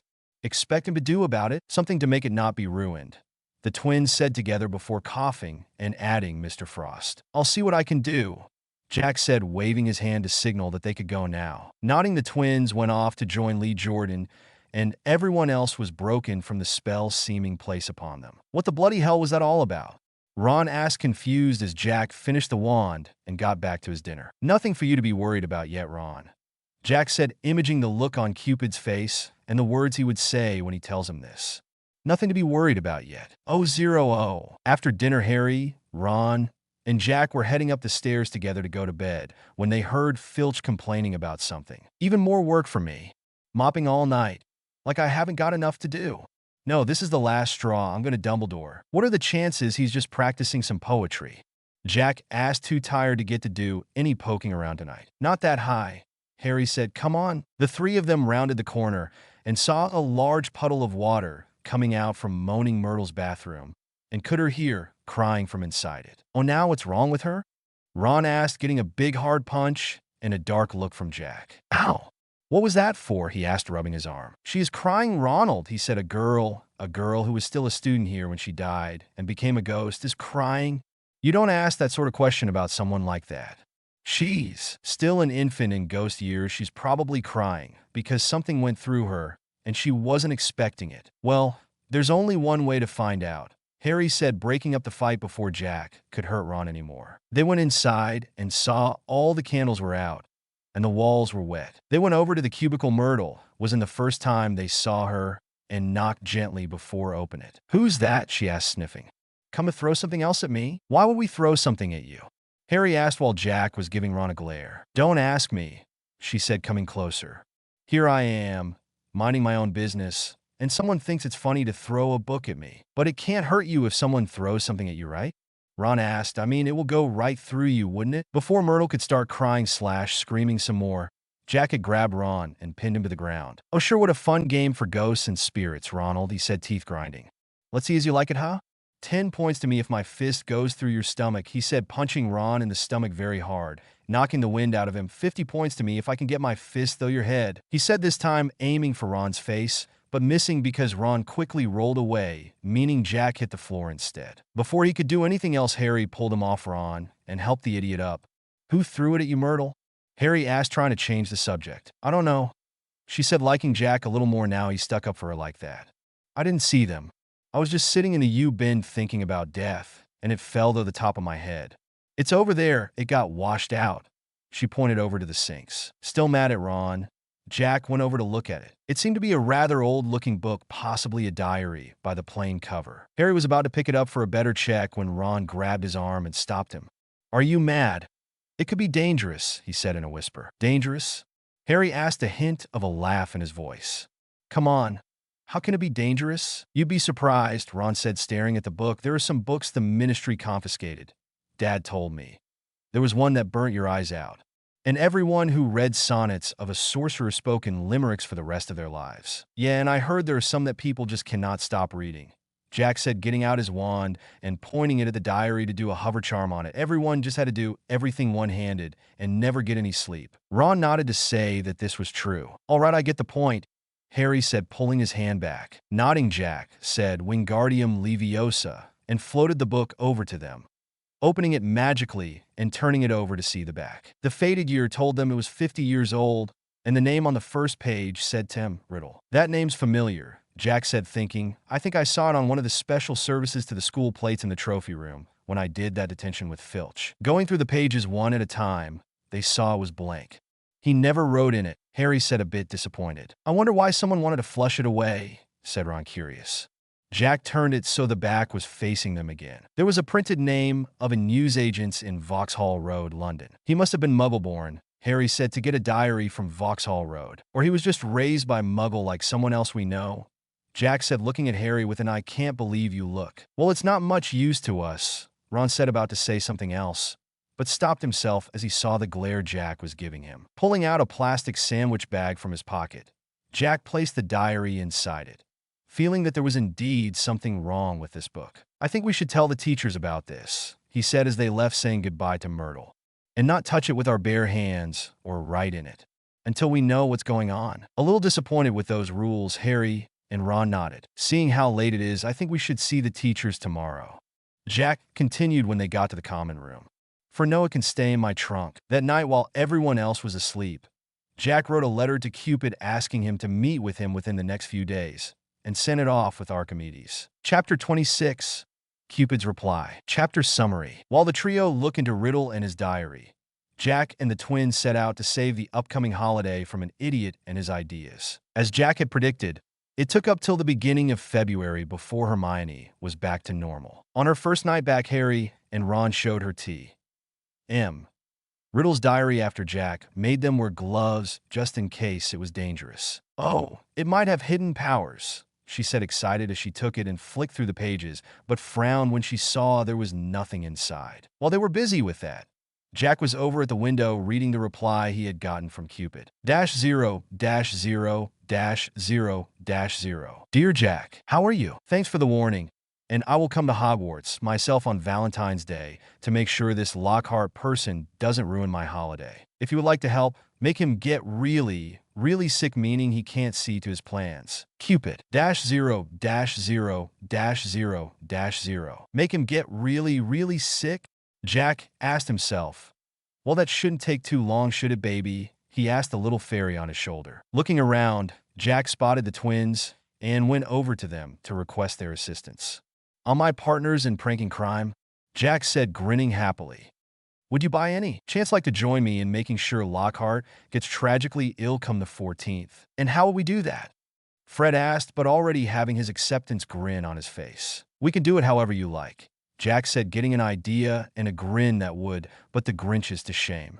"In fact, I might have an idea already." Quickly, he wrote a note to April asking for some of her prank chocolates from last year, and asked if they could come in a heart-shaped box. "That should take a couple of days to arrive," Jack said, explaining his plan. "When they do, write a card, and put both on his desk in that stupid office of his." "I think I see where you're going with this," George said, grinning himself.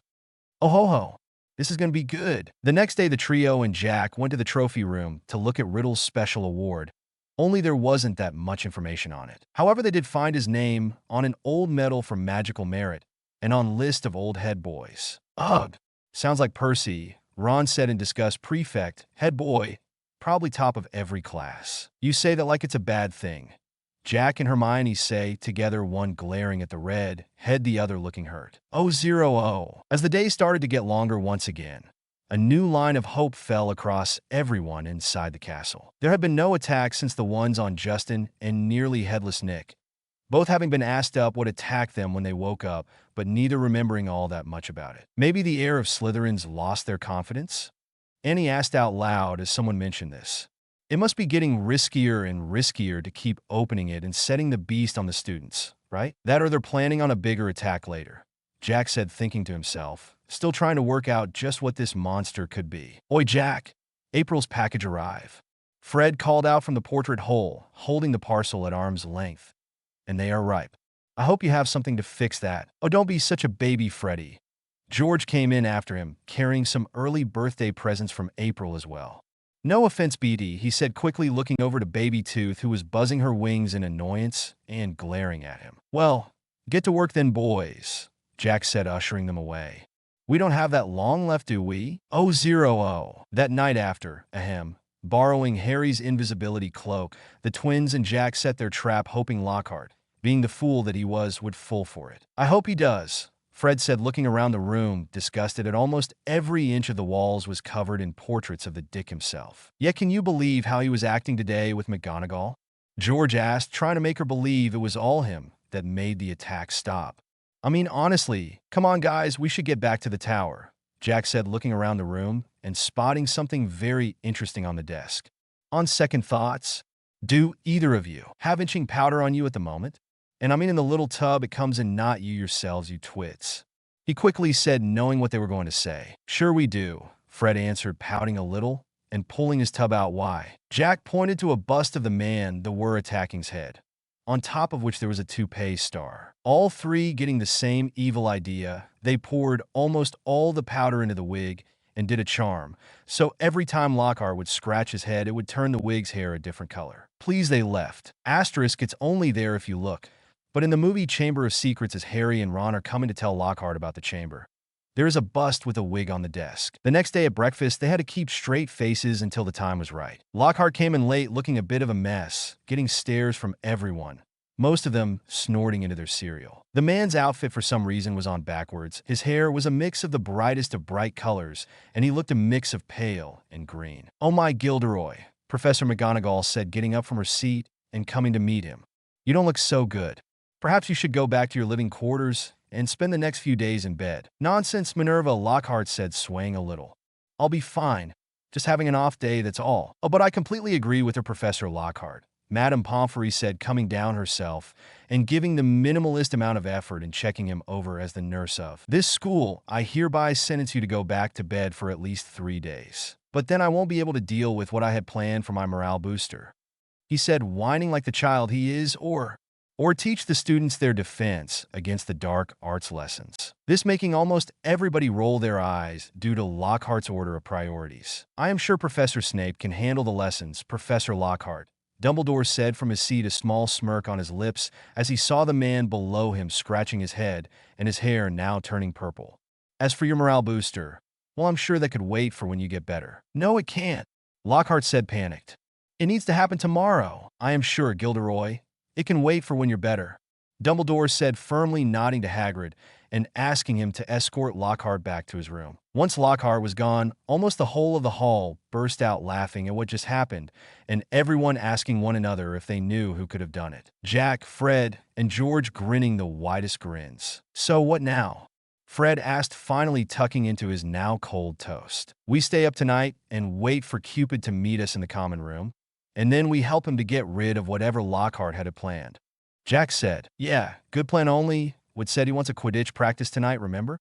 George said. "Oh yeah," Jack said, forgetting about that. "We just have to make sure it doesn't go as long 10 o'clock. With that, the three of them finished their breakfast and each went about their day. Chapter 27. The Night Before Valentine's. Chapter Summary. 'Twas the night before Valentine's, and all thought the castle. For boys needed to fix what Lockhart had planned. It was a great hassle. They got to work at 10:15, when Cupid appeared there with his bow and arrows and blonde hair. Chapter notes. See the end of the chapter for notes. After a day of lessons and a couple of hours Quidditch practice, Jack, Fred, and George were in the common room, with Baby Tooth waiting for their orders from Cupid. At around 10:15, the fire turned a mix of bright pink, white, and red, and out from it came a rather good-looking teenager with blonde hair, blue eyes, feathered wings on his back, a bow over his shoulder across his body, a quiver of arrows, and rather tight clothes showing off his muscles. Upon seeing him, Baby overheated and passed out, Jack needing to catch her. "Tune that power of yours down a bit, will you, Eros?" Jack asked, trying to wake Baby up. "Oh, sorry," Cupid said, a thinking look on his face, and he became slightly less attractive. Eros equals Greek, Cupid equals Roman. They're the same, just different names, so Jack swaps them every now and again. What was that?" Fred asked, confused, guessing that this guy was Cupid. "Part of the power of being the son of Aphrodite means I can control how much love I can give off my own body," he explained, looking towards the little fairy. "It mostly affects teenage girls and young women, which is why they get so giddy around this holiday. But I can use it against boys and men should I want or need to. I take it you're the Weasley brothers April and Evie have told me about?" "Yep," George said, holding his hand out first. "George and Fred Weasley. That doesn't roll off the tongue as well, does it?" Jack asked, Baby back to being awake, red with embarrassment that it happened. "So what do you want us to do first?" he asked Cupid. "Well, first I think we should go down to the Great Hall and stop those house elves you have here from overdoing it with that idiot's decorations," he said, thinking. "I've already told the dwarfs he hired not to come tomorrow and paid them double to get them to do so. Then we need to gather up all the mail bags and sort them so my cherubs can deliver them tomorrow to places where the receiver will secretly find them."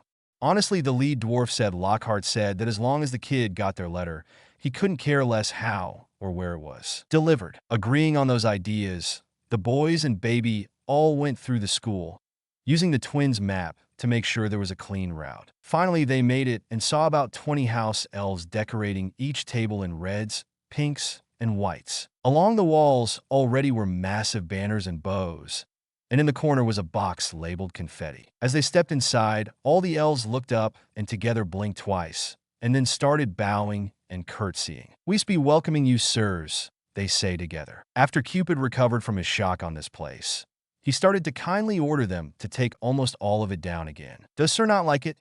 The leader, a rather old-looking male elf who the twins said was called Binky, asked worried. "It's not that," Cupid said, trying not to upset them or set any off on punishing themselves for failing their masters. "It's just, as the spirit of love, I request you try again following my orders and allowing us to help." Agreeing to that, Binky told his fellow elves to take everything down again, some looking a little happy with that. After a couple of hours, Cupid was happy. The big, massive ribbons were gone. It was agreed that there would be no heart-shaped or cherub-shaped confetti falling from the ceiling. The banner was smaller with less sickening fancy writing, and the tables were still decorated but had less things on them. Only a ribbon vase of red, pink, and white roses every 20 paces. As Jack was setting his last vase down on the Ravenclaw table, he asked a question that's been annoying him for a while. "Why is it always these 3 colors, Eros?" he asked, getting the Weasley twins to look up, also wondering. "It goes back to ancient Greece and Rome. On this holiday, young girls and women would tie their hair in ponytails, and the color ribbon would tell everyone their status," Cupid said, thanking the elves for their help. White meant she was free for the taking from any boy who might like her. Pink meant she had a date with someone, but they weren't together with him yet. And red meant that they were taken and married. After explaining that they went to the school's mailroom and saw 5 sacks, one for each house, and one for the teachers of Valentine's cards and gifts. Taking them, they went back to the Gryffindor common room and got to work on sorting them out. "Hey, Jack, I found one here for you," Fred said, holding it out to the boy who was starting to drift off to sleep. "How?" he asked, rolling off the window seat. "I found one with your name on it," Fred said. "Hope you got something for her." "What's this?" Cupid said, smirking. "Jack Frost has a crush?" "It's not a crush, Eros," Jack said, blushing, trying to deafen his ears to the other's laughs, taking his letter. "I just like her a bit more than I would other girls. And yes, Fred, for your information, I have gotten her something. It's just still upstairs. I want to give it to her in person, I see," George asked, smiling. "No," Jack said slowly. "I just didn't want that Lockhart get his hands on it." This went on for a while, but soon it died down, and each sack had been sorted into each of the 7 years of houses for boys and girls, and the teachers' letters were tied to each other. "Recon, we can destroy some of the things for Lockhart?" Jack asked, seeing the large pile. "If he sees them, his head will get so big he wouldn't be able to walk those doorways. As much as I would like, Jack, no. Sadly, we can't.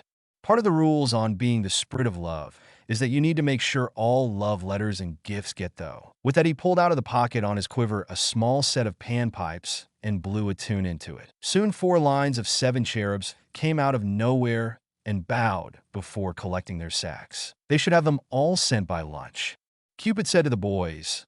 "I suggest you take the next few hours to catch up on some sleep. I'll deal with the stuff for the teachers." Agreeing, Fred, George, Jack, and Baby Tooth said their goodbyes. "He was fun," Fred said, smiling once Cupid had left, giving a yawn. "Yeah, he'd better control that good looks charm around Ginny if she sees him, though," George said. Up in his room, Jack got out Elise's gift from his trunk, so he'd remember it tomorrow, and opened the letter he was sure was from her. "Your hair is brown as chocolate, your eyes are that way too. It's a wonderful surprise. Every moment I spend with you. Every day we see each other, and I hope you will be mine together. Our love can overcome anything. Please will you be my Valentine?" Blushing a little at how sweet it was, Jack looked at the gift again, wondering if it would be enough. Baby squeaked, "That of course it will." "And you're not grumpy that it's chocolate?" Jack asked, smiling, settling down to sleep. Yawning, the fairy shook her head and went to sleep herself. Chapter and notes. Jack's Valentine message is based on Adrian's one to Ladybug in the show Miraculous Ladybug in the episode Dark Cupid. Image of Cupid. Chapter summary. Image created using Bing AI Image Creator. Chapter 28. The Singing Valentine. Chapter summary. It's Valentine's Day, and after Jack gives this to Luna to give to Elisa, someone gives a singing one to Harry. After a few hours of sleep, a shower, and him trying to neatify his hair, Jack grabbed his gift to Elisa and was about to head down when he spotted her Valentine to him. Getting an idea, he grabbed his writing equipment and wrote a reply. After going over it, he placed it in an envelope, stuck it to the gift, and headed downstairs to the Great Hall. In there was a mix of emotions to the decorations, but Jack was sure they were much better than they would have been if Lockhart had been in charge. Looking along Ravenclaw's table, he could see Elisa along with her friends. Wanting to get this over with quickly, but not wanting her friends to butt in on him, Jack looked for Luna to be postman. Luckily, she was coming into the room as he was looking for her. "Luna, I need a favor, please," he said, liking the heart-looking radishes she had as earrings. "Yes, Jack?" she asked in a voice that made Jack think she already knew, but wanted him to say it. "Could you please give this gift and letter to Elisa Dale, but not tell her it is from me?" he asked, showing her the present. "But do you not want her to know it's from you?" she asked, confused. "That's for her to work out," he said, telling himself he really needed to ask Cupid why those were the rules of his holiday. "All right then," she said, smiling and taking it to her table, and Jack went to his. 0-0. At the Ravenclaw table, Elisa's friends had been going on about all the cards and presents they've already gotten so far today, and it's just the start of the morning. "This isn't a competition, girls," she said, looking at Cindy and Alex, the girl with red hair. "Excuse me." Luna's voice spoke out, making them look up to see her with a present and a note. "This is for you, Elisa." Only the person who was giving it to you said not to say who they were. Elisa took the gift, having a feeling she knew who was already due to the blue wrapping paper. She read the note first. "With hair that shines like the snow and pretty ice blue eyes, which are best, I look at you and wonder, just how can I impress? Yes, your Valentine I will be. Our love can be so true. Together for all eternity, my heart belongs to you." Everyone within earshot edit the poem and asking who it was from, but Elisa ignored them and opened the present, which turned out to be a medium-sized blue cushion in the shape of a heart decorated in different snowflakes, and a small box of chocolates. Smiling, Elisa hugged the cushion and looked over to the Gryffindor table, smiling as she saw Jack duck down, trying to act like he hadn't been watching. "I'm just going to put this on my bed," she said to her friends, picking up the chocolates and standing up. "See you in class." And she left. 0-0. Over with Jack, he was welcoming Harry, who had come in late and looking a little sleepy. "What's going on?" he asked, sitting down, pouring himself some cereal. Ron, who didn't look too impressed at the whole thing, pointed his head to the teacher's table, where Dumbledore stood up to give his morning notices. "Happy Valentine's Day, students," he said calmly. "As it turns out, a couple of our students last night put this together for you. And if it turns out we all like it, perhaps we might do the same next year." He paused to let some of the light cheers from the girls die down. "I've been told by these students that should anyone want to send cards or gifts to another today, need only to write one, place it in an envelope with the person's name on it, and leave it out in the open." Dumbledore said, not explaining how that would help. All day long, students kept finding new Valentine's cards and gifts in their bags and on their beds in their dormitories when they go up for breaks. On their way to Charms, Ron was asking how Jack could possibly be taking this so well. "All this lovey-dovey stuff everywhere just makes me feel sick," he said, shooing away a couple of first years who were showing each other their cards. "Hey, if these students hadn't interfered, just think how much worse it would be with Lockhart in charge." Jack said, spotting a cherub just put something in Harry's bag. "Speaking of which, have you guys got anything yet?" "Nope." "Well, there wasn't anything in here when I checked earlier," Harry said, checking again. Ron didn't seem to care. Double-checking, Harry found he did indeed have something and pulled it out. The envelope had a warning on it saying "Singing Valentine," so Harry said he would look at it later. "What's this I see?" came the cold, dull voice of Draco Malfoy behind them. "Harry Potter has received a Valentine?" he asked, snatching it from the boy's hand. "Give that back, Malfoy," Jack said, trying to get it back. "Just because you haven't got one doesn't mean you can snatch them off of others." A small crowd was forming, which included Annie Dale and Ginny Weasley. "When I had a look," the Slytherin said, ripping the envelope and opening the card before Jack, Ron, or Harry could stop him. A voice of a young girl started to sing out the message. "His eyes are as green as a fresh pickled toad. His hair is as dark as a blackboard. I wish he was mine. He's very divine. The hero who conquered the Dark Lord." Embarrassed, Harry snatched the card away from Malfoy, who was laughing so hard he had to be held up by Goyle, who was also laughing with Crabbe, stuffed the card back into his bag, and went off to Charms. Percy was coming over to get the students to move along, just as Jack punched Draco in the nose and tackled him to the floor. "Jack!" the eldest Weasley, as Hogwarts, cried out as he came and pulled him off of Malfoy, who was holding his nose, muttering about telling his father about this. Shaking Percy off, not caring about what his supposed punishment was or how many points he might have just lost, Jack went looking for Ginny, who had turned as red as her hair, and ran off as soon as the Valentine started singing. Thankfully, Annie was with him, and seeing how such good friends she and Ginny were, she had a good idea on where Ginny might be hiding. "0-0. Ginny?" Jack called out gently as he and Annie came into the hallway just before the kitchens. "Go away, Jack," Ginny's voice said from behind a stack of barrels. "I'm not in the mood to talk to anyone right now." "You don't have to talk," Jack said, sitting down against the wall. "Annie, and I just wanted to check that you were all right." "I'm fine," she said, sniffing a little. "Ginny, I used to have a little sister," Jack said, smiling a little. "And now I have an older sister," he said, thinking of Tooth. "And I know for a fact that if girls say they're fine, that means something's wrong." Ginny stayed quiet. "If it makes you feel the littlest bit better," Annie said, trying to cheer up her friend. Jack punched Malfoy in the nose, so hard it gave him a nosebleed, and then tackled him to the ground until Percy came to break up the fight. "That does make me a little better," Ginny said, sniffing the sound of a smile in her voice, but not enough to come out of hiding just yet. "Well then, Annie, you go to class and tell your teacher what happened," Jack said, checking his watch. "And baby Tooth, you stay here and look after her, okay?" He told the fairy, who nodded and went over to Ginny, hugging the girl's face the best she could. "I'll come back after Charms to make sure you're all right." He continued to where Ginny was, getting promise. "Thanks, Jack," she said as he and Annie left. Chapter 29. The Planning of the Revenge Prank. Chapter Summary. After lessons, Jack goes to check on Ginny, and they get to work on figuring out how to get back at Malfoy. Jack arrived 5 minutes late to Charms explain, in not too clear words, why, before he sat down. "How is she?" Harry asked in a whisper. "Not sure. I left baby Tooth with her," Jack said, getting to work on writing down the notes on the board. "I'm planning on going to check on her after the lesson.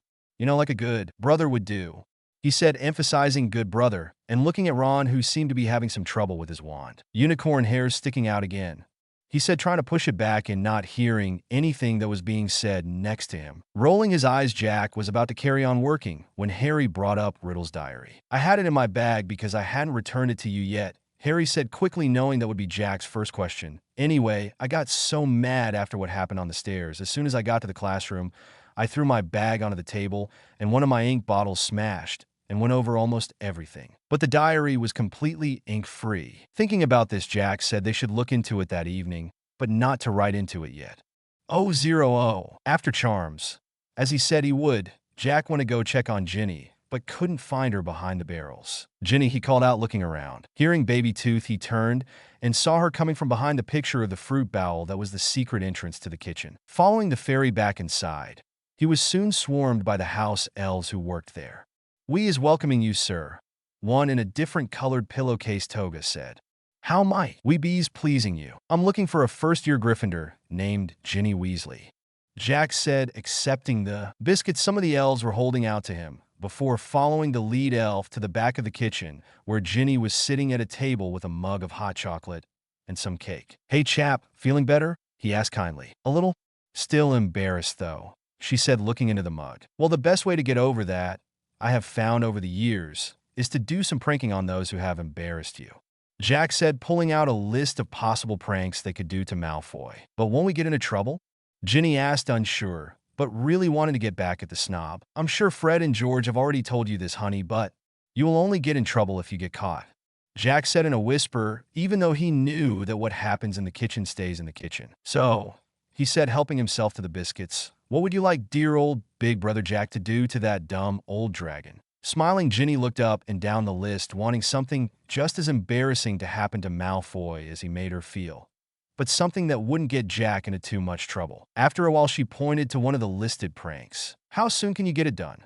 she asked, grinning the same grin Fred and George gave when they were committing crimes. "Well, seeing the chance, I might possibly be given detention for about 1 or 2 weeks for physically harming another student and leaving him with a bloody nose," Jack said, and I don't care he deserved it voice, and pulling out a diary of his own to look through it. "I'd say something in early March. Any chance on making it so the teachers don't know it was you doing it?" Ginny asked, having some cake the elves had just brought over. "If we do it while it's still winter, meaning the first 21 days of March, then we can use the lake's own ice," Jack said, noting this down. "But the best chance of me not being found out is if I have an alibi, meaning someone else will have to be the one to do it." "How trusting are you of Peeves?" he asked. "Not all that trusting, but if he's the best option, okay," Ginny said, nodding. "Why?" "Well, one, as I said, I would need an alibi, meaning others would need to set the prank into action. But also, if we ask for his help, we could get it done sooner, meaning the alibi can be the detentions." Jack explained. After a few more minutes of talking and ideas, Jack went to go find Peeves to tell him of this plan. Oh, so are you willing to help? Jack asked as Peeves giggled in excitement, liking this get back at you prank. Oh yes, Jackie, he said, doing cartwheels in the air. Just remember Peeves in the center of the lake. Make sure it's thick enough so he doesn't fall in, and a blanket with a warming charm on it so he doesn't get sick. Jack said, making it clear. And wait until I am doing the detentions. Saluting him, Peeves whizzed of laughing. Taking a deep breath, Jack went to go and face Professor Snape, thinking he would be the one more likely to give him the detention. Oh. Jack was about to go down into the dungeon corridor when McGonagall and Snape came out of the Great Hall, both looking mad, but Snape looking madder. Frost, he called, clenching his fists as if he wanted to hit the boy. Sir, Jack said, smiling innocently. What is this I hear of you attacking one of my students? He asked. I'm afraid you need to be more specific, Professor, Jack said. Not that I have hurt that many Slytherins, but there are quite a lot of them, so you can see why I don't. Malfoy, Frost. Snape yelled at him, a small crowd coming to see what Jack had done now.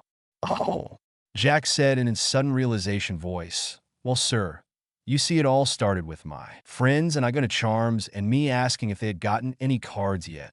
Jack began, pointing out his grammar skills, to which everyone rolled their eyes, and McGonagall just told him to carry on. Harry pulled one out of his bag, stamped singing Valentine, and said he would look at it later when Draco Malfoy came and snatched it from him, before illegally, seeing it wasn't addressed to him, opening it for everyone to listen to, and then laughing at it. Seeing a first-year crying over this and run away embarrassed, suspecting she was the one who sent it, I got mad at him and punched him in the face and tackled him to the floor. I mean, wouldn't you do something like that, sir, if someone you disliked was laughing at something someone you were friends with worked so hard on? There was a moment's silence as everyone looked towards Professor Snape for an answer. It looked as though he was indeed thinking of something that fitted what Jack just said, but shook it off before saying, 1 week's detention with me in my office, Frost.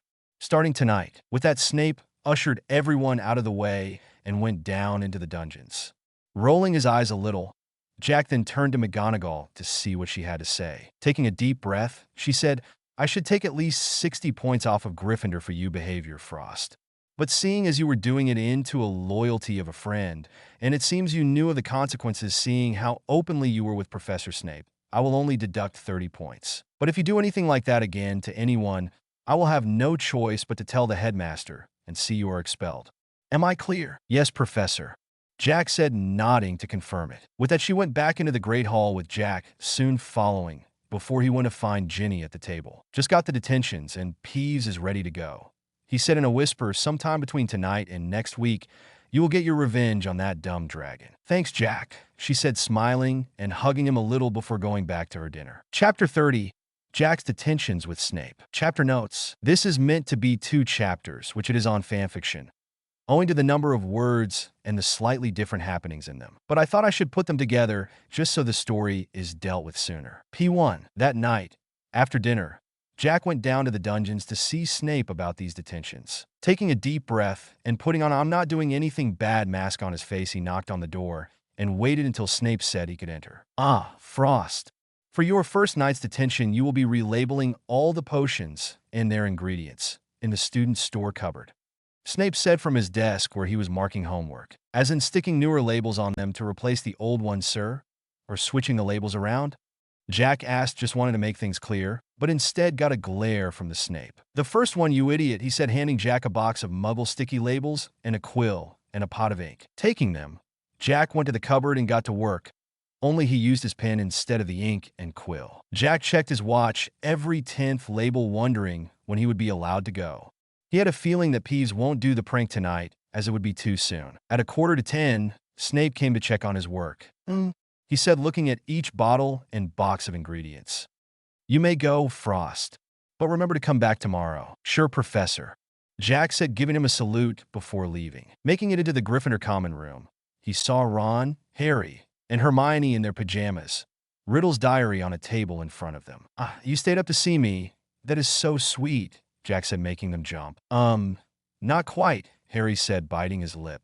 While you were gone, I went up to the dormitory to get away from the crowdedness of the common room, and Jack asked, already feeling like he knew where this was going. He found out how to work the diary, and it showed him something about the last time when the Chamber of Secrets was opened, Ron said. And how do you work it exactly?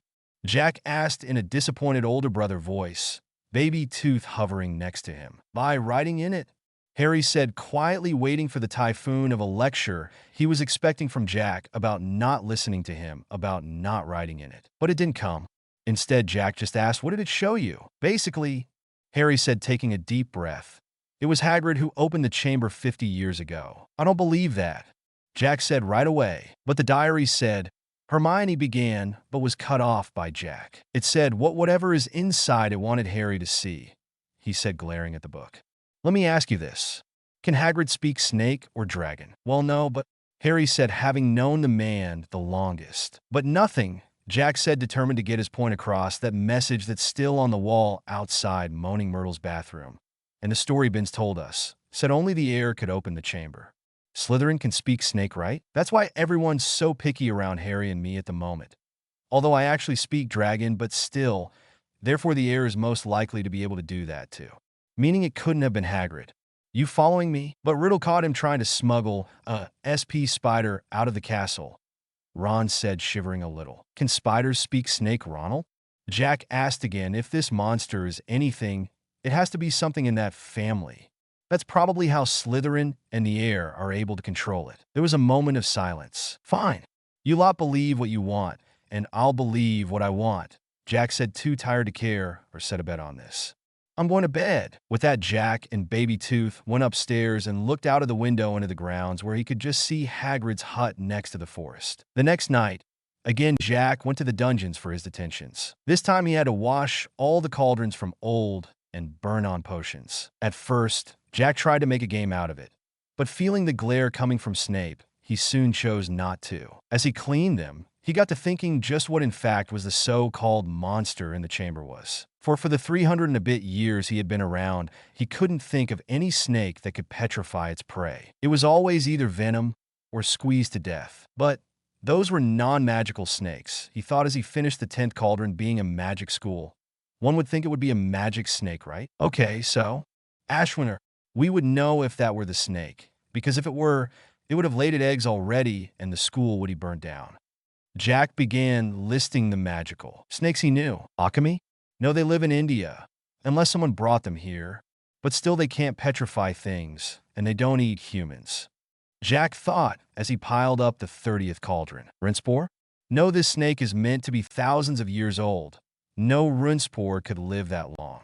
Well, with the left and middle head ganging up and biting off the right head when it gets a bit too critical. Can't be a sea serpent because this is dry. Well, meant to be dry land, Jack thought, thinking of all the rain that Britain normally gets, but we do have the lake, but if there was a serpent in there, I'm sure we'd know about it. Jack was so distracted with his thoughts, he hadn't noticed Peeves was trying to get his attention for the last 5 minutes. Getting annoyed, Peeves got out his massive tiny hammer and hit Jack on the head.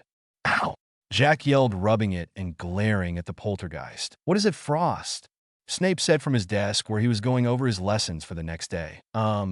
Nothing, sir. I just hit my head on the roof of the cauldron I'm currently cleaning, Jack said, sounding a little embarrassed to make him think that was what happened. Rolling his eyes and muttering how dumb kids were, Snape carried on with his work while Jack turned to Peeves. You done it, he whispered, grinning. Yes, indeedy, Peeves said, giving off the same grin. And don't worry, he's got a blanket with a warming charm on it.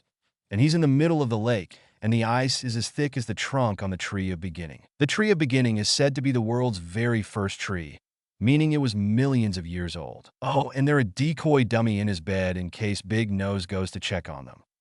Good, Jack said, smiling and finishing up the last cauldron. Sir, I'm done. May I go now? He asked.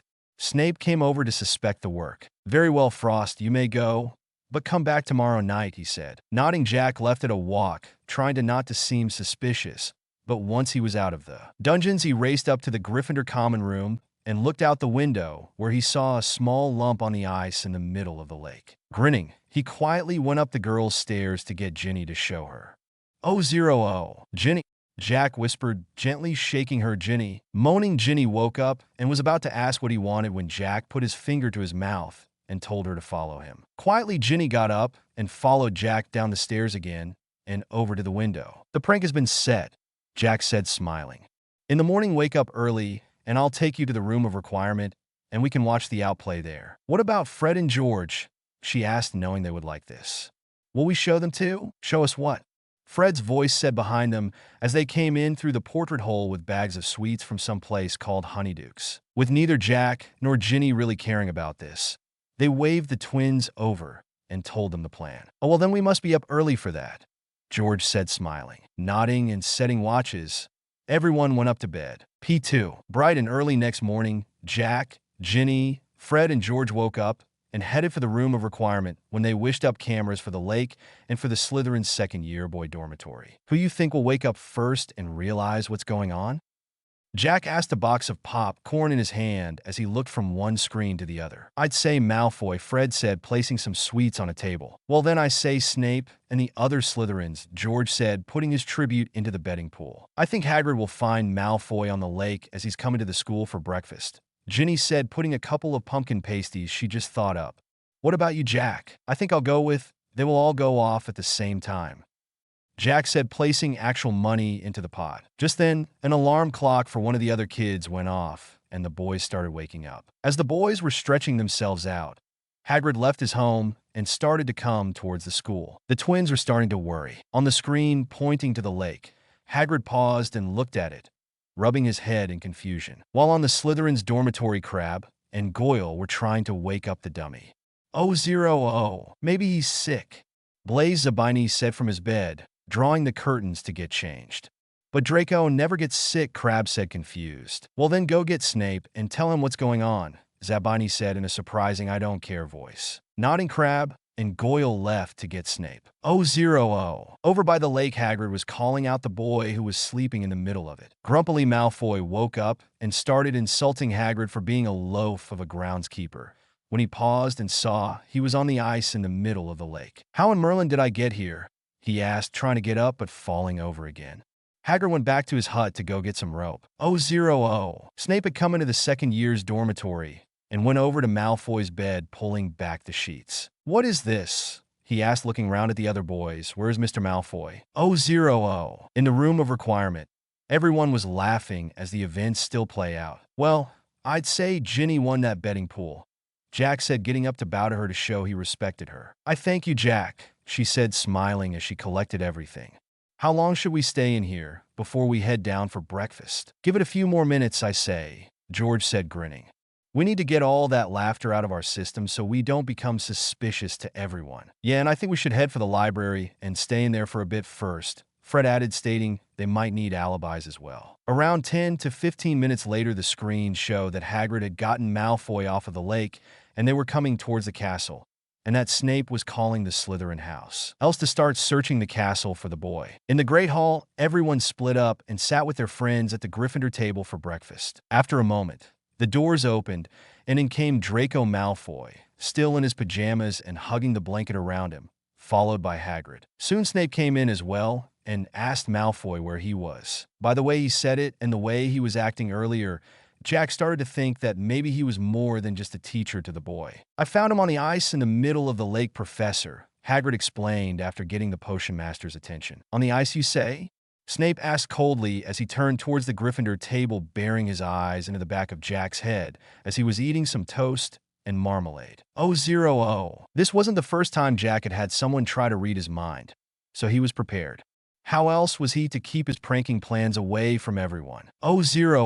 Snarling, Snape gave up when he couldn't pin anything that could set Frost as the one who did this to Malfoy. Thanking Hagrid with the lowest amount of respect possible, Snape grabbed the blonde boy by the shoulder and started to lead him out of the hall and back to the dungeons. Once they were gone, talk and noise resumed to all 5 tables. Jack, Hermione said, getting his attention. Yes, Brownie Locks? Jack asked, taking a sip of pumpkin juice. That had something to do with you, didn't it? How could you accuse me of that? Obviously, it needed to have happened sometime last night, and I was with Snape doing my detentions. Remember? Jack said, looking as innocent as he could, still not believing him, but seeing his point. Hermione dropped the subject and finished her breakfast. The day was as boring as ever, in Jack's opinion. Although he did have to spend most of it trying to avoid Malfoy and Snape, which he was able to do until that evening when he had to come down to the dungeons for the third night of detentions. To his surprise, Snape was in his outdoor cloak with a basket, and there was a second basket on the desk, which Jack gathered was for him. Tonight, Frost will be going into the forest to collect some new ingredients to restock the student cupboard and my own personal cupboard. Snape said in a colder voice than normal, telling the boy to pick up the second basket. But I thought students weren't supposed to go into the forest, Professor, Jack said innocently while clutching his fists, remembering his detention last year. Students are not supposed to go into that ridiculous forest alone, Frost, Snape explained as they left. So, it's okay if someone takes us in there, but what if that someone then splits us up in there? Would that be all right? Jack asked carefully. What idiot would do that, Frost? Snape asked, rolling his eyes at how dumb the boy was, thinking he was doing this on purpose. At last they reached the edge of the woods and soon went inside. Oh. They went to a part of the forest Jack hadn't been before.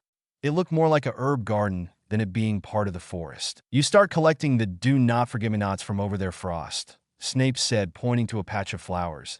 And do be careful not to smell any of them, or else you'll give yourself amnesia going back 24 hours. Yes, sir, Jack said, and went over to the flowers, kneeling down to start picking them and looking around for Gaia. Sir, if I may ask, how often do you come in here for ingredients? Jack asked after a bit. When and only when I need to, Frost, Snape said, annoyed that the boy wasn't keeping quiet. Do you often have trouble finding the things you want? Jack asked after another short while. No, Frost, Snape said, moving on to start collecting a new lot of plants. Gaia must be doing a good job then, Jack said, this time mumbling to himself.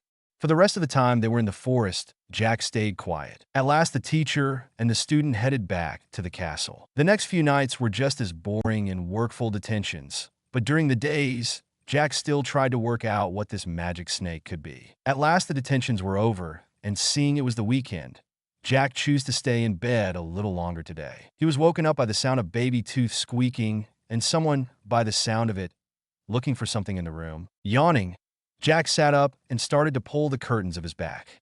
The person paused and ran towards the door. Sighing, Jack pointed his wand at the door, making it freeze shut, meaning the person was still in there with him. Ginny, he asked when he looked up, his eyes finally focused.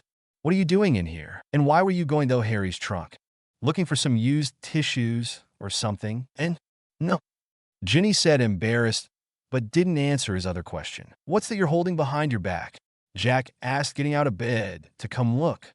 Nothing, she said, trying to hide it better. Ginny, I've been trained by two of the world's best con men. I can tell when people are lying, Jack said, holding out his hand for the object. Frowning, Ginny slowly handing him the object, which turned out to be Riddle's diary. Why are you trying to steal this? He asked. I wasn't stealing it, Ginny said quickly. I was trying to get it back. Ever heard of asking nicely? I grew up with 6 older brothers, Jack, she said, frowning. I learned to take what I can when I can.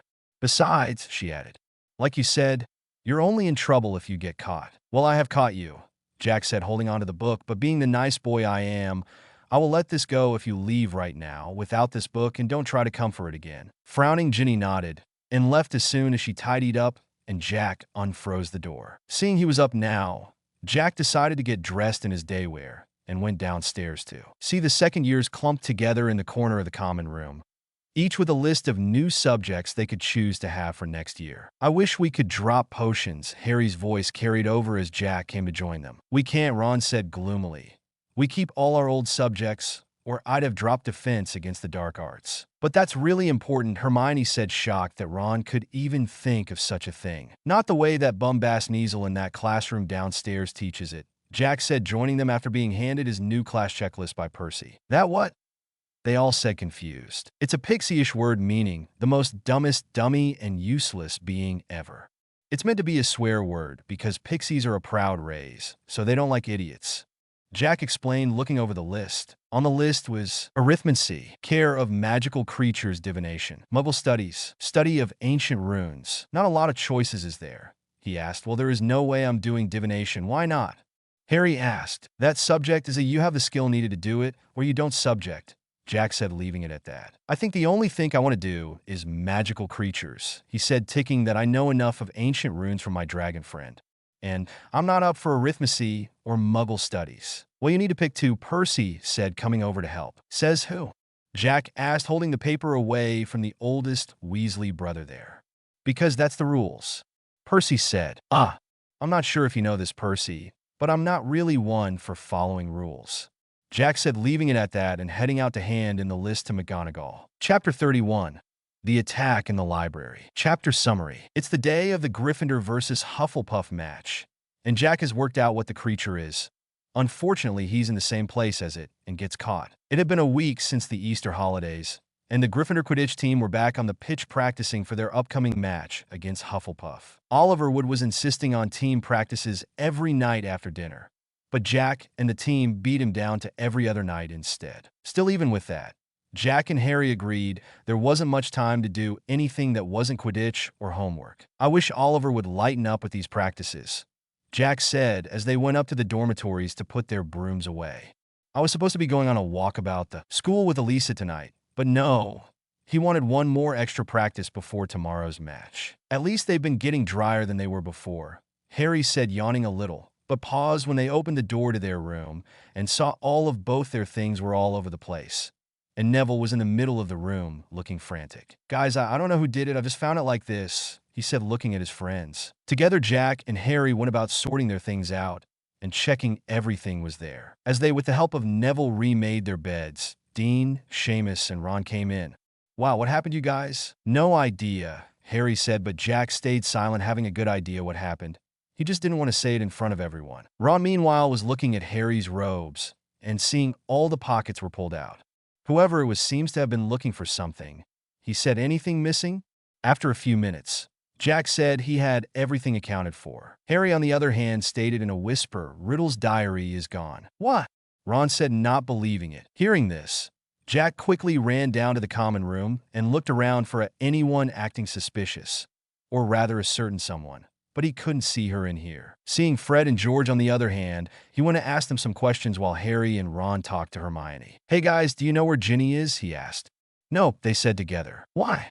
George asked while Fred looked around the room, just in case. I think she might have just been going through my and Harry's things looking for something that could be dangerous. Jack said, not wanting to explain too much. Well, when we see her, we'll ask, Fred said now.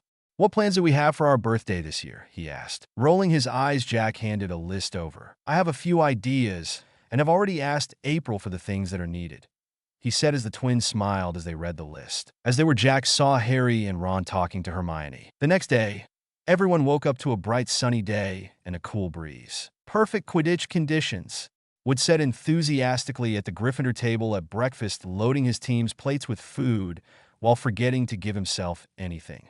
Harry, buck up there.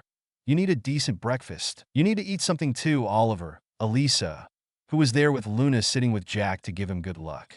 No point having a good team if the captain isn't up for it too. Blushing at the advice and the giggles from his fellow Gryffindors, Oliver started loading his own plate and ate what was on it, keeping his head down. Now that's sorted, Elisa said calmly, turning to Jack. Worked out what this monster could be yet? No, Jack said, looking through his notes. It's got to be some kind of snake-related monster, but none of the ones I can think of have the power to petrify their prey. Maybe it doesn't, Luna said, playing with baby Tooth.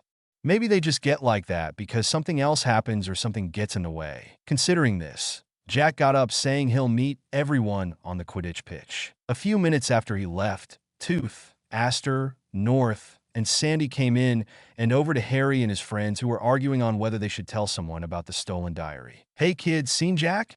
Bunny asked, sitting down. He's just gone to investigate something about what Slytherin's monster could be. Luna spoke up in her usual dreamy voice. Bunny said, not understanding what was just said, but dropped it. Soon it was time for the team to go get their Quidditch things. So Harry, Ron, Hermione, and the Guardians left the hall to help Harry retrieve his gear. However, as he stepped onto the bottom step of the staircase, Harry stopped and called out. The voice. Looking over his shoulder, he said, I just heard it again. Didn't you? Voice, the Guardians asked, Bunny looking around and Tooth looking worried. Since Halloween, every so often Jack and I hear a voice from somewhere, and then someone ends up petrified. Harry explained. What? Tooth, North, and Bunny asked, Sandy just widening his eyes. Just then Hermione clapped her hand to her forehead. Guys, I think I just understood something. I gotta go to the library. and she was off without telling anyone what was going on. In the library, Jack had heard the voice too and started to look around, making sure nobody else was in here, seeing as it sounded the loudest here. He was carrying his notes and the book he found that might help work things out. Making sure everything was fine, Jack started speaking Dragonese to try and contact it. "I am Jack Frost, spirit of winter and guardian of fun. Why are you attacking the students of this school? It is what my master is ordering me to do." The voice replied, sounding close. Jack was about to ask another question when Hermione came barging in and went straight towards the magical creatures section, right where the voice was coming from. Worried, Jack grabbed her and pulled her back. "Hermione, don't. I think whatever it is, it's there," he said, whispering, while they were in a library. "What?" she asked, worried. "Just don't go around there without checking first, because I think I've worked out what it is," Jack said, showing her the page in the book he had. As she was reading it, Jack went around the bookshelf and, keeping his head down, spoke to it again. "Who is your master?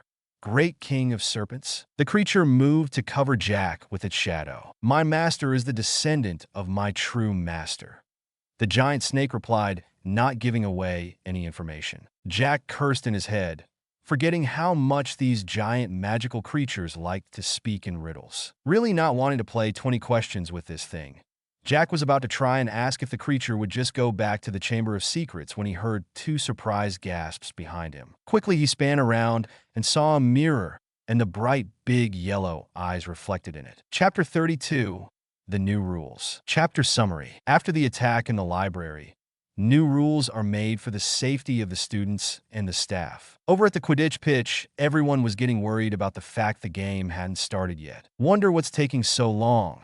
Aster said out loud the question everyone was thinking. "Maybe not all the players are here yet," Dean Thomas suggested. "I mean, Jack's still not here, is he? I hope nothing bad's happened to him," Tooth said, worried. Just then, Sandy got everyone's attention and pointed to the pitch where they could see Professor McGonagall coming in with a megaphone, looking worried. "This match has been canceled. Everyone please return to your house dormitories immediately." As she finished, Oliver came running out of the Gryffindor changing rooms and started to complain about how this will make them lose the cup. But she wasn't listening. Instead, she looked to Harry and told him to follow her. Getting a bad feeling, the Guardians, Elisa, Annie, and Ron came down from the stands and came over to follow her as well. "Yes, perhaps you all should come too," she said, and started to lead them all back towards the castle and up to the hospital wing. "0-0. I warn you," she said, aiming this more towards the Guardians as they got in there. "This might be a bit of a shock." They're lying on 3 beds all next to each other were Penelope Clearwater, Hermione, and Jack. Tooth screamed and tried to see what was wrong with him. "What happened?" North asked the teacher. "I'm sure Mr. Potter and his friends told you about these attacks," McGonagall said, getting nods in reply. "They were all found in the library." She continued the girls with this. She showed everyone a small hand mirror, and Jack around the corner from them. "But Jack's not a muggle-born," Elisa said, having trouble controlling herself. "So she didn't cry. Why would he be attacked?" "That's what I'd like to know," McGonagall said, aiming her eyes at Ron and Harry. "Don't ask us, Professor," Ron said, not taking his eyes off of Hermione. "All we know is that Jack was trying to work out what the monster is." Elisa looked around. "Where's Jack's bag?" "At breakfast, he had a bag because he was going over some notes he wrote out about what he thought this thing is." "There was no bag, Miss Dale," McGonagall said. There was a moment of silence before the professor told the students to go to their common rooms, allowing the Guardians to stay. A few hours later, after being given the Mandrake potion, Jack and Hermione went up to their common room, accompanied by the Guardians, to make sure they were safe. "Why'd you do that, Hermione?" Jack asked as they were almost there. "I almost had that thing tell me who was doing this, and then you and Penelope gasped and made me look in that dumb mirror." "I wasn't the one holding the mirror, Jack," Hermione said, annoyed. "She was. And she was the one who gasped." Rolling his eyes, Jack mumbled some words in Pixie-ish. "So, when you going to tell the teachers what this monster is, mate?" Bunny asked curiously. "In the morning," Jack said, yawning a little. "I'm a bit tired at the moment." They gave the password to the fat lady, only to hear Lee Jordan's voice called out, "Why don't they just throw all the Slytherins out?" There were a few nods and murmurs of agreement at this. Over in a chair in the corner, Percy Weasley was looking pale and stunned. "Percy's in shock," George told Harry quietly. "That Ravenclaw girl Penelope Clearwater, she's a prefect. I don't think he thought the monster would dare attack a prefect." "That's not what it is," Jack said as he came over grinning. "Oh, Fred asked, smirking. And what is it then? Well, I'm not sure, but I have a good feeling there might be something going on between them. It took a second for the twins to understand before big smiles came over their faces. Oh, is there now?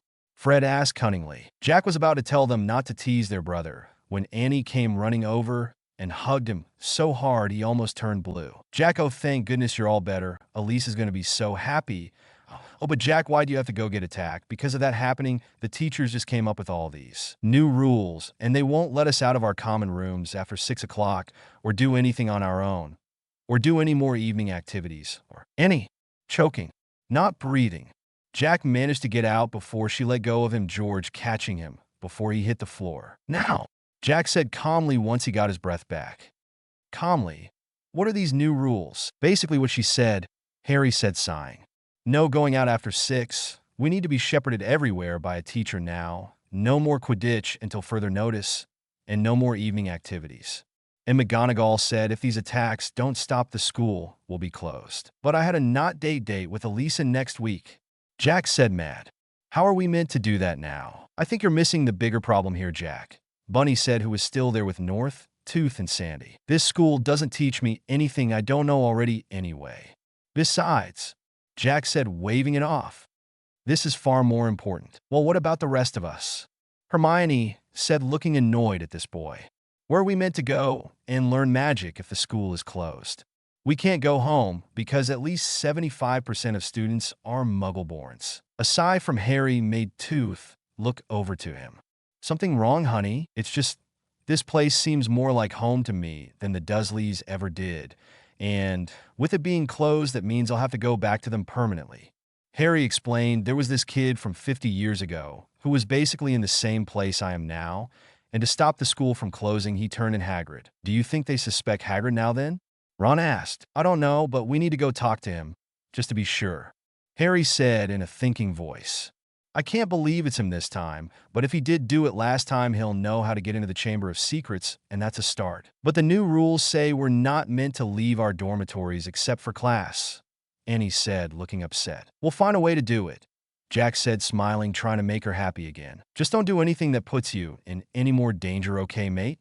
Bunny asked Jack, who promised he wouldn't, suspicious at how easy that was, but taking it the Guardians left. So, when are we going to see Hagrid, Harry? He asked right away after they were gone. We? But you just promised them. Harry began to say, but was cut off by Jack pulling his hand out from behind his back to show crossed fingers. Crosses doesn't count, he said. Beside, a promise is only a promise if it is made in blood. Remember? Fine. Just let me go get my father's cloak, Harry said, and went up the stairs to the boys' dormitory. What's a cloak going to do to help us see Hagrid with no one noticing us? Annie asked, confused. Because, fellow redhead, Fred said, smiling, patting her on the head, which she waved off. It's a special cloak. How would you know? Ron asked, raising an eyebrow. We saw you use it last year, when you snuck out to save that dumb rock, which was later destroyed 3 days later, remember? George asked. Plus, we've borrowed it a few times to pull off some pranks. Jack said, putting an end to it as Harry came back, the cloak under his arms. It won't be big enough for all of us, Harry said, looking at everyone who was around him. Okay, so who's going to go with Harry to see Hagrid? Jack asked. There was a few minutes of silence before Fred suggested rock, paper, scissors. In the end, it was Ron and Jack that won, so once everyone else went to bed, they put on the cloak and headed out to go see Hagrid. Chapter 33. Dumbledore gets suspended. Chapter summary. Because of these attacks, the school council, with the help of Mr. Malfoy, believe a new headmaster is needed. The journey, though the castle to the front door, took little longer than it normally would, what with all the teachers, prefects, and ghosts marching up and down the corridors in pairs. And although no one could see them under the cloak, they could still be heard, meaning they had to go even slower. And yet it still didn't stop Ron from stubbing his toe a few yards from where Snape was standing. Thankfully, he sneezed just at the same point Ron swore. Finally, they reached the front door, and funnily enough, no one was guarding it. Plus the fact that they weren't locked, which confused Jack a little, but he didn't say anything. It was a relief to be met with the nice, cool air of the night with the stars and moon looking down on them. They quickly made it over to Hagrid's house and knocked on the door, pulling off the cloak as they got there. After a few seconds, Hagrid opened the door and was pointing a large crossbow at them, with Fong barking loudly behind him. Oh, he said, lowering the weapon. What are you three doing here? What's that for? Asked Harry. pointing at the crossbow as they stepped inside. Nothing, I just thought. Hagrid muttered. It doesn't matter. Sit down. I'll make some tea. Are you okay, Hagrid? Jack asked, keeping watch at the window just in case someone came. You seem a little not all there tonight. I'm fine, he said after nearly accidentally putting out the fire for the second time. I'm sorry you got petrified, Jack. Why? It's not your fault, Jack said, smiling. Hey, Hagrid said in an unsure voice of agreement. Hagrid had just handed Ron and Harry their mugs of boiling water. He had forgotten to add the tea leaves. When Jack came, grabbed the boys, got into the corner, and threw the cloak over the three of them. Harry was about to ask what was going on when there came a knocking at the door. Hagrid checked to see if they were hidden before grabbing his crossbow again and opened the door. Good evening, Hagrid. It was Dumbledore, who was with a second man who was wearing a bowler hat. I wonder, may we come in? Of course, sir, Hagrid said, letting the men enter. The three boys noticing how serious-looking Dumbledore was. The stranger, along with his hat, was wearing a really odd mix of clothes, Jack thought. A pin-striped suit, a scarlet tie, a long black cloak, and pointed purple boots. That's Dad's boss, Ron whispered in surprise. Cornelius Fudge, the Minister of Magic. Well, I doubt he'd be head of the fashion industry if he goes around looking like that, Jack said back, only to be hushed by Harry, so they could hear what was going on. Hagrid had gone pale and sweaty as he backed himself up into one of his large chairs and looked from Dumbledore to Fudge. Bad business, Hagrid. Very bad business, the fashion disaster said in a not all that caring, to Jack's opinion, voice. Had to come for attacks on Muggleborns and one on a what is the Frost Boy Dumbledore? He's a half-blood Cornelius, the headmaster said in a calm voice. Yes, well, even though they are all well and fine, things have gone far enough, Fudge continued, as if he didn't really care about the answer to the question he himself asked. Ministry's got to act. But I never, Hagrid said, looking up at Dumbledore with a mix of pleading and fear on his face. You know I never, Professor Dumbledore, sir. I want it understood, Cornelius, that Hagrid has my full confidence. Dumbledore said, frowning at the other man. Look, Albus, Fudge said uncomfortably. Hagrid's record is against him. This line made Jack growl a little. He hated people pointing fingers at others when they didn't do anything. He was about to reveal himself and start challenging the man about this. But he was silenced by Harry, who whispered, We're not here, remember. The ministry's got to do something. The school governors have been in touch, Fudge continued saying. Yet again, Cornelius, I tell you that taking Hagrid away will not help in the slightest, said Dumbledore. Jack wondered if that meant that Dumbledore knew what was actually attacking the students and what was going on. And if so, why was he just letting it happen? Looking from my point of view, Fudge said, playing with his dumb hat. I'm under a lot of pressure. Got to be seen doing something. You're just lucky, Albus, that the Daily Prophet's not gotten any word about this. If it turns out it wasn't Hagrid, he'll be back and nothing more about this will be said. But at this point in time, I've got to take him. Wouldn't be doing my duty otherwise. Take me? Hagrid said, trembling a little. Take me where? For a short time only, said Fudge, not meeting Hagrid's eyes. A sign that he was lying. Something else that made Jack almost throw the cloak off just to punch the man in the face. Not a punishment, just a precaution, Fudge explained. If in that time there's someone else turns out to be caught doing all this havoc, you'll be let out with a full apology. Not Azkaban? Hagrid croaked, not believing this news. As Hagrid said this, Jack could see the shadows in the corners of the room getting darker and a pair of bright yellow eyes watching them. Just then there was a knock on the door. Dumbledore opened it. This time Harry had to be elbowed into silence as they saw who it was. Lucius Malfoy strode into Hagrid's hut, wearing a long black traveling cloak. Seriously, what is it with witches/wizards and cloaks? And smiling a cold, satisfied smile. Fong started to growl. Already here, Fudge, he said approvingly. Good, good. What are you doing here? Said Hagrid furiously. Get out of my house. My dear man, I have no pleasure being in your... You call this a house? Lucius said, looking around, and looking like he just smelt rotten eggs. No, I am here because I was told this is where I would find the headmaster. And what exactly did you want with me, Lucius? Said Dumbledore calmly. Dreadful thing, Dumbledore, Mr. Malfoy said as he took out a long roll of parchment, but the governors feel it's time for you to step down. This is an order of suspension. You'll find all 12 signatures on it. After all you do seem to be losing you touch. How many attacks have there been now? 3 more this afternoon, am I right? At this rate, there'll be no more Muggle-borns left at Hogwarts. Technically, Lucius, one of the ones attacked today, was a half-blood. Fudge tried to cut in as Dumbledore read the note. Besides, suspend Dumbledore? No, no, no. That's the last thing we want just now. The appointment, or suspensions in this case, of a headmaster is a matter for the governor's Fudge, said Mr. Malfoy smoothly. And as Dumbledore had failed to stop these attacks. Now look, Lucius, if Dumbledore can't stop them, I mean to say, who can? Fudge asked, worried now. That remains to be seen, said Mr. Malfoy with a nasty smile. But as all 12 of us have voted, Hagrid jumped to his feet looking mad, his head just grazing the ceiling. And how many did you have to threaten and blackmail before they agreed, Malfoy? He roared. Dear, you know, that temper of yours will lead you into trouble one of these days, Hagrid, said Mr. Malfoy, grinning evilly. I wouldn't advise yelling at the Azkaban guards like that. They won't like it at all. You can't take Dumbledore, yelled Hagrid. Take him away, and the Muggleborns won't stand a chance. There'll be killings next, not if I can help it. Jack whispered, clutching his fists tightly. Calm yourself, Hagrid, Dumbledore said sharply before turning to Mr. Malfoy. If the governors want me to step down, I will. However, now Dumbledore was speaking very slowly and clearly looking towards the corner where the boys were under the cloak. You will find that I will only truly have left this school when none here are loyal to me. You will also find that help at Hogwarts will always come to those who ask for it. Admirable sentiments, Malfoy said, bowing. We shall truly miss your, highly individual way of running things, Albus, and only hope that your successor will manage to prevent any, killings.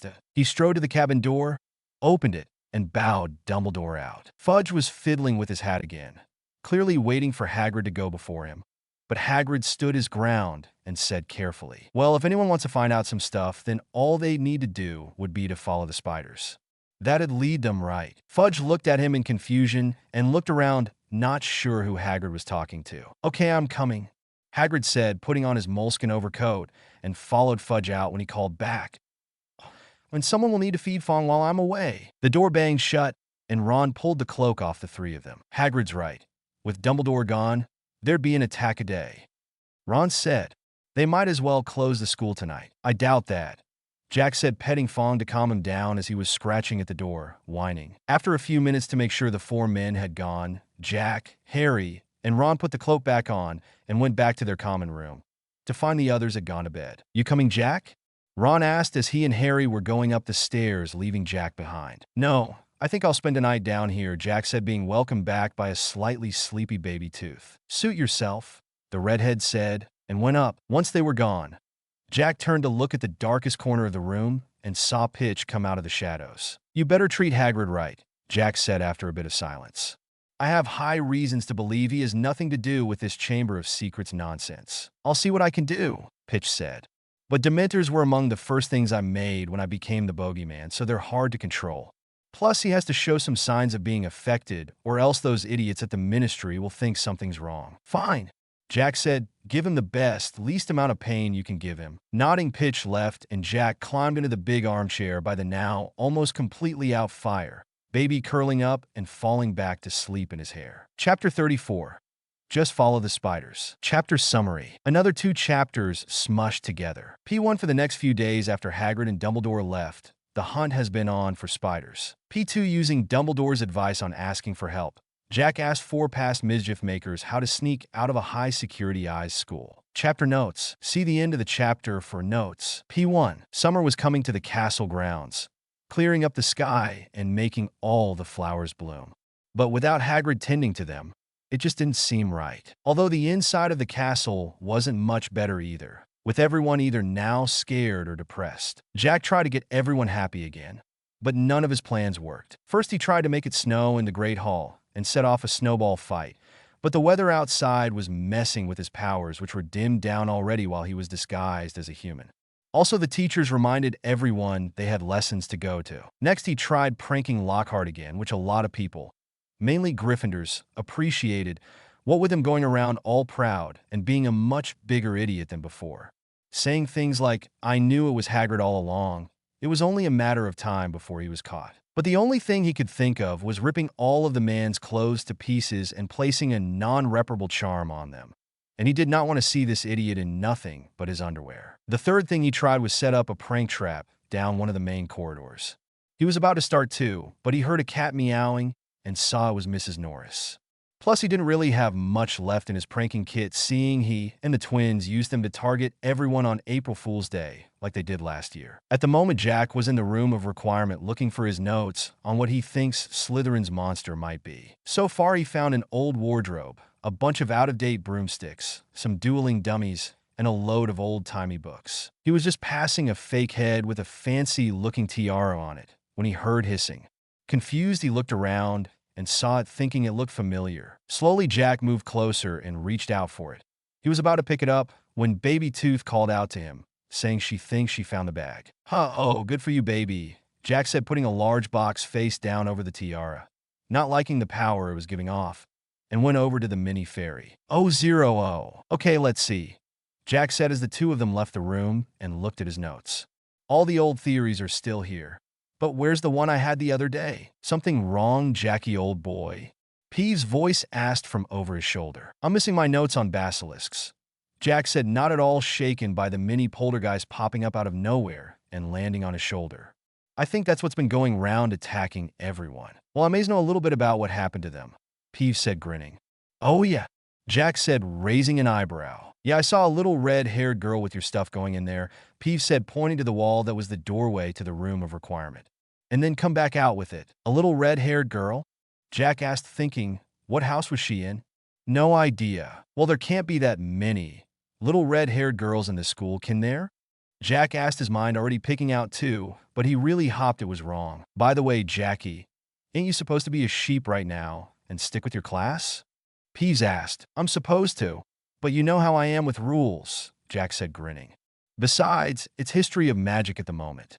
As long as I'm back before the end of it, and before Transfiguration begins, I'll be fine. For the last few days, everyone kept their eyes out for spiders meeting up at meals to say what they found. So far, mainly because there didn't seem to be any spiders left inside the castle, and they couldn't go off on their own, not much. During a potions lesson, about 2 weeks after Hagrid and Dumbledore left, Jack and the trio finally learned why Draco had been strutting around the school looking as if he'd just been made head boy. They were sitting at the desk behind him where they heard him talking to Crabbe and Goyle. I always knew Father might be the one who got rid of Dumbledore, he said, not bothering to keep his voice down. I told you he thinks Dumbledore is the worst headmaster the school's ever had. Maybe now we'll get a decent one who won't allow half-bloods or mudbloods in. Someone who won't want the Chamber of Secrets closed. McGonagall won't last long.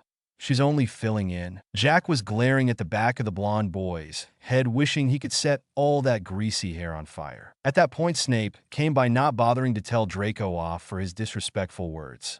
Sir, Malfoy said loudly, sir, why don't you apply for the headmaster's job? Now, Malfoy, said Snape, a small smile on his face. Nonetheless, Professor, Dumbledore has only been suspended by the governors. I dare say he'll be back with us soon enough. Well, seeing as he always fails to get the defense against the dark arts position, I doubt he'll be able to get to be headmaster. Jack whispered to those around him who laughed in agreement as Malfoy continued praising the potion master, and Seamus patented to be sick in his own cauldron. After a few more words from Malfoy, mainly saying that the Mudbloods should pack up their things and him betting the next victim would be found dead, both Jack and Ron had had enough and would have leapt over their desks, grabbed the boy, and punched him repeatedly in the face, if they weren't being held back by Harry, Dean, Neville, and Hermione. Luckily, they didn't need to do it for long, as soon the bell rang, and in the scramble to get bags and books, their attempted assault went unnoticed by Snape. Let me at him, Ron said, going as red as his hair. Harry and Dean still holding on to him. I don't care how bad my wand is. I don't need it, I'll kill him with my bare hands. While Ron was saying this, Jack called out to Malfoy if he would like to make a bet on what he just said. Excuse me? Malfoy asked, confused. You just said you bet 5 galleons the next Muggleborn dies. Jack said clearly, well, I say that they won't die, and I double it. Everyone was now either staring or mumbling to each other on whether this could be a confession on if Jack was the one attacking the other students, all forgetting that he himself had just been attacked barely 2 weeks ago. Harry, Ron, and Hermione, on the other hand, who knew very well how good Jack's luck was when he set up bets like this, all just rolled their eyes and continued collecting their things. Smiling a bit more heavily than he already was, Malfoy agreed to this little bet. Hurry up!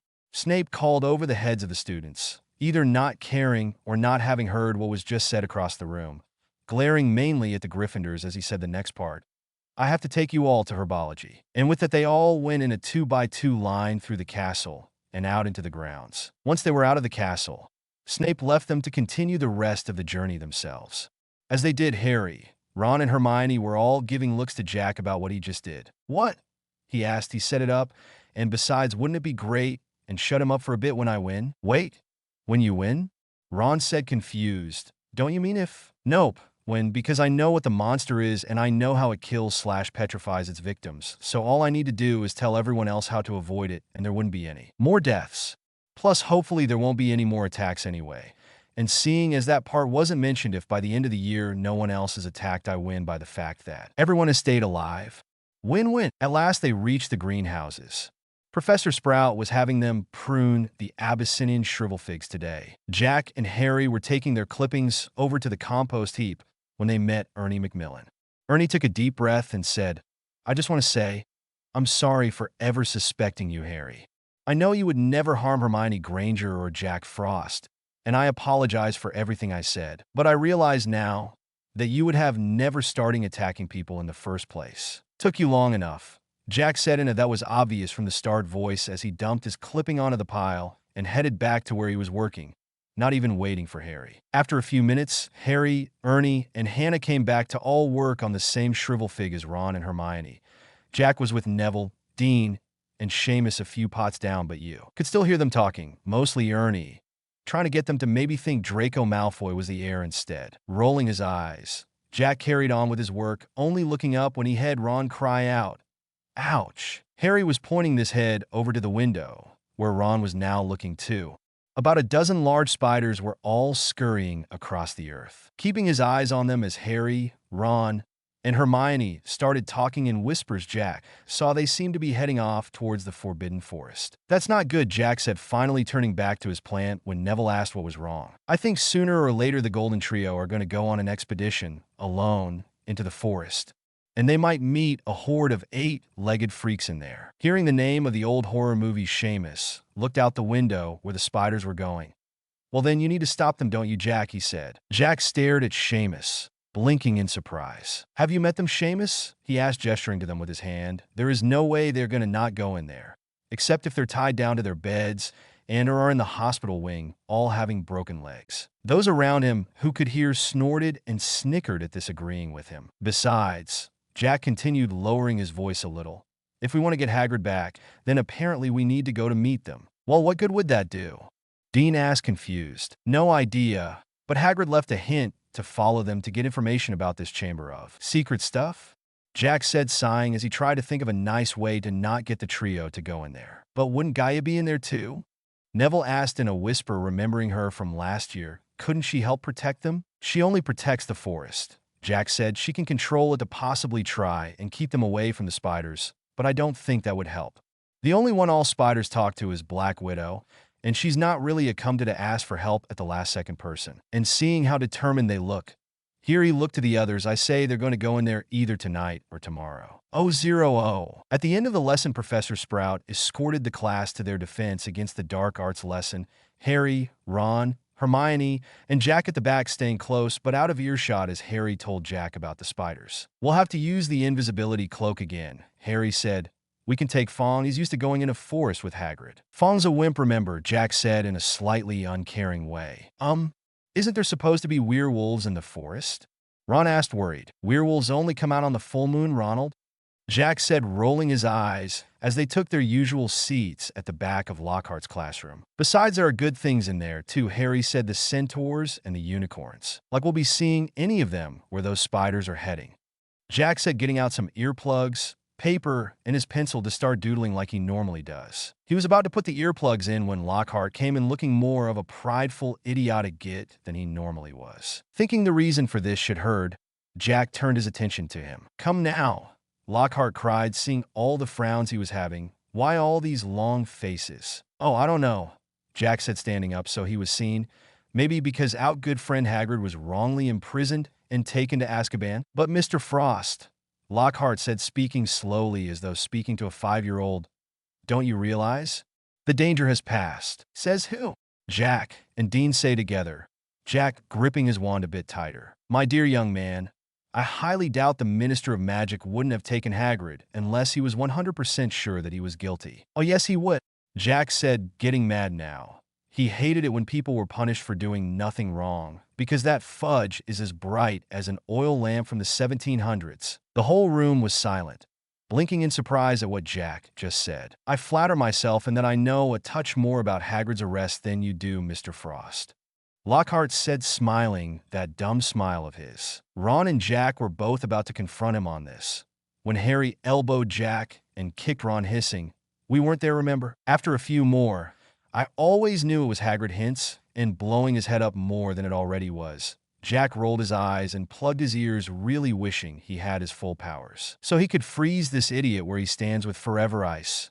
Ice that never ever melts and cannot be smashed, instead of just normal ice. He was part way through drawing some new patterns for snowflakes when Harry gently nudged his arm and passed him a piece of paper. Let's do it tonight. Rolling his eyes, Jack answered. No, you, Ron, and Hermione stay in the castle. I will go alone.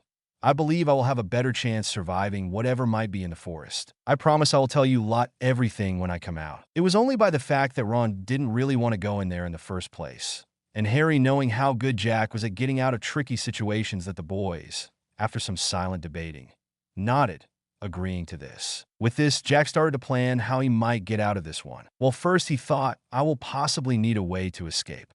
So take my broom. Next, take my wand in case I need it. Third, take some kind of offering to get the spiders to go after that, and not me. Oh, and I'll need some sort of gift for Gaia too. As he took these notes and was thinking what might be a good offering, he looked at Baby Tooth. She's definitely staying behind. By the end of the lesson, Jack had a full plan on what he was going to do. Now he only hoped it would work. P2. That evening, Jack asked Fred and George if he can borrow their map. I suppose, George said, pulling it out. As long as you give it back. Yeah, we worked hard trying to work out how to work it when we snatched it from Filch's office. How long did it take you? Jack asked, curious. About a week, they said together. Rolling his eyes, Jack took out his wand, pressed the tip to the parchment to it. I solemnly swear that I am up to no good. From the tip of his wand, ink splotches appeared, along with the Moony, Wormtail, Padfoot, and Prongs opener, and all the little pairs of shoes with name tags attached to them. I wish to sneak out into the forest at night, but the teachers are all patrolling the corridors, and I don't have an invisibility cloak, Jack said clearly and calmly to the parchment. Please, can you tell me how I can do this? The three of them waited, and soon a message came back. Mr. Prongs writes, find someone who has an invisibility cloak and borrow it from them. Mr. Padfoot writes, go down into the dungeons and sneak out through the secret passage in the potion master's storeroom. Mr. Wormtail writes, go to the kitchens and sneak out using the back door the house elves use when collecting food from the vegetable patches. Mr. Moony writes, why do you want to go out into the forest at night? I want to go meet someone I believe is living in there so I can figure out what's going on inside the castle. Jack said, answering Moony while ignoring the twins' blank stares. It seems they didn't know the map could do this. And I do know someone who has an invisibility cloak, but I don't want to lose it in the forest. Mr. Moony writes, what has been happening at Hogwarts? Maybe we can help. Someone has opened the Chamber of Secrets. Jack said, not sure why he's letting it all out to a bit of enchanted parchment. No one's been too badly hurt, but Hagrid's been taken. Because the Ministry thinks he opened it last time, and so has Dumbledore. Mr. Padfoot writes, Hagrid would not have had the skills to open the chamber. Only a Parselmouth or Dragon Whisperer can get in and control the monster. This made the boys confused. It was almost as if this person knew this for a fact. I'm taking my broom. I'm a fast flyer. I've been into the forest before, and have a friend in there, Jack said, trying to get back to the point. I just need a way to get from Gryffindor Tower to the forest and back that doesn't include jumping out of windows on my broom. He said, looking at the twins as he said this, knowing they would say this as the fastest and best way not to be seen. Just then, Mr. Prongs writes, but that's the fastest and best way to get to the forest and not be seen if you have no cloak. Groaning, Jack set his wand down and rubbed his temples a little as the twins high-fived behind him, his eyes scanning the replies. Jack saw the suggestions and took a look on the map to see where they led out. The back door through the kitchens led out close to the castle, pointing in the direction of the vegetable patch. The one under Snape's storeroom would let him out next to the lake and close to the trees. Okay, so do I want the safe way or the idiot's way? Jack asked himself. But before any more could be said, a new message came up. Mr. Wormtail writes, "You could always just go out the front door. That is hardly ever locked." At this, the boys looked on the map at the front doors and saw that only one person was there guarding it. Snape. So again, Jack said, ignoring this suggestion. The safe way or the idiot's way? This depending on if you can get that far, Fred said. In both ways, you'll need to pass Snape to get to them. Of course, there is still always the Muttonhead way, George said, opening the window and bowing Jack out of it. I'm not jumping in or out of windows, George. Jack said, trying to stay calm about this. But Jackie, Fred said, it makes sense, right? I mean, we're so high up, the only ones who would see you would have to be in the astrometry tower, and no one has a class there tonight. So, looking at the map again and not finding any other way out that meant he wouldn't been seen by someone, Jack groaned and said, fine. 000. Unable to get the offering for the spiders or the gift to please Gaia, so she'd let him into the forest like he had planned, because he had spent the last few hours trying to choose how to get to the location in the first place. Jack just grabbed his wand and his broom and made sure Annie had baby tooth. Once everyone went to bed, Jack opened the window in the common room, climbed out with his broom, and really hoping this would work, took to the sky, so he was above the clouds and the view of anyone who would be looking outside. Getting his bearings right, he started heading for the forest, touching down at the edge of it. Holding onto his broom tightly, he pulled out his wand, lit it, and went inside. He was wondering if he should find Gaia first or follow the spiders on his own, when he saw some running along on the path up ahead. Slowly, Jack started to follow them, but stopped as he saw they were going off the path and into a darker part of the forest. Come on, Frost. You're doing this for Hagrid, he told himself, shouldering his broom, and was about to continue to follow them, when vines sprang up and blocked his path. Gaia, I need to see them, he said, knowing who was standing behind him. No, you need to get out of here and back up to the school. Gaia, the spirit of all forests in the world, said, her arms crossed and sending a glare at Jack. I'm not going until I speak with those spiders, Jack said firmly. Hagrid's been taken, and he said to go talk to them to find out what really happened. After a bit of a standoff, Gaia gave up, asking, why do you have to be stubborn? I don't know, Jack said, shrugging. Probably been hanging around North and Bunny too much. Fine, Gaia said, snapping her fingers and clearing the way, but I'm coming with you. Why? Jack asked, surprised. Because I will never let my best friend do stupid things alone, Gaia replied before taking the lead. Seeming like that was a fair deal, Jack shrugged, and they carried on going down the trail the spiders were taking. Jack not sure that he liked the fact the surroundings seemed to be getting darker, that the spiders were getting bigger, and that the ground beneath them seemed to be sloping down a little. They had almost made it to the bottom when something from the shadows grabbed them, meaning they were now 10 feet up in the air, Jack's hand still holding tightly to his broom. Trying not to cry out or attack the thing in case it made it mad, Jack let the gigantic spider carry him the rest of the way and set him and Gaia down on the forest floor. Slowly, Jack got up and dusted himself off before helping Gaia up as they heard one of the spiders calling out, Aragog! Aragog! From the domed center of this huge web came a spider about the size of a small elephant. It had graying hairs on its back, and all 8 of its eyes were white and cloudy. He's blind, thought Jack, who smiled, thinking this might work after all then. What is it? The spider said between clicking his pincers. The guardian of the forest and a man. The one that had carried Jack here replied. Is it Hagrid? A stranger. The one who carried Gaia said. Kill him, Aragog said, sounding annoyed. I was sleeping. I am Jack Frost. Jack called up, clearly the spirit of winter. I am here on orders from Black Widow to find out what happened 50 years ago at the school, to get Hagrid's name cleared for opening the Chamber of Secrets. There was a pause and a mix of hissing and clicking of pincers at this. We have never had a visit from the spirit of winter before, Aragog said curiously.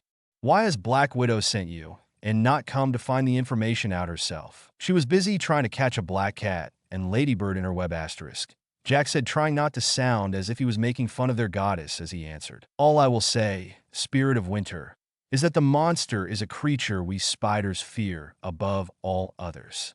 We do not speak of it. The body of the girl who had died was found in a bathroom. But I never saw her. I never saw any part of the castle except the cupboard in which Hagrid kept me in. Thinking hard, Jack thought about what Aragog said and was about to ask more questions when Gaia elbowed him making look around and see the ring of spiders around them was getting smaller, and Aragog was starting to get bored. "Thank you for your information, Aragog," Jack said, sounding calm, hand gripping hard on his broom. "I will be sure to pass them on to Black Widow. And seeing as you are probably tired, we shall just go." "Go?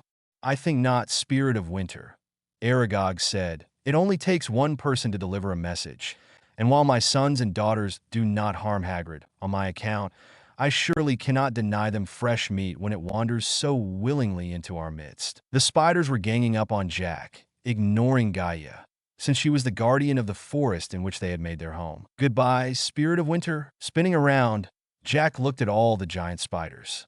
Quickly mounting his broom, he kicked off, reached for Gaia's hand, and shot off into the sky until he was so high the spiders couldn't catch them. Flying over the trees, Jack came down and landed right outside Hagrid's hut, where he let Gaia off. "Well, I hope you're happy, Jack Frost," she said, not sounding all that pleased.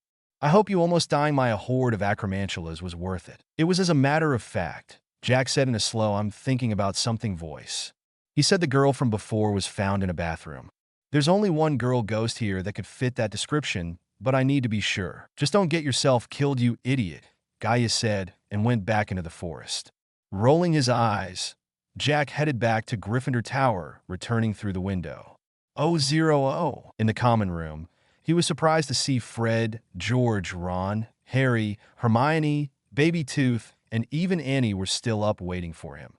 In their pajamas, but still waiting for him. "Been watching me, have you?" Jack asked, seeing the map sticking out of Fred's pocket. "You could say that," George said, shrugging. "So learn anything." "You could say that," Jack said, grinning as he began to explain what happened, pausing every now and again to let Ron whine and shiver due to his fear. "So all in all, the most important thing you got out of it was the girl 50 years ago was found in a bathroom?" Hermione asked, trying to understand. "Yes, but just think," Jack said while gently petting Baby. "What if she never left? What if she's still there? What if she's Moaning Myrtle?" They all said, shocked and understanding, their eyes wide. Chapter in notes. *, this is an Easter egg to one of my other fanfic stories on Miraculous Ladybug Mariposa, found only on fanfiction at this time. Please drop by the archive and comment to let the creator know if you enjoyed their work.